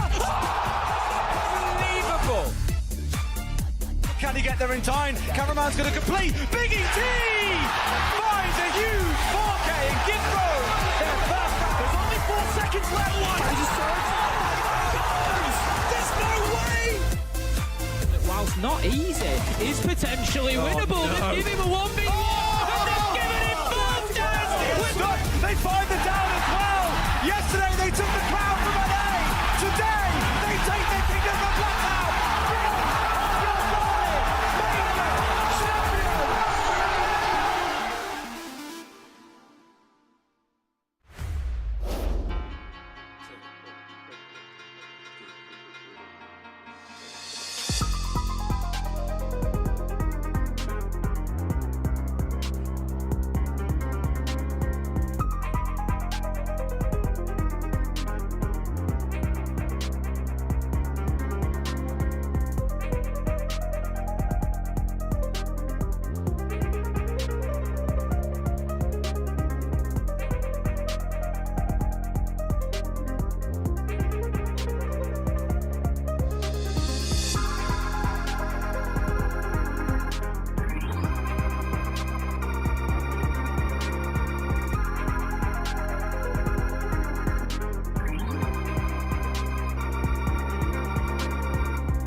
Falcons end the series in 2 maps, and with what a statement on that final map. That's the first 7-0 we've had so far.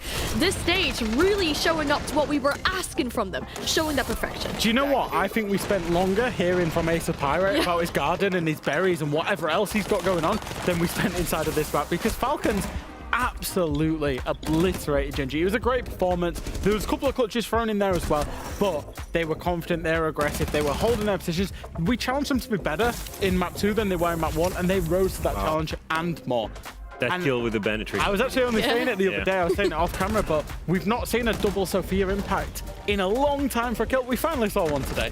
And I think it's just one more example, right? There's the skill with the Zofia impact. There's the clutches, yes, of course. But in general, what were we saying before this? We were saying we need them to go back to the fundamentals. Starting in defense on Consulate will help that, because they don't need to be proactive, they need to be reactive. We look at this, utter domination. Not a single player on the side of Gen.G is in positive. Shaiko is on double digits again, 10 and 3. Yep. 177 ABS. Yeah, that's insane. And that has to do with like consistent kills across all 7 rounds, plus a clutch, a 1v3 clutch as well. You know, looking at this entire matchup, what are the key things to take away? I think clearly we see the gap between Gen.G and a team of the Big Four, especially Falcons, historically the best team in Europe. We will praise Gen.G for what they brought to the table. On bank especially. Yes, it was a 7-0 on the second map, but on the first one, they were actually bringing Falcons to the verge of defeat with some clutches. And then obviously, I guess you can't just attack against Falcons on Consulate. Fnatic didn't do it, you can't do it either. Yeah, it's unfortunately a very similar story to match 1, which is that as much as each team kind of does have their issues in Falcons and VP in terms of the fact they finished 3rd and 4th and not the top 2 as we kind of expected, they are still head and shoulders better than the team that they were facing in terms of Gen.G and obviously Matchco for VP. As we see the scoreboard here, one player that I do actually want to point out, and he's not on the winning team, and this is just before we get on to Falcons, is Asa. I think he's had a pretty difficult stage. He's been pretty much consistently the lowest rated player on Gen.G. Today, he was actually better. He was very instrumental in bank on the Ying, holding down the flanks on the main stairs, particularly for the basement attacks. He had a great series in both of the maps, actually, even though he did get 7-0'd in the second map. So just wanted to highlight him particularly. Playing the worst roles as well. And once again, we'll praise Skies as well as, I guess, the standard players ever since Gen.G has really regained some momentum. But obviously on the side of Falcons, I mean, we're looking at some of the best individuals we have in this. Let's take a few examples of the clutches that we've seen on Consulate, especially start with this 1v3 incredible play from Shaiko, getting into a position where he just takes that gunfight, wins it, pushes the Monty away with the Go Mine, and then takes another gunfight, instant headshot. At this point, he stuck the Monty on the Go Mine. He's now forcing him to go and chase him, puts the Go Mine so that he knows where he was going to go. Constant pinging. Incredible. And then look at Brida here, Jack. Yeah, again, another 1 versus 3. Just, it was a big individual moment, and I suppose that's how you know that Falcons were reaching the flow state. Was even in those rounds where they were seemingly losable rounds, they managed to find a win. Shaiko was smiling. It was honestly great, and I think that's where we saw Falcons know that their fundamentals were going well, and that's where we want to see Falcons clutching in the rounds that, you know, they could lose, not clutching to stay in the game, and that's what we kind of have seen from them across the stage. This map particularly was a lot better. Can't believe European analysts put Bride on €1 on their pick'ems. That's just so dumb. I don't see that's. I don't know. I don't know who did that. I think it was Anne. I put him on my team. Of course. Hello, why would you not? Steal. €1. We both had Shepard, didn't we? Yeah, I had Ikefak, so I couldn't pick Bride. I had Shaiko. Cool. It's nice being right. I mean, especially what we saw with these individual moments and these clutches on the side of Falcons here. But with that 7-0 and the closure of the series, we get to speak to them, as we should be joined by Uses on the interview here to ask him a few questions. Uses, congratulations on the series win there. It was a very fast second map. Did you expect it to be that dominant today, though? Not really. I think it's a bit of a classic where like your own map pick is sometimes harder than like what the other team picks. Happens quite a lot of the time for us and probably a lot of other teams as well. I think your bank has looked a little bit harder across the few last plays. What do you guys miss against G2 to take that map? Because they broke a really long win streak for you guys on that map.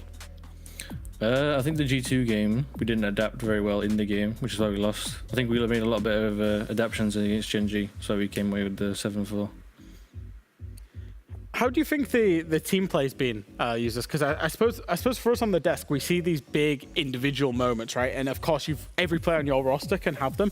Do you think the team play has been something that's been maybe a little bit lacking this stage? I could maybe agree. Like before, I think that Gen.G game, it was good. Like the Brady 1v3, for example. Yeah. I think he only gets that 1v3 because of the team play. Like we all pushed together at the same time, so there was a gap for him to push and kill the Monty, and then that like opened up that. I think the Shaika one was individual skill, obviously, but I think our team play was a lot better in this game than it was in the regular stage. I agree. Is that something that you've been specifically, I suppose, working on ahead of this game then? Not really. I think it's just best of 3 in playoffs gets us a bit more like hyped and wanting to win, and you can like you have the first map to wake up a bit. We usually start slow on the first map always. So. Fair enough. Obviously, tomorrow you've got a really important game on the line. It's about the SI points, about prize money, it's about the invite to EWC. You're playing against a team that you've played against a lot in the last few years. You're playing against Secret, a team that always somehow manages to find to play against you, but during the group stage it was a 7-2. So that was rather easy for you guys. How are you feeling about the match you've got coming up tomorrow? I'm excited. We do play Secret a lot. I feel like them and VP, I feel like we play them all the time. So maybe if we beat Secret, it'll be VP again. I feel like we just played those guys so much. So yeah, I'm excited. I think Usus, whenever you play these guys, I think if I look at the match history, I don't know why, but in my head, you guys always demolish them. Almost always. There were some examples of that. Why do you think that is? Why do you think you guys almost always beat them? I have no idea. I don't know, actually. I have just no idea. I can't answer that. You're just better. That's it. Maybe. I guess we're going to find out tomorrow if that's the case and why you continuously beat them. Users, thank you so much for your time, and good luck with the important match tomorrow. Yeah, thank you. Some good insights we're getting once again. I wish I knew why I was beating those obviously. teams, but I don't. I mean, hey, if it works, it works, I guess. But yeah, that's why we said I guess we're finding out tomorrow if, again, they can replicate that result. Because, yeah, when we talk about the matches for tomorrow, obviously we're getting a little bit ahead of ourselves. That is going to be a classic once again. We've seen these two teams play against each other a lot. Yeah, and I mean, Users is probably right in saying that they've played Virtus Pro and Secret a lot. And I think that's the way that our playoffs work with the double elimination bracket. Yeah. There's a world where we end up seeing our top 4 teams basically play each other all the way through this double elimination until somebody ends up in the grand final. There's a lot more of Falcons versus Secret, and you know, as you can see here, like just theory crafted it for just a second, okay? So whoever loses in the G2 Virtus Pro game will go down and play match 7 against Gen.G, and then whoever loses in the Secret Falcons game will go down and play in match 4 against Matchco. Presuming, and again, because both of the games today were blowouts, as you can see, 2-0s, assuming the favourites win, then we're going to have a full double elimination full of our top 4 teams, which personally, I cannot wait to watch because I love watching all of these top teams go against each other. Like tomorrow's games already. I cannot wait. I struggle to understand the way the format works, because how is Falcons and VP, I guess, rewarded for winning that match? Because if they lose, they're back exactly where Matchco and Gen.G are. Yeah. So basically winning WO3 meant nothing if they lose tomorrow. Yeah. Okay. Okay, that's interesting. I just switches as well there, as far as I recall. Yeah, they would play the opposite opponent, but yeah, I mean, in reality, it's kind of a modified double elim. That if you lose the semi-final, you go back to a quarter-final, essentially. And you know, but two chances are obviously the invite to EWC, I guess, is the main. Yeah.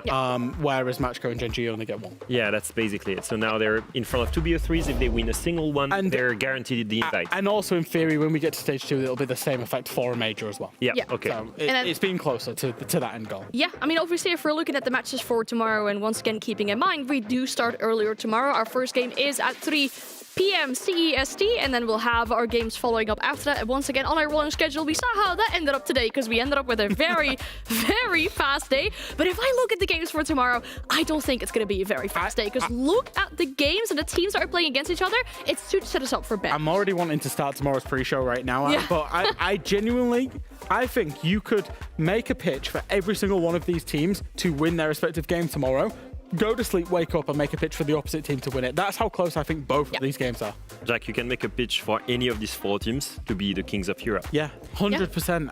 Honestly, so close. We've been looking at these 4 teams developing and getting much, much better, and I think that is the biggest reason why we see such a big gap between the top 4 and the 2 other teams remaining in those playoffs. But it's also the best test for us, I guess, to see these teams face off in BO3s. Yep. It will be the first time this stage, and I think this is the moment where you can really reveal the level your team is at compared to international level, because we all know that these 4 teams all can compete to the top 8 in the world against some of the best Americans and Brazilian teams and APAC teams as well. So tomorrow is a real test scenario. It really is. Yeah, it will be. Obviously, you know, with a lot of the on the line tomorrow for these teams, and then the ones that have moved through in the upper bracket already, you know, having less than 24 hours to prepare, really. But how's your tattoo looking, Leo? It's actually developing already, isn't it? It's getting some color. Can we get a zoom in on this? It's looking dirty and it's not looking great.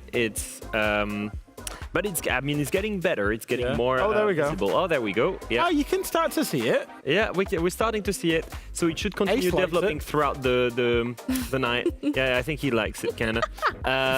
Thank you, Ace. I appreciate it. You gotta rub his head for good luck. Yeah, absolutely. Thank you. All right. Thank you, Ace. So yeah, hopefully we check on the forearm tomorrow during the pre-show. We'll see where it's at. And I absolutely regret. I don't doing think this. you can shower it, by the way. Like, I think you're gonna have to be like that out of the shower. Do I really have to do that? Because I I like to joke about Frenchmen and cleanliness, but I do like to take showers every day. Especially you could also have like a one-handed shower, just arm in the air, just going. Yeah. So this turned into a bet where I don't have to wash myself anymore, and I have an excuse to stink on broadcast. Yeah. That's great. I mean, the viewers can't smell you. It's just me and Anne. Yeah. Okay, All and right. myself as well. I guess there's a lot for us to unfold tomorrow about some subjects I guess we should really not talk about on stream, and obviously the development of your tattoo, but more importantly, the 3 best of 3s we have for tomorrow, because they're going to be absolute bangers when we look at the teams that are playing against each other. For now, it is the end of our first day of the playoffs. We thank you so much for watching, and we hope to see you again tomorrow.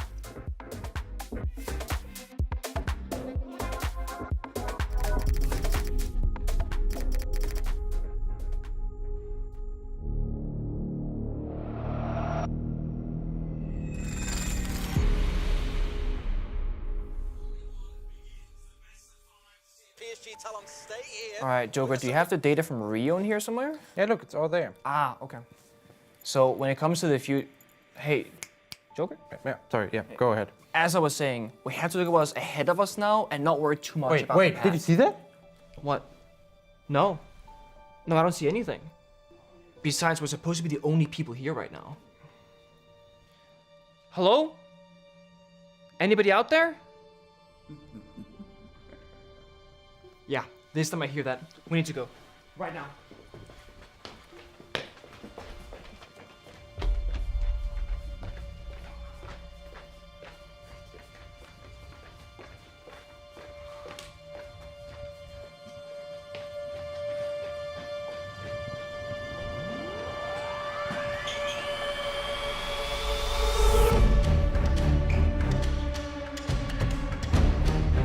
Wait, what is this doing here? It's not a big deal. I mean, someone's just playing games with us. Like, this doesn't belong here. Whoa, look at this. Whoa. Come over here. Wait. Come over here. This is awesome. Now, I love this. This is a privilege to be here. They are the best of the best. I wonder what it's like to be so good at your name, your jersey up on this wall. I mean, you gotta be the GOAT. You have to be, but we should get back to work. Whoa, what the hell is going on? Guys, we need to go. Jess, what are you doing here? We need to go now. Where? Look sharp. The emotion is here.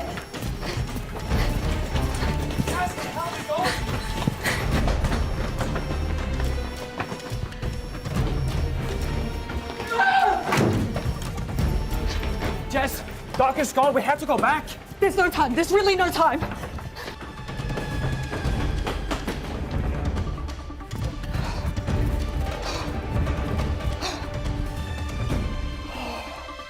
Guys, wait.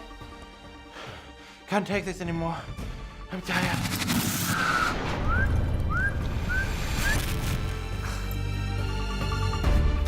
Damn it, Jess. He's our head coach. I have to go save him. Okay, Pengu, stop. I have We to can't go. save him anymore. Pengu! Oh.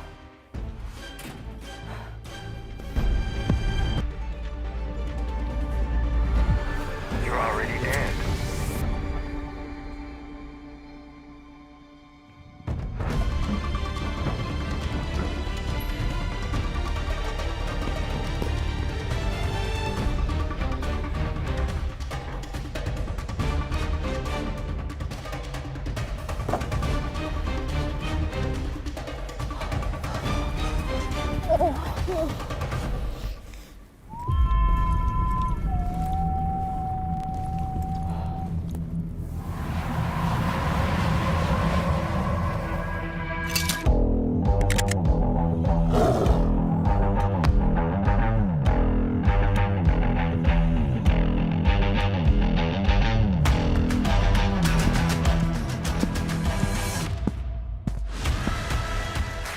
There's no escaping now.